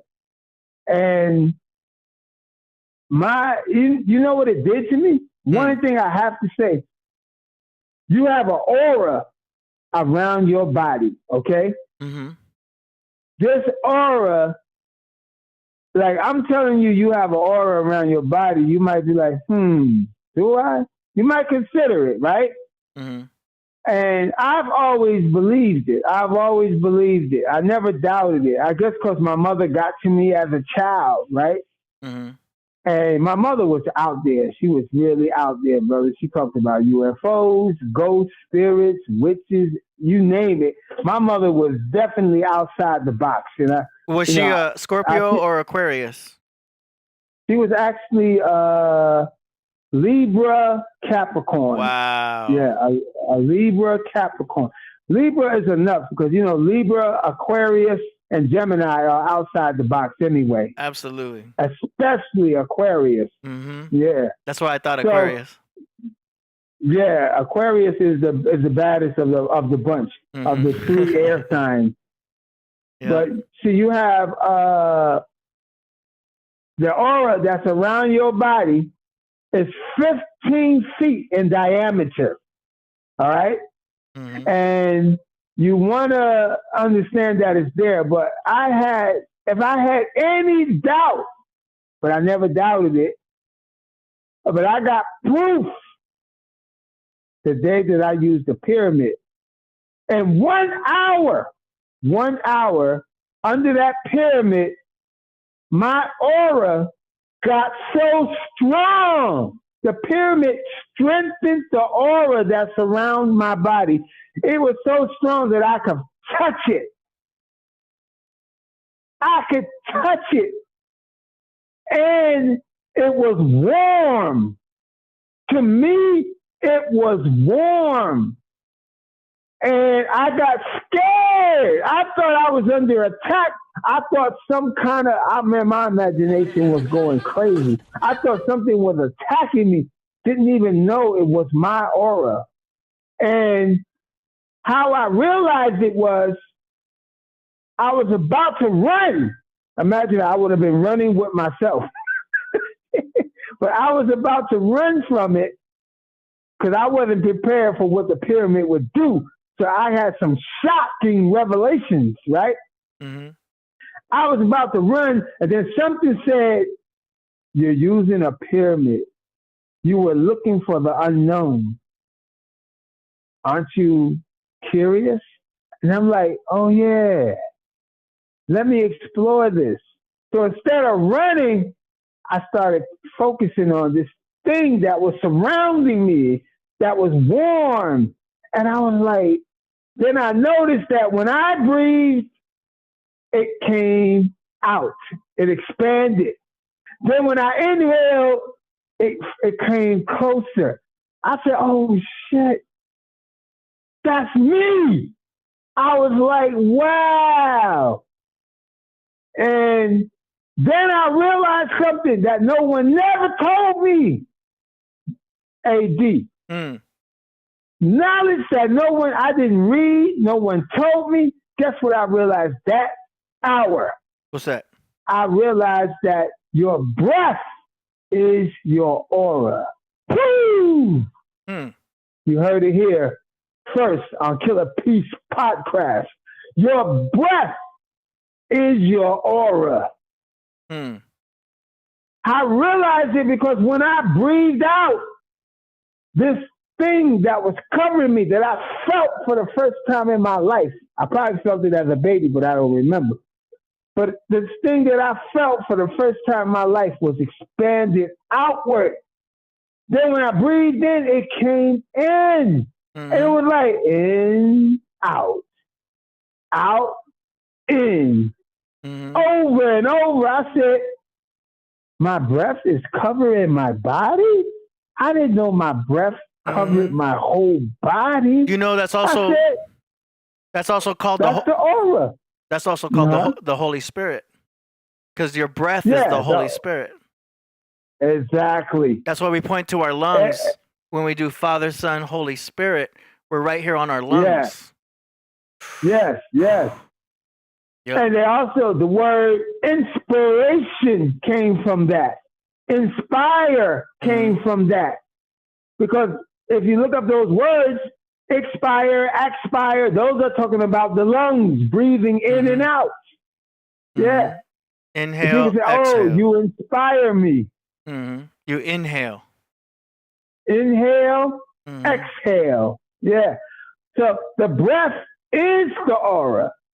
And that was a big moment for me to realize that, man. That was a huge moment for me when I realized that, boy.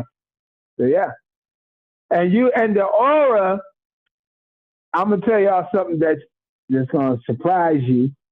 Okay. It knows everything. It knows everything about everything that exists. If it's in this universe, your aura already knows it. Mm-hmm. Now, how do you get to know what your aura knows? Another word for your aura is called your soul. Mm-hmm. How do you get to know what your soul knows? Another word for your soul is called your doppelganger. Mm. They're using the word doppelganger out of context right now. They're telling you that your doppelganger is somebody that looks like you. No. Not only does your doppelganger look like you, but it is you. Mm-hmm. So if you see somebody that comes down the street and they're identical to you, that's not doppelganger. The word doppelganger came from your double.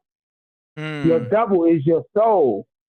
There are people, let me tell you this goes deep. Mm-hmm. There are people who actually can have their soul leave the house, go do missions for them, and then come back and tell you stuff. Yeah. No, I believe that. I'm with that. Well, I left a few times. I left a few times, and I've been in places. Nah, but it can go without you. That's what I'm trying to tell you. Yeah.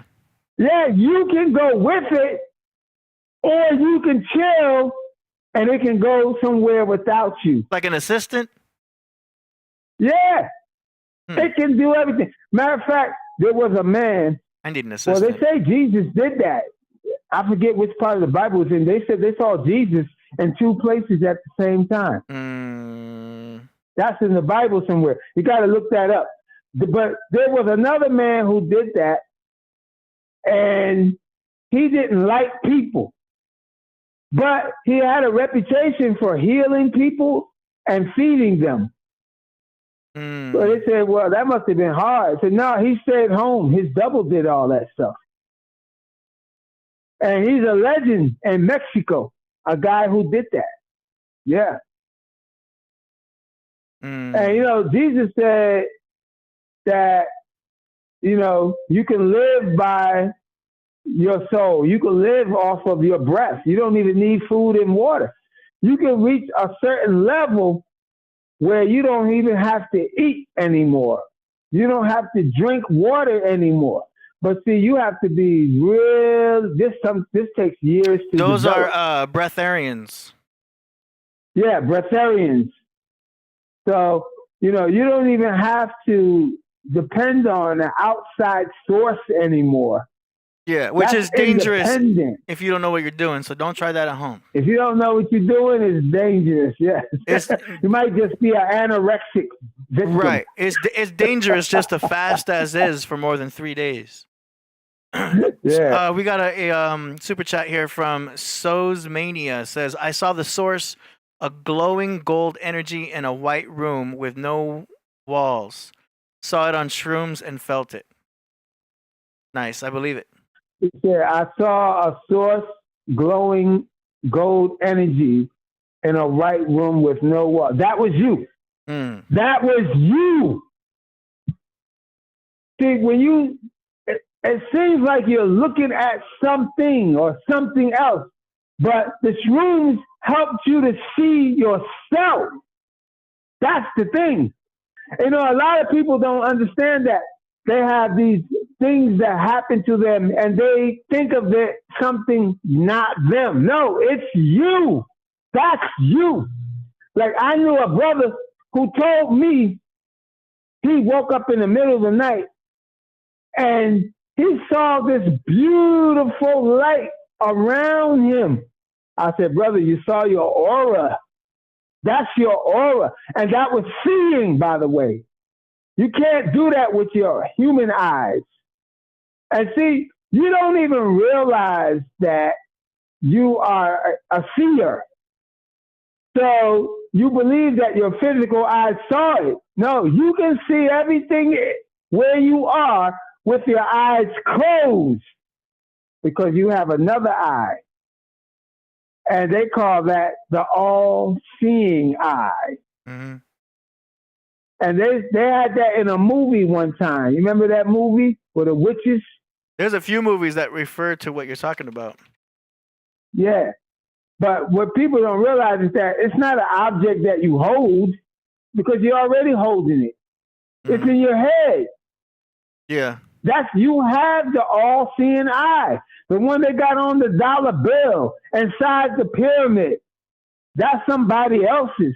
You got your own all-seeing eye.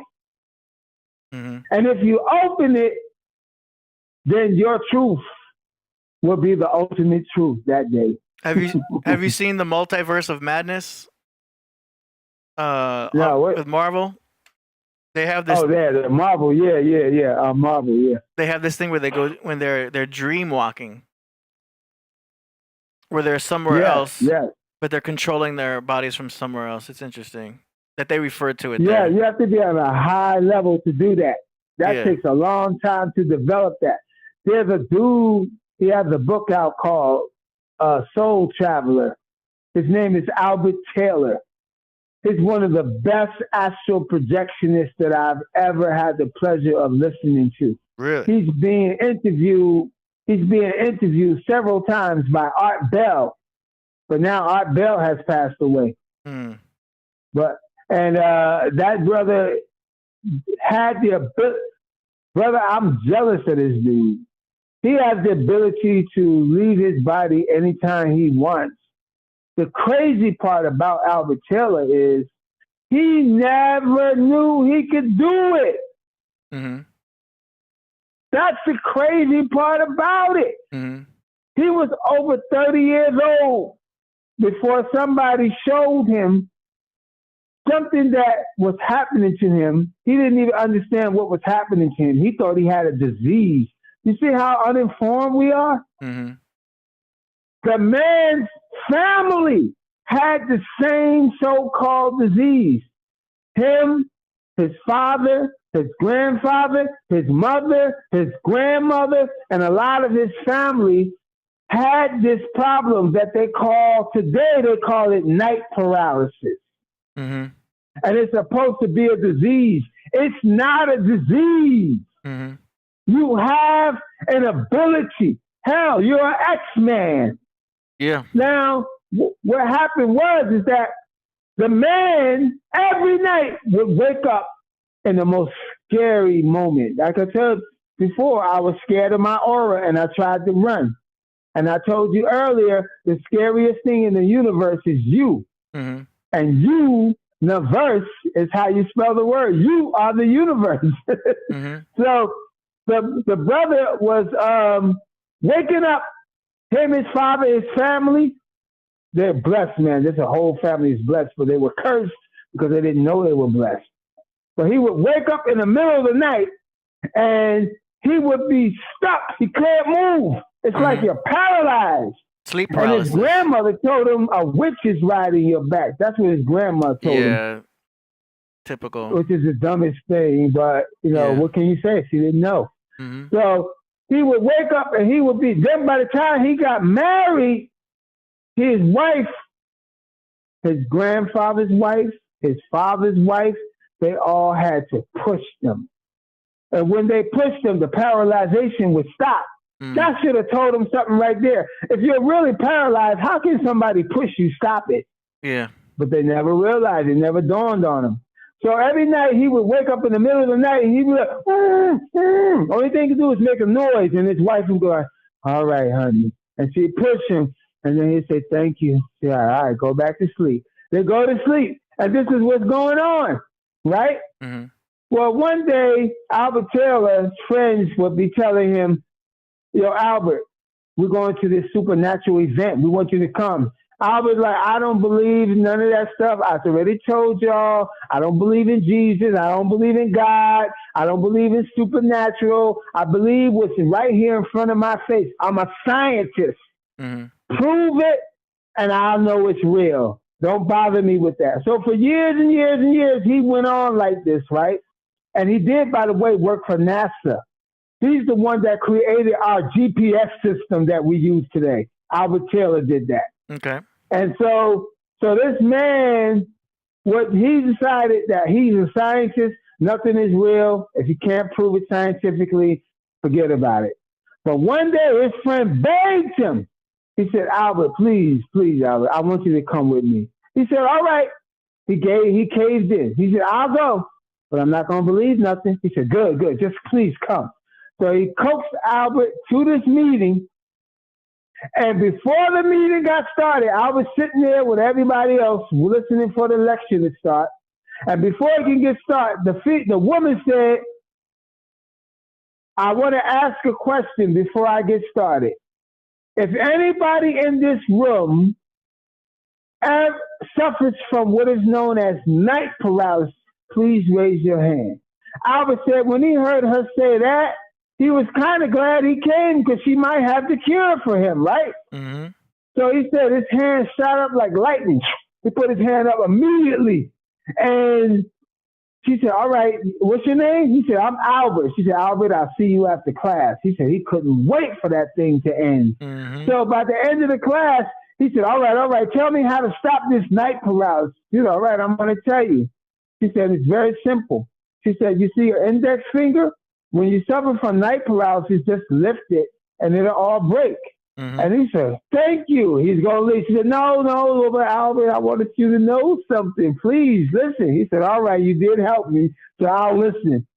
She said, next time you have night paralysis, I want you to try an experiment, okay? He said, what? Do what? Experiment? She said, yeah. She said, I want you to say, I want to go up. He said, I want to go up? She said, yeah, just say that and mean it. I want to go up. And she said, she said, do that, then I want you to come find me. He said, go find you? She said, yeah, you'll be able to find me that night. He didn't understand. Remember I told you, the soul knows everything, okay? There's nothing the soul doesn't know. So that night, Albert Taylor went to bed. He woke up with the night paralysis. Instead of bothering his wife by groaning, he lifted his finger. And it actually worked. He was free. He said, wow. So the next time he had the night paralysis, he remembered what the lady said. He said, I want to go up. It was more like he thought it than said it, right? Mm-hmm. All of a sudden, he was floating above his body. He saw him and his wife in the bed sleep. And she was completely asleep, and he was completely asleep. And he's looking at himself. He said, what the hell is going on? He said, I must be having a dream. I must be having a dream. And he started exploring. He walked all over the room. He touched things. His hand went right through it. He said, what the hell is going on? And he said he did this for hours. Mm-hmm. It can feel like a long time. And yeah, it feels like a long time when you're on that side. But then he's like, one time he was like, I want to go up. And he went up and he said, I want to find, and he mentioned the lady's name.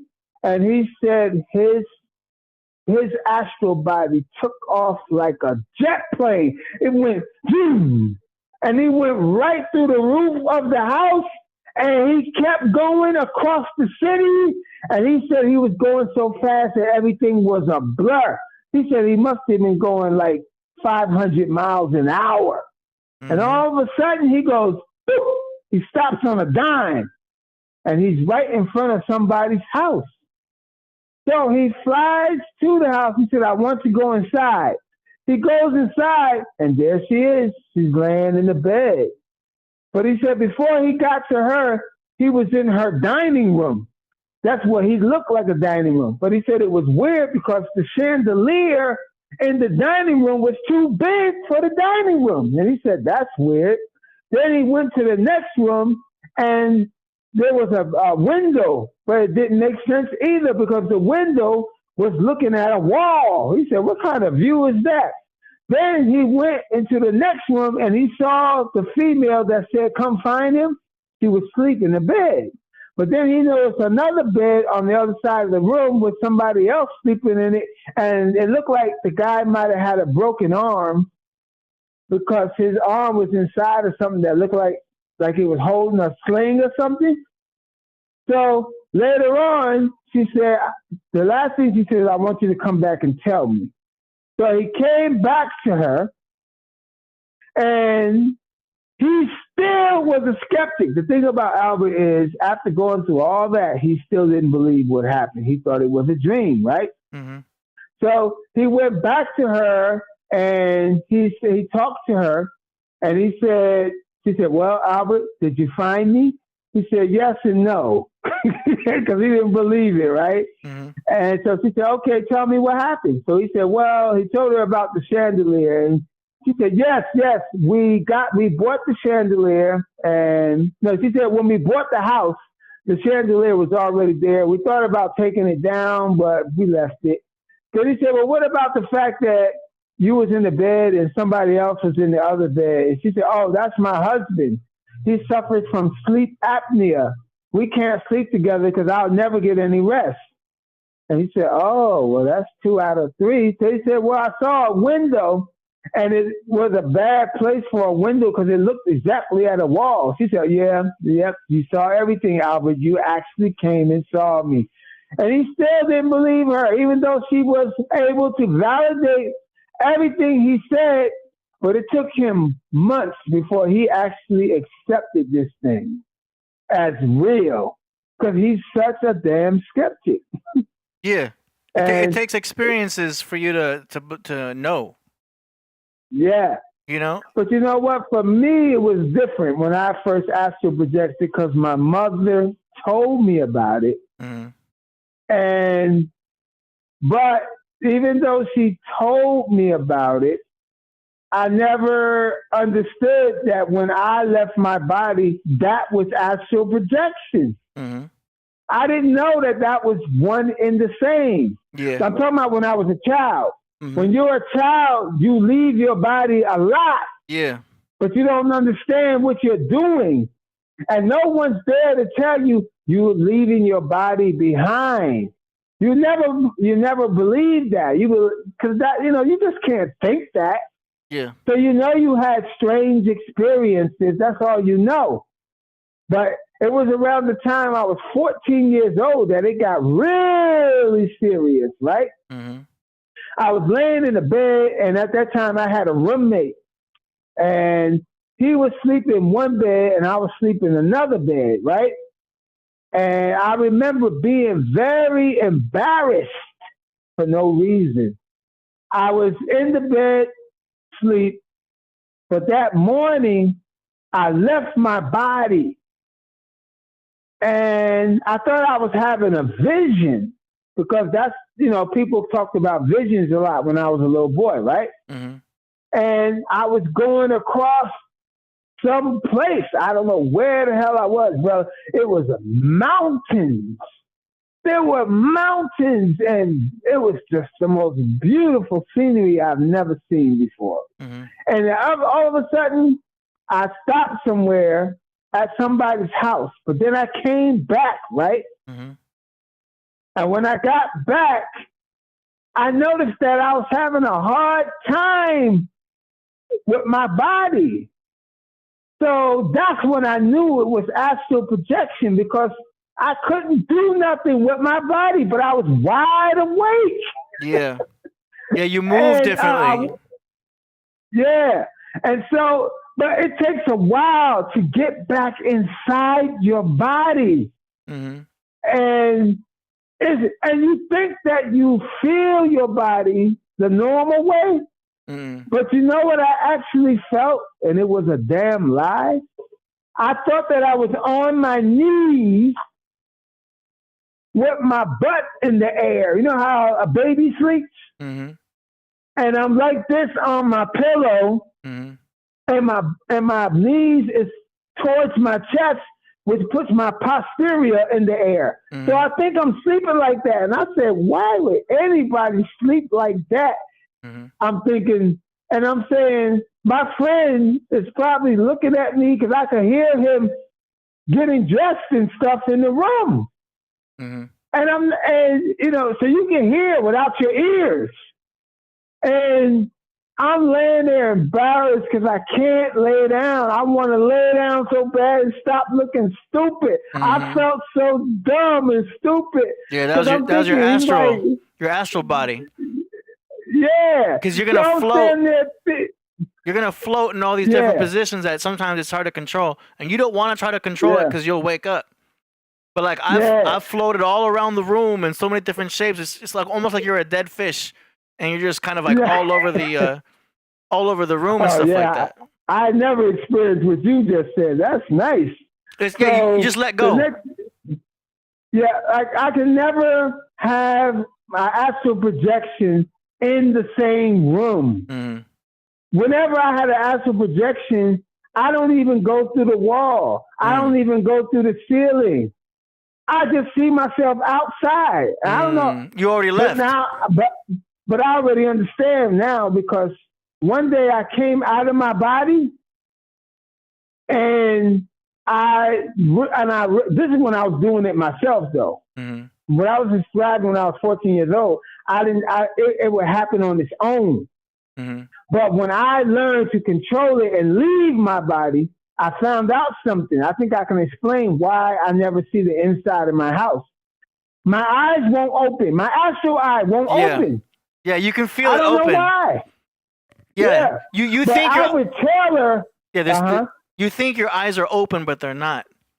You have to purposely tell yourself, open your eyes, and it almost feels like you're opening your physical eye.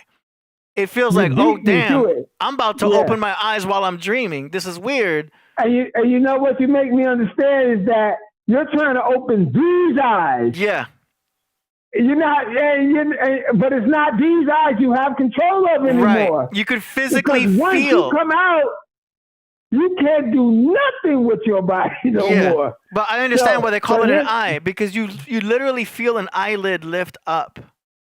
That was the weird part. Like, you know how you open your physical eyes and you never felt that. That's you wow. see, you know how you see a curtain go up when you open your eyes. You see like blackness go up. When you open your third eye, you also see blackness come up. It opens just like your actual eyes do, where the scene opens like that.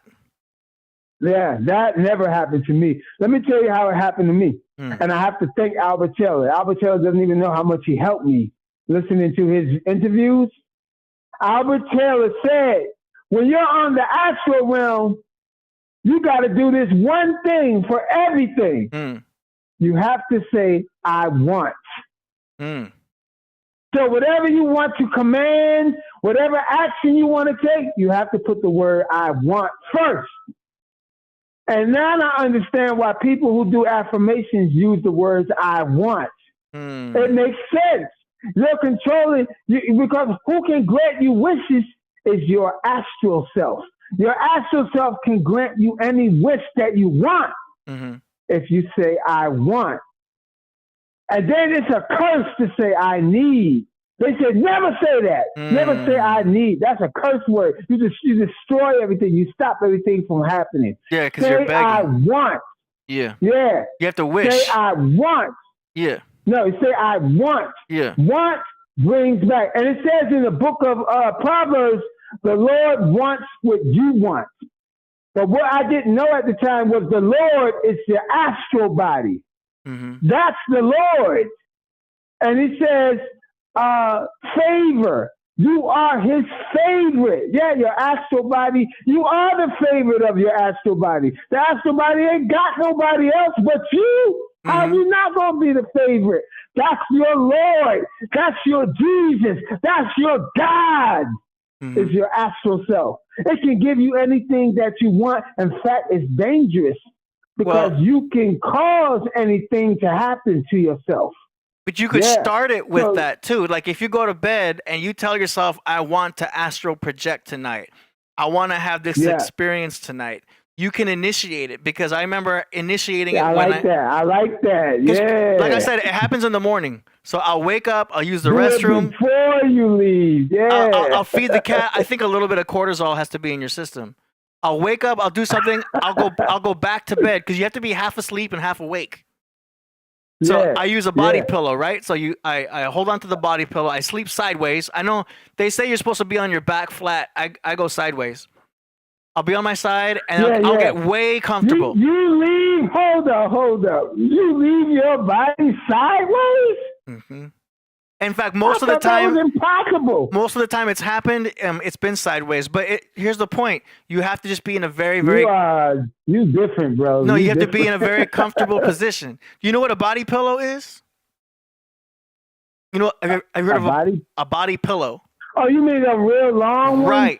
Right. Yeah. Get yourself a body pillow and then just kind of like get so comfortable around that body pillow.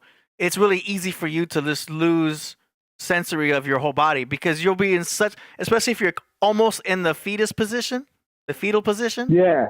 You'll be so comfortable that once you go into that astral projection world, it's a lot easier. Because if you're slightly off or uncomfortable, if you're sleeping I have to be on my back, man. The point is that you're comfortable. Whatever's comfortable for you is all that matters. Because once your body's comfortable, it's way easier. Also, I use magnesium. You know magnesium? Because all the experts say you have to be on your back too. Most of the time, for me, it's on my side. But like I'm saying, it has to be comfortable. You want some Carlos Castaneda stuff because Carlos Castaneda went into that you could do it on your side because you got to remember they had to they doing that Inception stuff in the Carlos Castaneda book. You know Inception with Leonardo DiCaprio? Yeah. They know how to go into wake up in a dream and go to sleep and wake up in another dream. So, did you see that in Carlos Castaneda book? No, but most of the experiences I have, I start off having a regular dream. And in the middle of the dream, I'll go into a deeper sleep.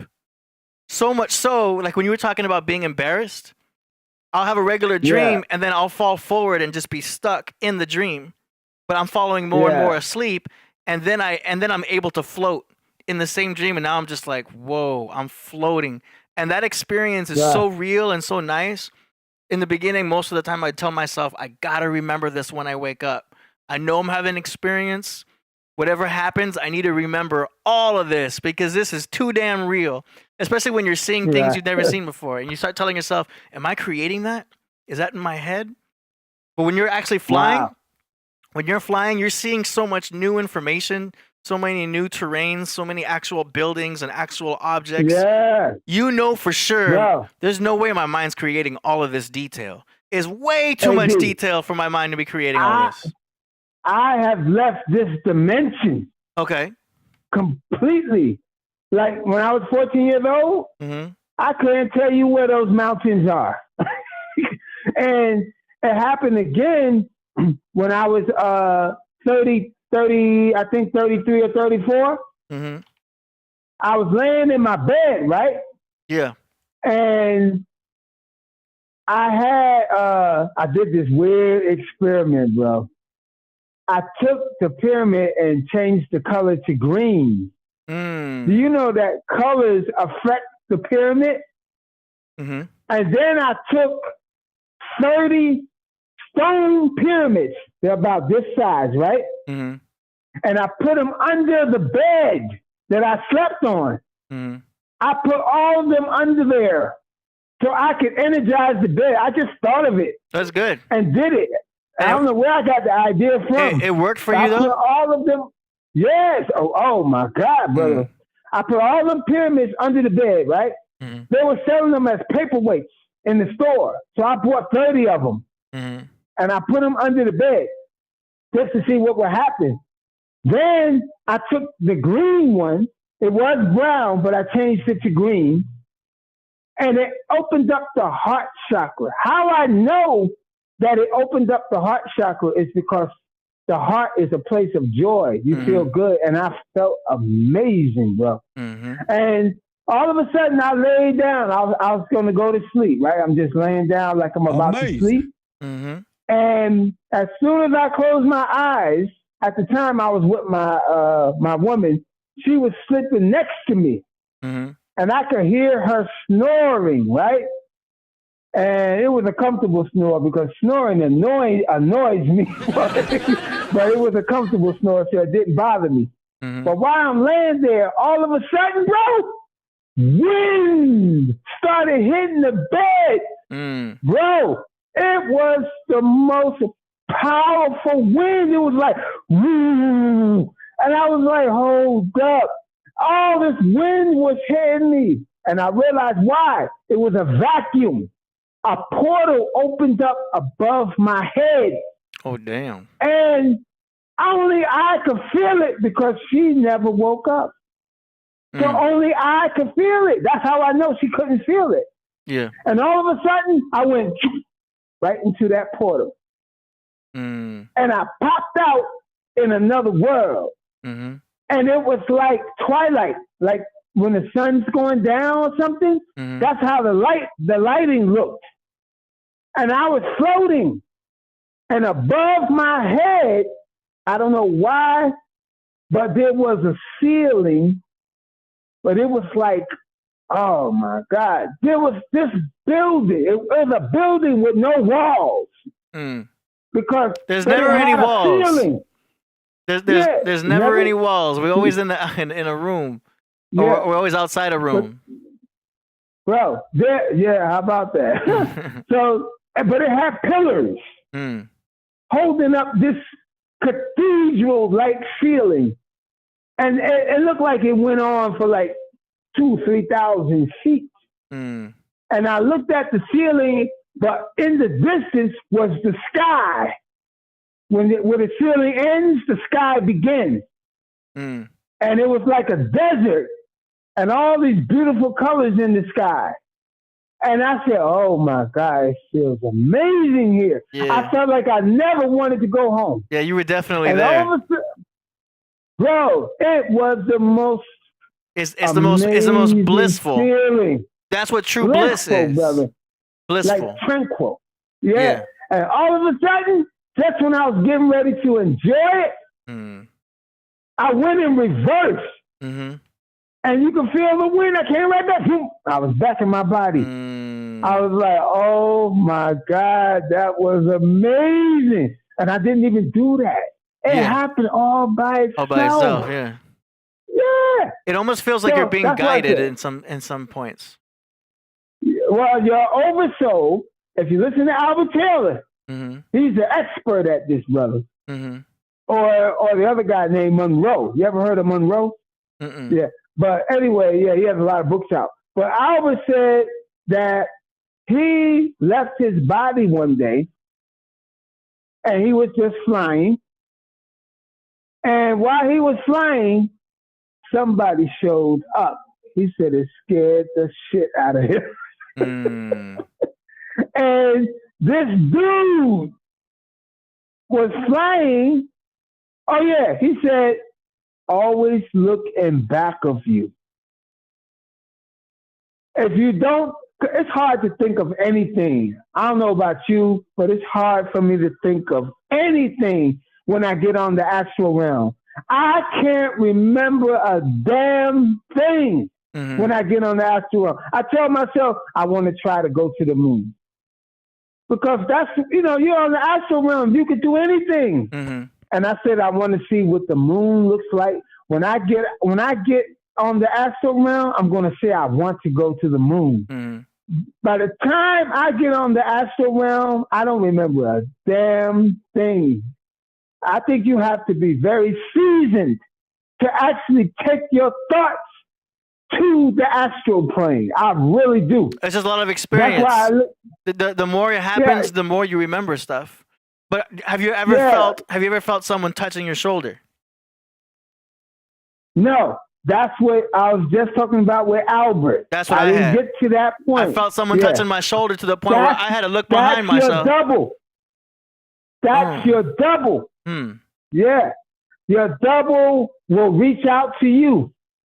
And Albert Taylor's double, he looked in back of him, and when he looked back, that changed the whole game. He saw someone flying behind him, right? Mm-hmm. And he doesn't have a face or anything. He looks like a glow body. And this thing saw Albert looking at him, so then he introduced himself. He came up, and he came beside him, and they were flying together, and Albert is looking at him. Then the thing grabs him and puts his arm around Albert's neck. Then they start flying. Then he went to Albert's ear and he started talking. He said all these things to Albert. Albert said it was too much. It was just too much. He couldn't take it. It was too real. He said that he felt like if he was a glass, like it was filling up with something. And when he couldn't take no more, he went back to his body. He jumped out of it. He couldn't take it. Albert knows how to go to his body when he wants to. He knows how to go right back to his body. That's awesome. That's how I feel like the more you want to manifest more of that, the more you can make that happen. There's a few tricks online that they'll tell you about, how to wake up, how to lay down. You don't want to have a heavy meal before bed. For me, definitely don't eat. Don't eat. Well, for me, don't it happens eat after 6 o'clock. Like, because I count calories and stuff like that. I do macros and stuff like that. So I know when I undereat, when I eat less than I'm supposed to on purpose sometimes. Yeah. Like I'll be in a caloric deficit. Those are the mornings that I'm having the craziest dreams. Yeah. 100%. So empty stomach. When you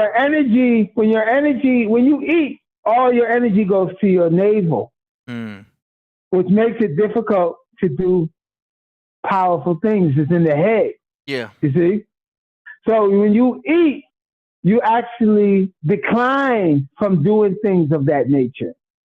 And you can have nightmares if you eat a large meal before you go to bed. Bean burritos? Because you will go into the lower world. Yeah. On the astral plane, there's the high worlds and there's the lower worlds. You don't want to be in those worlds. Yeah, last time I had a bean burrito, bean and cheese burrito. I had a nightmare that night. Bean burrito. A bean and cheese burrito. And I had a nightmare that night, yeah. I don't eat beans. I don't eat beans no more. I'll tell you what gave you that nightmare, those beans and that cheese. I blame the beans. Maybe would have told you don't eat that. Because I have cheese on meat burritos, no problem. I'll still have great dreams. But the beans, I can't be eating beans anymore. I quit beans. Yeah. Yeah, beans are bad. They don't digest well.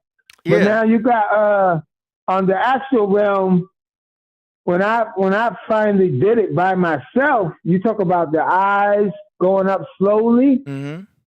I actually was on the astral realm and I was flying blind. Yeah. And I said, hey, I got mad. I said, I want to see everything, man. And then I remembered Albert Taylor. That time my memory did kick in. And I said, oh, I'm not doing it right. I want to see. And nothing happened. I said it again. I want to see. And I'm still flying blind. Then the third time, I said, I want to see. And all of a sudden, I could see everything. You opened your eye up. Your third eye was completely open. But not only did you open your eye up, everything was crystal clear. Yeah. It was clean and clear. Clear. Have you seen? Not like a dream. Not like a dream. No. It was clearer than a dream. Because dreams are still kind of hazy. Have you seen Doctor Strange? You saw the first Doctor Strange, right? Yeah, I did see that. This guy was in an accident and he went to go get help. Right. That's how he ended up in the Himalayas. I got it on screen right now. I don't know if you can see the screen that I'm already showing.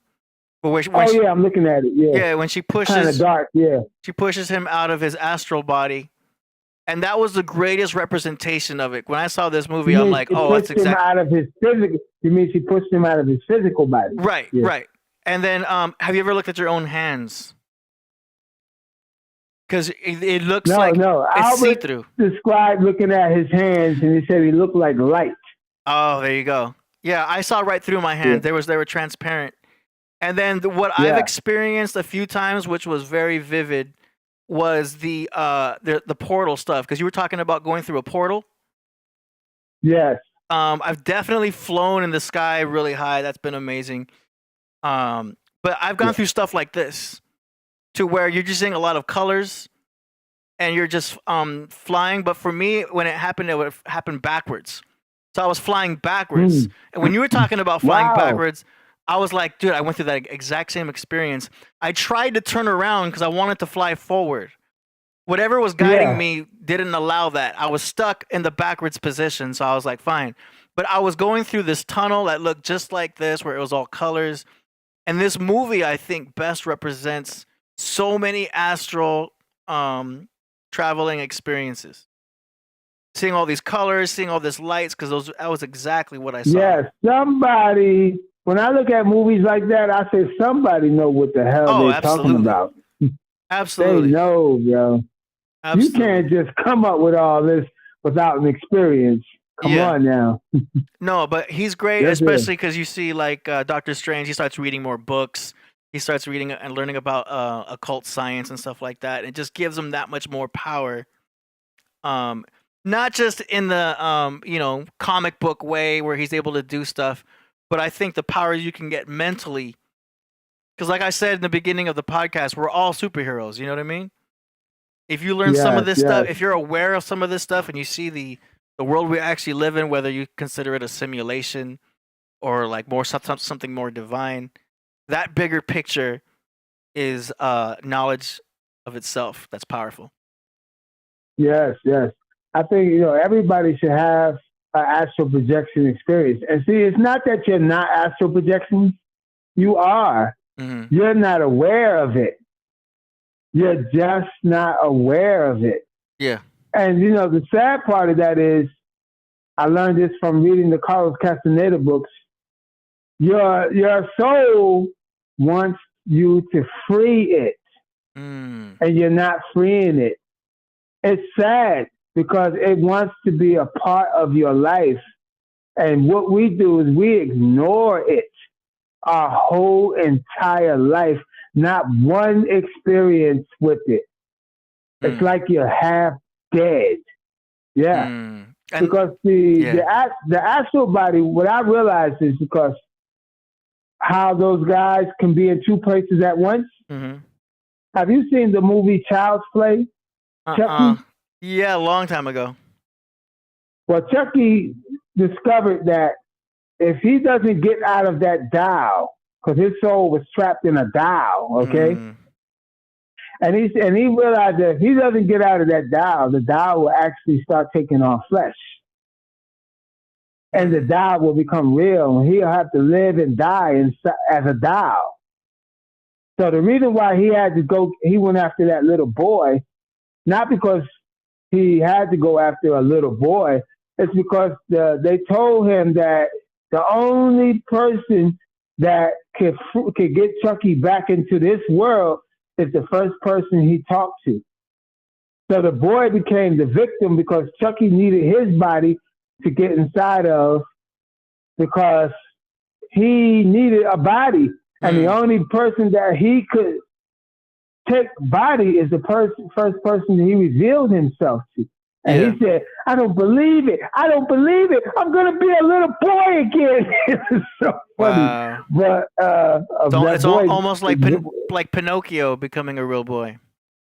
Right. And that's another example of that. Actually, do you know that Pinocchio is the story about your soul? That was a code story. Yeah. Occhio is eye, and pin is pineal gland.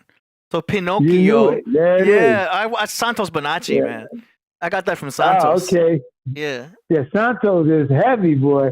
Yeah. But now, what I came to realize is how those people back in the times were able to have their astral be one place and be another was if you get enough time to free your astral body, it will start to become cohesive. It will start to become, you will start to develop the body being outside of you for longer periods of time. It was even developed to the level where it can come to you and have a conversation with you outside of you, where you don't have to be laying down and outside of yourself. Your soul can take on an independent life of its own. So that's how they was able to achieve that. Now, I also believe that we don't achieve this in one life, because the gurus in India said that. They said that you achieve this over many lives. So every time you come here and you start to deal with astral projection, you get better and better and better. You can achieve a high level in one life, but sometimes you achieve it in many lives. You see what I'm saying? So that gives more validity to reincarnation. Yes, exactly. They documented reincarnation now. It's no longer something that there's skepticism about. It's now documented in the United States that it's real, because they have irrefutable proof by documenting over 30,000 children who shouldn't have known things that they knew. So it became evident that it's real, that we're traveling from body to body. That's no longer a spoof or something that you could debunk. It's now been accepted as real. It's documented. Though I don't think it's right that they don't talk about it enough, but it has definitely been documented as real.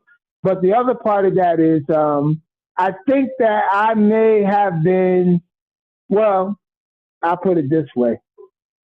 I had a clairvoyant reading one day. This woman that I met in Brooklyn, New York, I knew she was the real thing because she first started off by telling me things that I did in this life that she should not have known.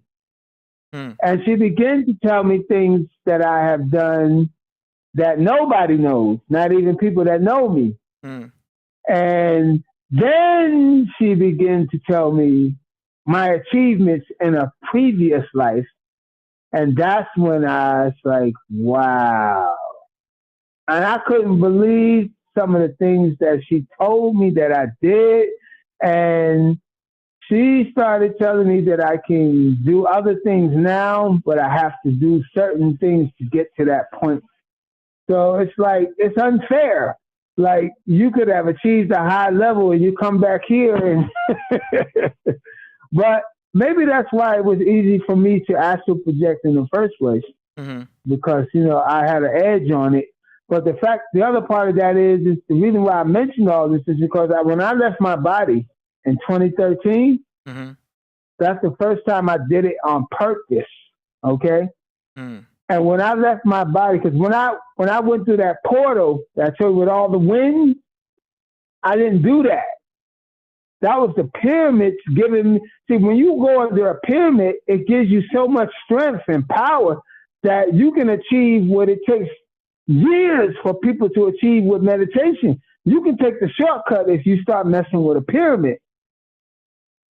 It's a known scientific fact that a pyramid has a source of energy that never runs out. The energy is produced from the shape. The shape itself harnesses extreme amounts of energy. And that energy is known as tachyon energy. Which is why it channels that energy, yeah. Why the pyramids were known as power centers for the city. Yeah. In fact, the word pyro means fire.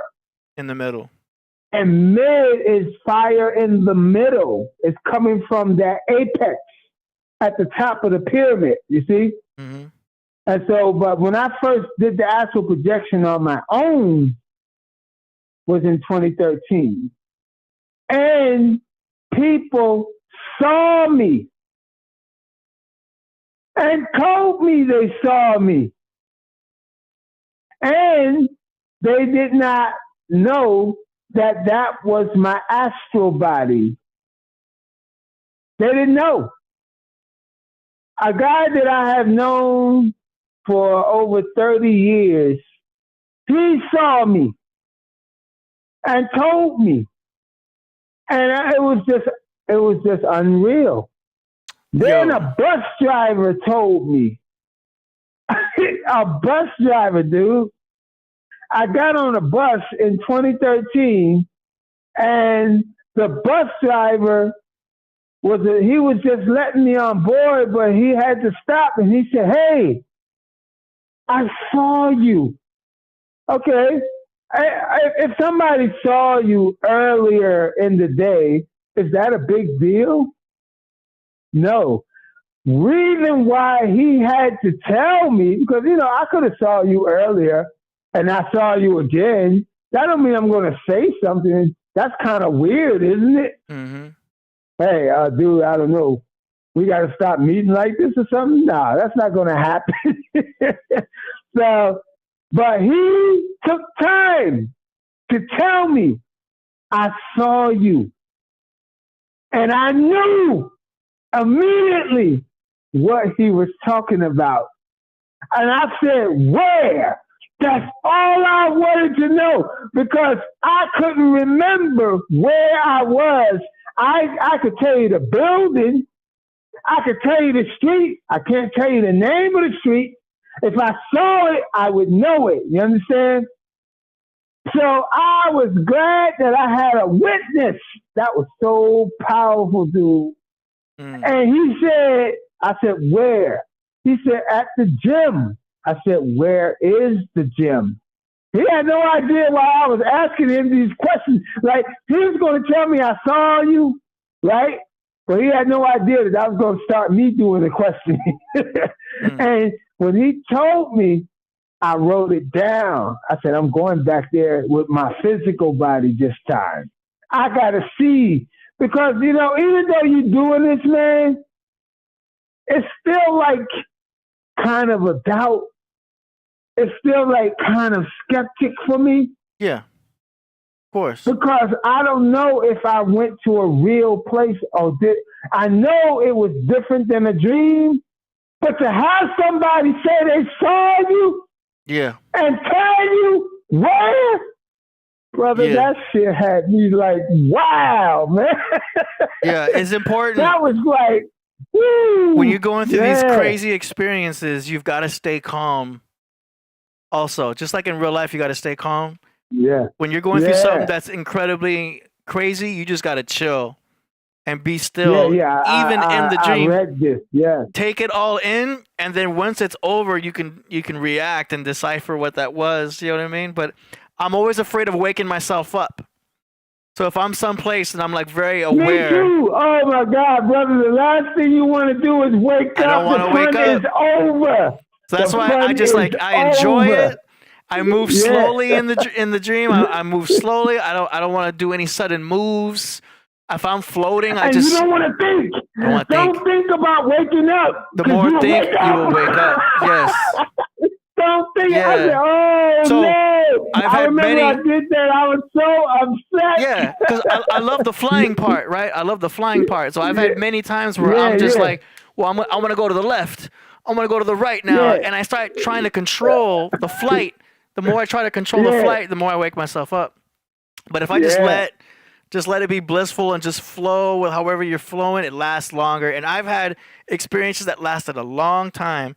And I've had a couple nights to where I woke up, thought it was over, went back to sleep, and had another experience. So two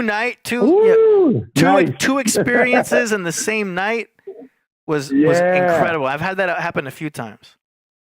Yeah, bro. It brings to mind the fact that before I knew all this, before I experienced this, people used to tell me, what's the fastest speed known to man? And I'd be like, the speed of light. And the brother said, no, the speed of thought. And that's exactly what you experience on the astral realm. You think it's happening. That fast. You see? It's supposed to be like that whether you're on the astral realm or not. Back to that scripture. As a man thinketh in his heart, so is he. You got to realize, people, you are creating your reality every second. We got to do a part 2 to this because I don't want to mention, because if I mention what I want to talk about, we're going to be here another hour.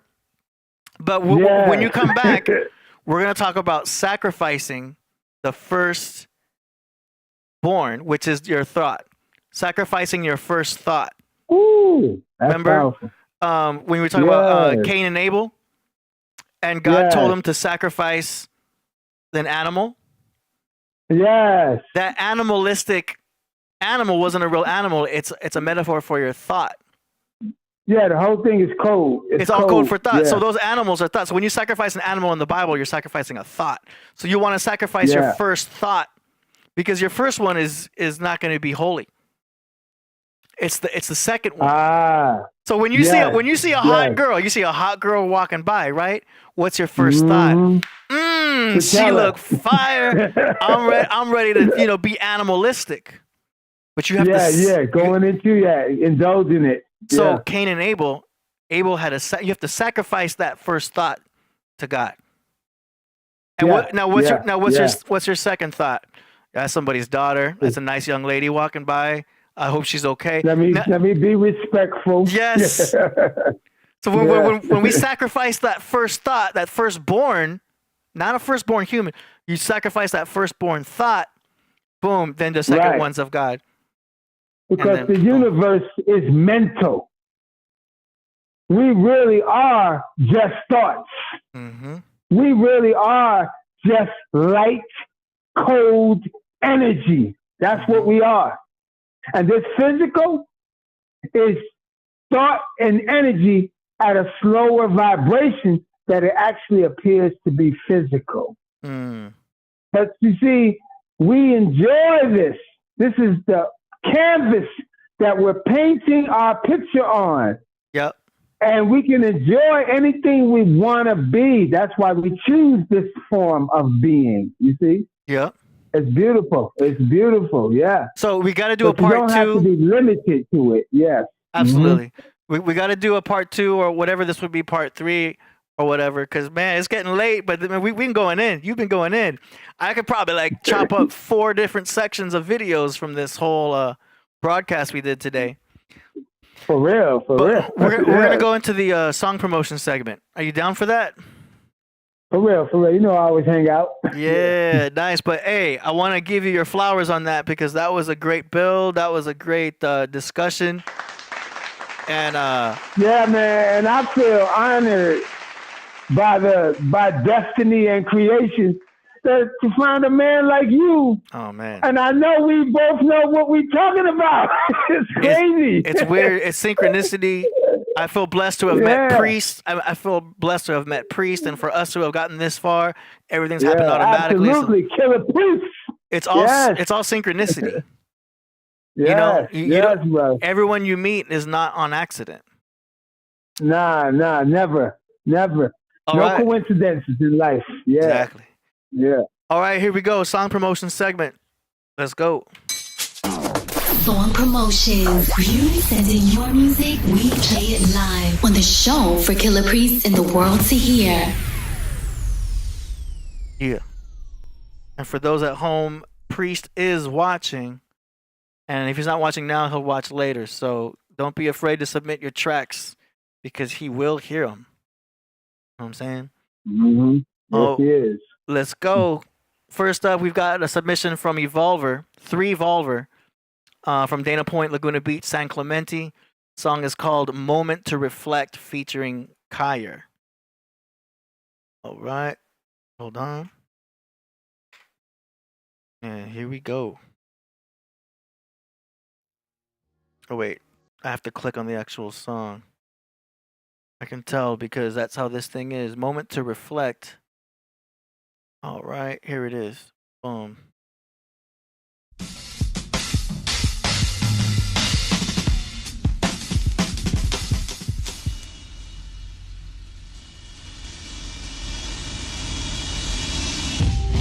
feel the summer breeze coming through.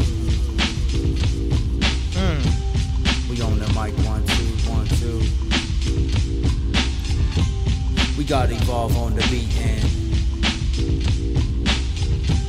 let's take a moment to reflect, I'll take a little time to ride my pen to push the skate, getting in your headspace to this place. Can we take an escape of living by the coast? Freshest waves, cold breath and style control. Best of files unknown. I'll keep it to myself, but every now and then let's drop the ink on the verse. Disperse the words, sometimes it hurts worse. This life recession is my church. The melody gets therapeutic. Nerve searching for the perfect music. Taking through the stack, staying busy in the back. Metaphysical to visit, no specific. You just have to adapt. Try to live it to the max while you're still here. Laughing at the facts and perhaps the maps appear. Relax and steer through the chaos is essential. Raps to hit the temple, let's crash the mental into a daylight setting or eclipse that's embedding on an instrumental's bliss as the mist keeps settling.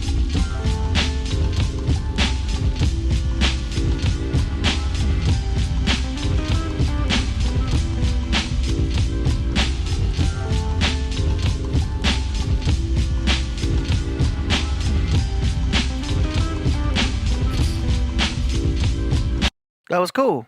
I like that track. Had a cool vibe to it. Very nice. What you think? I like the beat. It was very good beat. And, you know, it's the music that's going to really take it to the next level. Mm-hmm. So you got to have something that people enjoy. Mm-hmm. That was a good beat. Yeah. Cool. Had a good feel. All right. Let's keep it rocking. Next now we've got David J. Blazer, 777. From the Port of Those Who Scandalous. Song is called Moonwalking on Moonshine. All right. Here we go. Here's a link to the song. All right, David, what did you send here? I think you sent me the wrong link, bro. Content not available. Play something else. That's what it says. So you're gonna have to send me whatever you're talking about separately because oh, here we go. You did. Got you.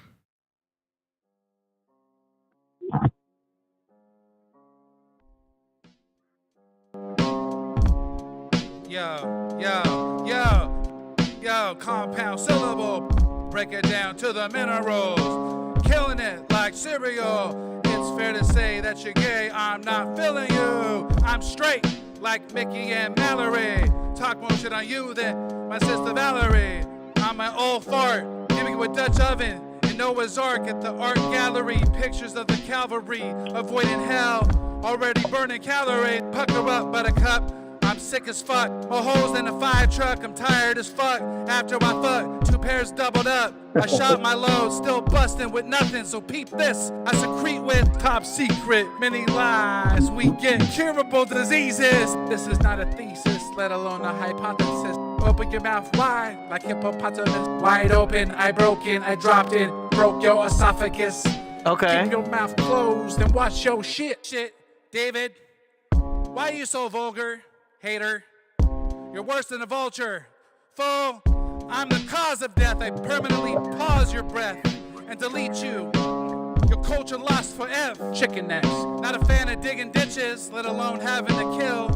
Then clone every witness. I do it like Nike, nobody like me, and highly likely due to the fact that I'll beat you like either one of the Mikeys. So just beat it. I'll dunk on you, intoxicated and weeded. Okay. I'm certainly tober. Moonwalking on moonshine, you get crossed over. Okay. Well, I thought you knew. My rhymes is game over. It's game over.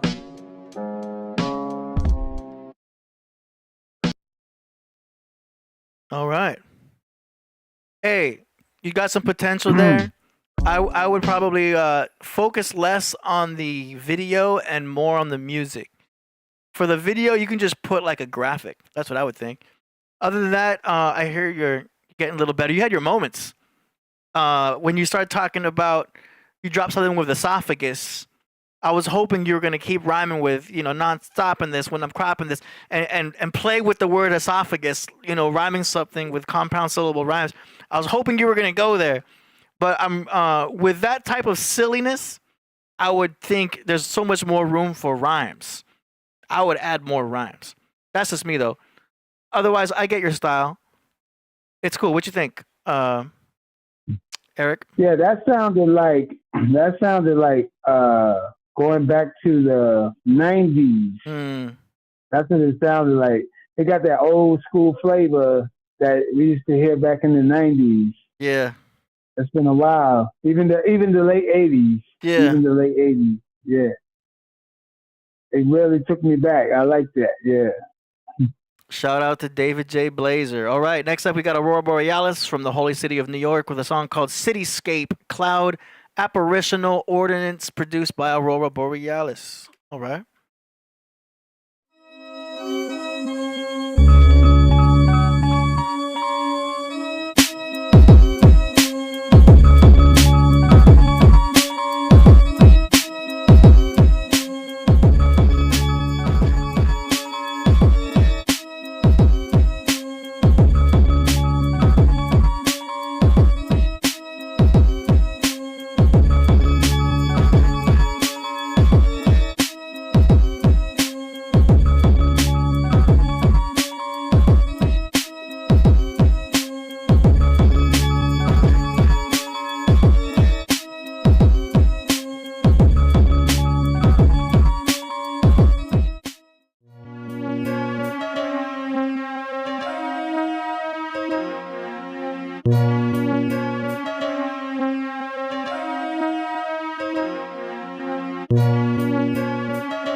Okay, that's 2 beats right there. I like the second one.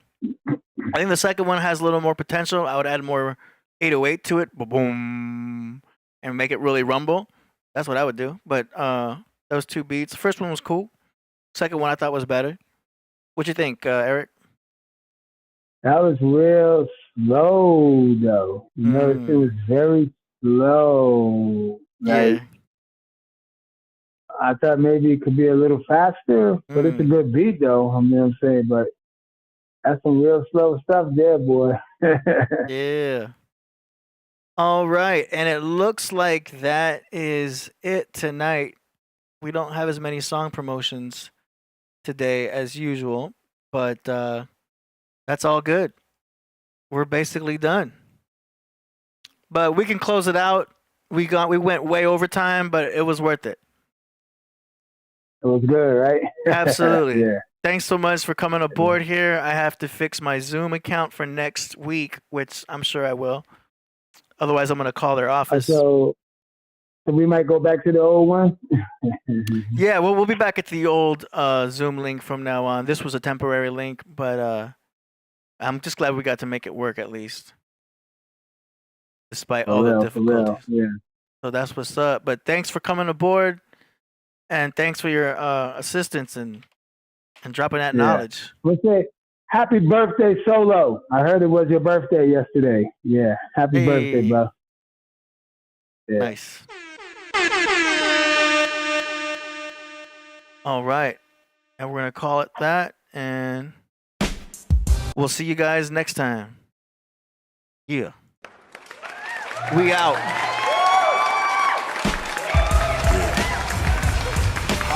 Falling from heaven, O Lucifer, son of the morning. How art thou cut down to the ground, which did weaken the nations? On their knees crawling, the beast awakened, the teaching of Satan, the meeting of pagans, speaking Phoenician and Canaan. The secret of sayings sits in his seat as the priest of the ages amongst his holy men. 2 Thessalonians, heavens was his podium. Was he Elijah, also known as the Messiah? From his throne he required to talk about the stones of fire, the king of Tyre, who fell because of his own desire. From the kingdom, a winged empire, for the things he admired, the Babylonian, the golden calf holding gems, with the staff of an aspen, the men old as him. They would stay high off hemp and opium, and when day rise, God's strength was taken from them. The king of Tyre, the king of Tyre,